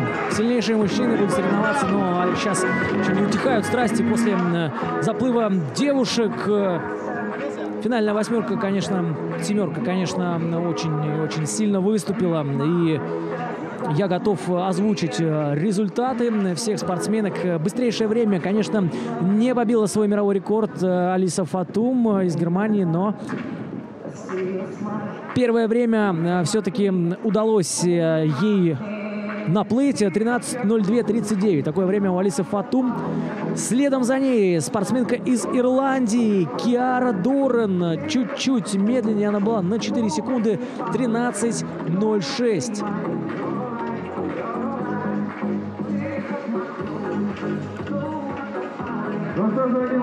Далее следует Ханна Бакуняк из Польши. 13:30 и 12 сотых ее результат. Практически одновременно 13:49:04 у Виктории Мори, 13:49:33 у Беднарек Александры и 13:43 у Марион Жофли. 15:29 Элина Маккинен из Финляндии. Вот так вот, такой вот расклад получился у девушек. Сейчас эта информация появится на сайте. Ну а до финального заплыва мужчин осталось совсем немного. Они уже готовятся выйти сюда на стартовую линию и показать класс. Всем осталось только посмотреть на этих мужчин. Ну а звание чемпионки мира достается Алисе Фатум, как и золото этого чемпионата.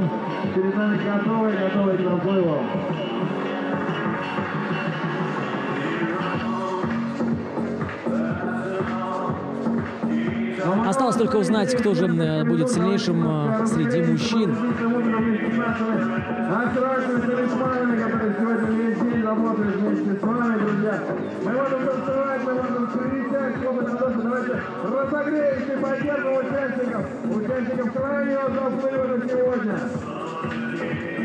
Вот так вот распределились места. Информация на сайте у нас уже появилась, так что, если интересно, можете посмотреть. 13:02 Алиса Фатум, золото чемпионата мира среди женщин. Смотрите, кто там с голландским флагом. Это Кира.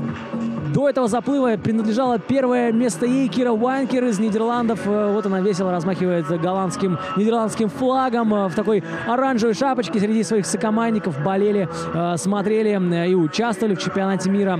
Ну а сейчас Кира Уайнкер только на 5-м месте. В первой пятерке, кстати, сразу представительницы Польши. Это Ханна Бакуняк и Александра Беднарек. И всего, кстати, 29 секунд, меньше секунды решила судьба третьего места, бронзы этого чемпионата. 13:49.04 у Виктории Мори из Аргентины. Вчера не удалось ей поучаствовать на дистанции 500 метров вольным стилем, но вот сегодня она взяла реванш у медиков, которые не допустили ее до вчерашней дистанции, и сегодня показала класс всем. 13:49.04. Чуть-чуть медленнее была Александра Беднарек из Польши. Так бы у нас польский пьедестал был. Посмотрите, 2-3 место. Но чуть-чуть не повезло спортсменке из Польши Александре Беднарек. Ну и 5-е время, топ-5 у Киры Уайнкер, молодой спортсменки из Нидерландов.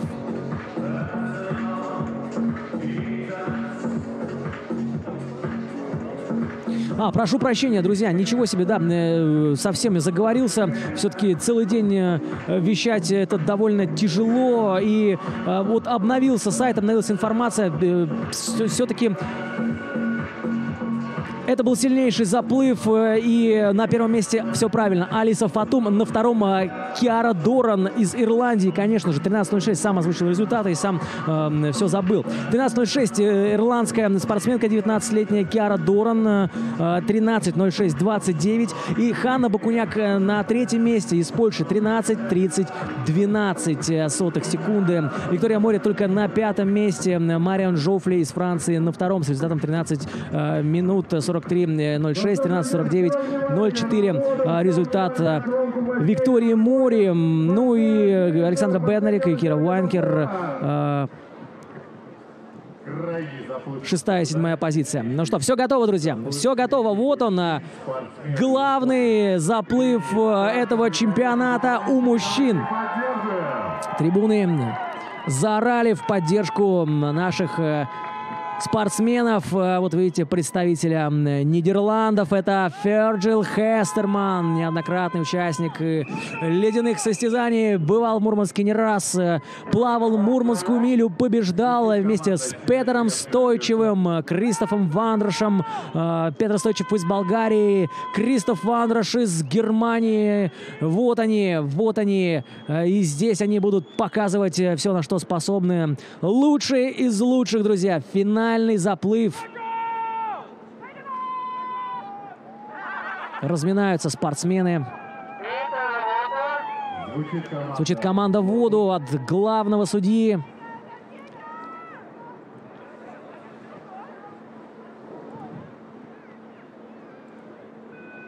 Поехали, друзья! Вот они, 1000 метров! Как резво стартовали спортсмены! Вы посмотрите, Ферджил Хестерман на 4-й дорожке, на 3-й дорожке Владислав Сапожников. Он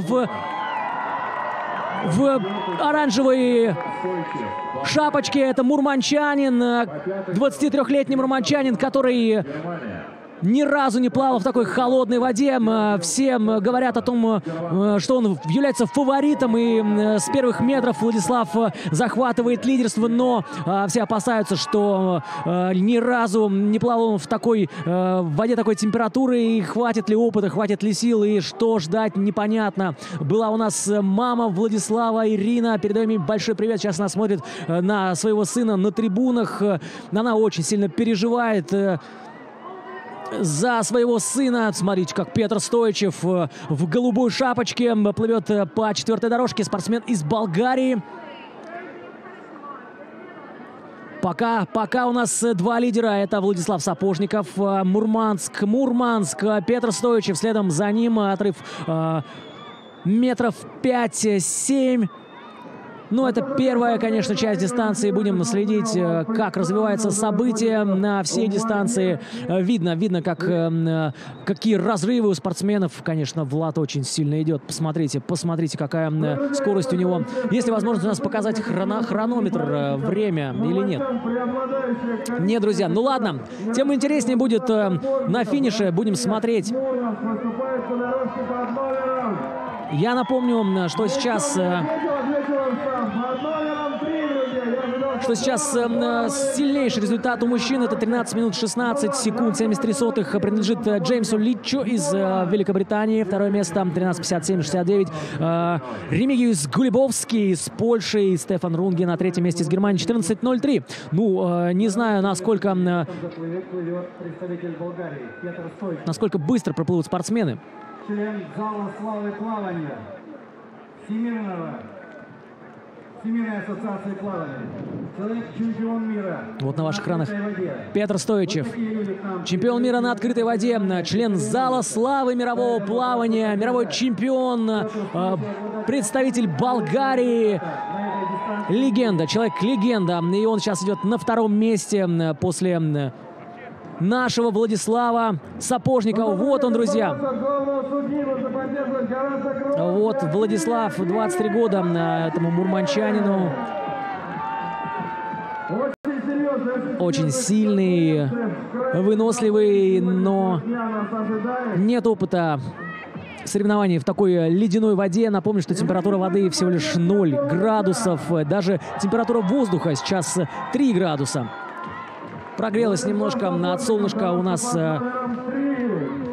температура, но 0 градусов в ледяной воде — это, конечно, что-то запредельное. Тем более 1000 метров. Спортсмены находятся в воде больше 10 минут.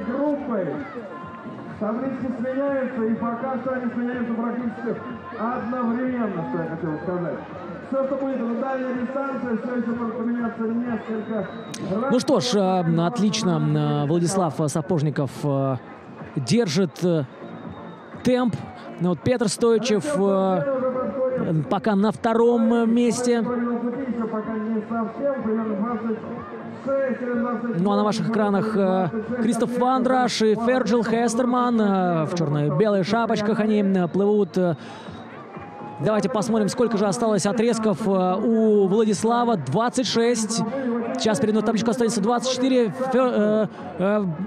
Петр Стоичев тоже 24 отрезка. Он, конечно, держится за Владиславом. Но видно, что подустал уже немножко Влад. Чуть помедленнее стали его движения. Видно, что тело охладилось. И, ну, действительно, скорость, конечно, потрясающая, друзья. Это что-то за гранью человеческих возможностей плыть так быстро в такой ледяной воде. Трибуны ликуют, поддерживают нашего земляка, мурманчанина. Петр Стоичев предпринял попытку. Смотрите, как он наплывает на мурманчанина. Интересно, что же победит, молодость или опыт? Петр Стоичев, ему 43 года, неоднократный чемпион, член зала славы. Посмотрите, какой рывок предпринял спортсмен из Болгарии. Он наплывает прямо на нашего мурманчанина. Подустал Владислав. И сейчас будет, наверное, еще одна атака. Практически одновременно они уже оттолкнулись от бортика. Да, смотрите, как Петр, конечно, прибавил. Очень сильно прибавил. И я думаю, что будет только прибавлять. Обгоняет он мурманчанина. Владислав Сапожников сейчас борется за первое место с сильнейшим спортсменом современности, с представителем ледяного плавания. Вот Петр уже вышел вперед, вышел пока на голову, на пол корпуса, и Петр, конечно, уходит в отрыв. И, зная его тактику, он будет на второй половине дистанции только прибавлять. Преодолевает половину дистанции. Вместе с ними ведет спортсмен на 6-й дорожке Сергей Кестерман, Нидерланды. 20 отрезков остается, уже 18 отрезков, 20 остается, и 18 сейчас цифра появится на табличках. Владислав немножечко отстал от Петра. Петр предпринял попытку атаки, которая оказалась удачной. Ну а Влад чуть-чуть, конечно, подустал. Это видно по его движениям. К тому же холод дает о себе знать очень уверенно. Посмотрите, как идет Петр Стоичев. Очень уверенная техника, очень уверенный стиль плавания, и разрыв, конечно, только увеличивается. Вот он в голубой шапочке по дорожке номер 4 идет Петр Стоичев, представитель Болгарии, многократный чемпион, рекордсмен, член Зала славы, действительно звезда мирового плавания, и он наращивает свой отрыв на второй части дистанции, уходит от всех своих соперников, и похоже, что если ничего не случится, он снова станет чемпионом мира по ледяному плаванию на дистанции в 1000 метров.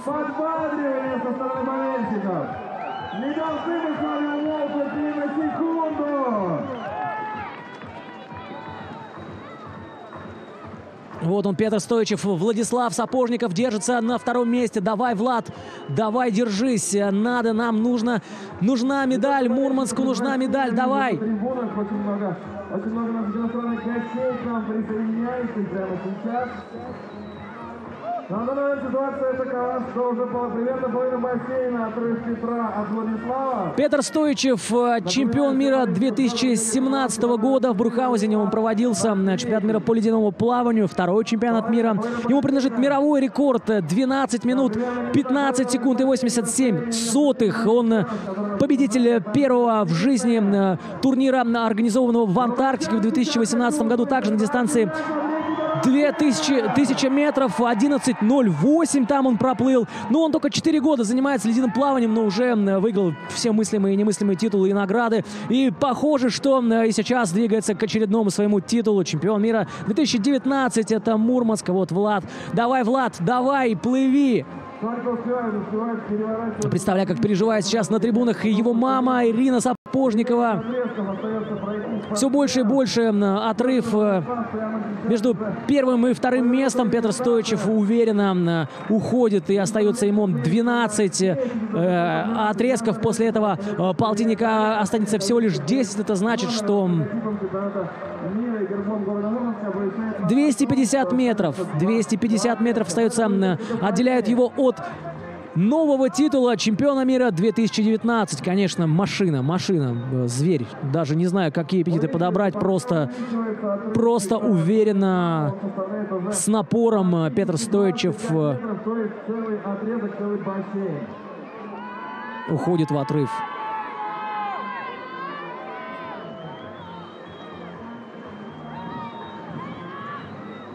Кстати, тренируется Петр Стоичев в бассейнах 25 и 50 метров с температурой воды 27-29 градусов. Но это не мешает ему показывать великолепные результаты в воде температуры 0 градусов. Ну, сами видите, насколько он мощно и уверенно идет по дистанции. Его, кстати, цель была попасть хотя бы в топ-8 пловцов в общем зачете, ну и в топ-3 в своей возрастной группе. Но, как видите, он идет к своему очередному титулу очень уверенно. Еще одна интрига. Устоит ли мировой рекорд 12:15:87? К сожалению, нет у нас таймера на мониторах, и нельзя посмотреть, как же идет Петр по графику, быстрее ли выбивается из графика мирового рекорда. 12:15:87, напомню.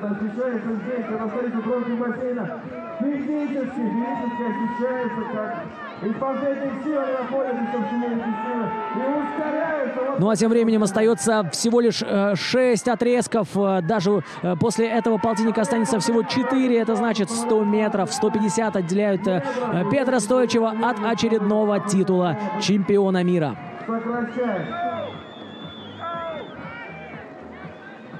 Друзья, настает наше с вами время болельщиков, когда мы не должны умолкать, не должны. Все средства, которые у нас есть, собственные ладони, голосовые связки, все сейчас пускаем в ход, болельщики.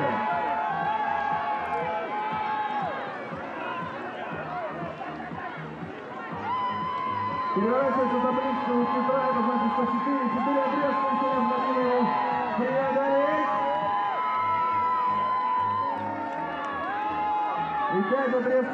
Ну что ж, друзья, в самом разгаре даже уже заканчивается заплыв. На 4-й дорожке Петр Стоичев, прошу прощения, уже начал заговариваться от эмоций. Петр Стоичев, здрасте, здрасте. Зритель в первом ряду, кстати, это пловец. Участвовал вчера в заплывах на 500 метров. Ну а вот, друзья, финальные 50 метров. Петр Стоичев, уже можно с уверенностью сказать, становится чемпионом мира 2019. Холодная, даже ледяная вода Мурманского озера Семеновское приносит ему очередную победу. 25 метров. Петр Стоичев, новый чемпион мира по ледяному плаванию.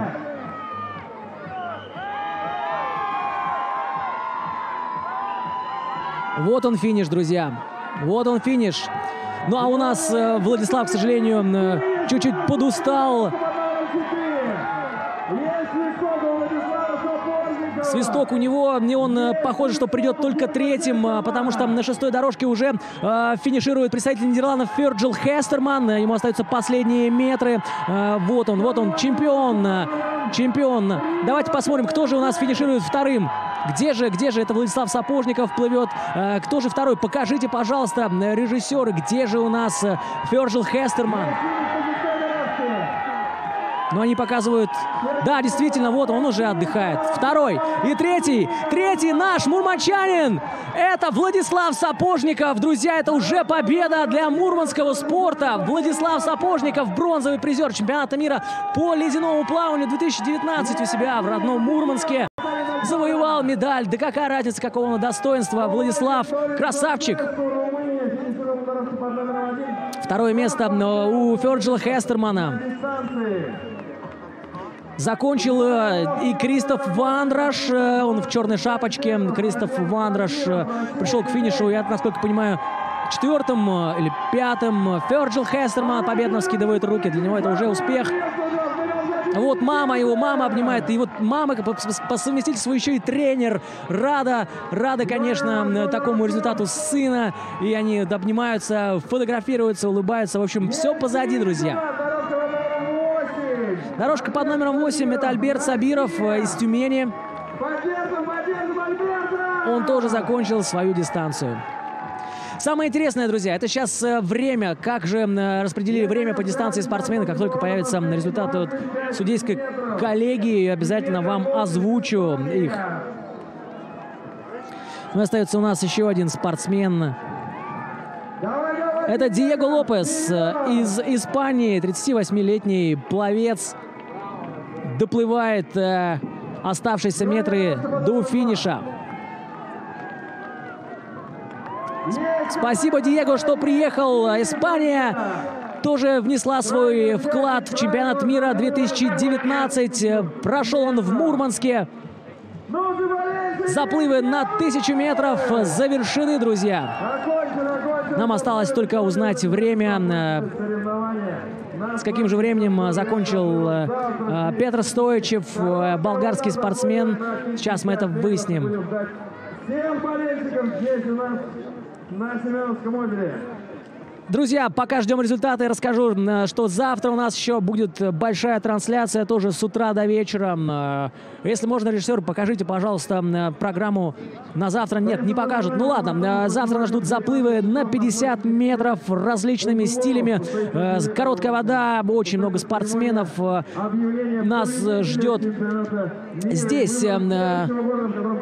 Мы закончили, друзья, сейчас узнаем время. Ну а сегодня ждем всех, кто сможет прийти, всех мурманчан, и кто находится сейчас в Мурманске. Ждем на площади 5 углов. Сегодня большая развлекательная программа для вас приготовлена с церемонией награждения. Все там будут, все будут сегодня в центре Мурманска праздновать и отмечать победу, да, все правильно вы услышали, победу нашего Владислава Сапожникова. Вот завтра, смотрите, завтра что нас ждет? Заплывы 50 метров брасом, 50 метров баттерфляем, 50 метров вольным стилем. Смотрите, какое гигантское количество спортсменов, 213, 106 и 313 спортсменов. Ну и, конечно, самое интересное, эстафета вольным стилем 4 по 250. Ну а сейчас, друзья, узнаю результаты и быстренько вам скажу.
Что, друзья, горячая информация от судейской коллегии. Еще даже никто не знает на стадионе, но зрители интернет-трансляции узнают это первыми.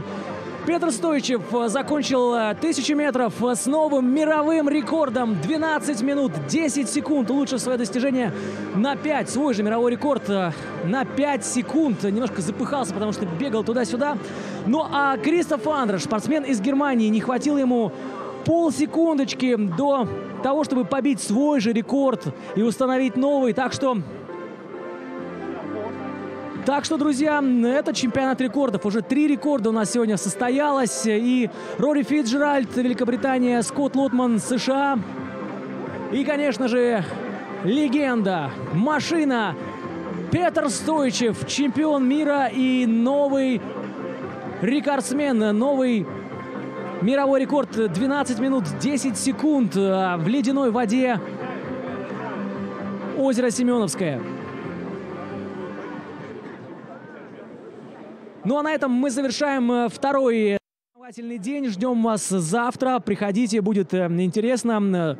Нас ждут заплывы на короткой воде. Ну а все результаты вы сможете узнать на сайте murmanskiceswimming.ru. Я напомню, что Петр Стоичев был первый. Второй у нас Ферджил Хестерман из Нидерландов. Ну а третье место у нашего мурманчанина, у Владислава Сапожникова. Браво, Слава! Поздравляем с заслуженным 3-м местом. Ну и, конечно, все, кто смогут приходить, увидимся сегодня вечером на площади 5 углов. Большая будет праздничная программа. Ну а это все, друзья. Мы с вами прощаемся. Николай Кочетков был для вас в комментаторской позиции. Руслан Горбов, режиссер трансляции. Это все, это было круто, друзья. 3 мировых рекорда сегодня. Это действительно очень круто. Увидимся завтра. Всем пока-пока.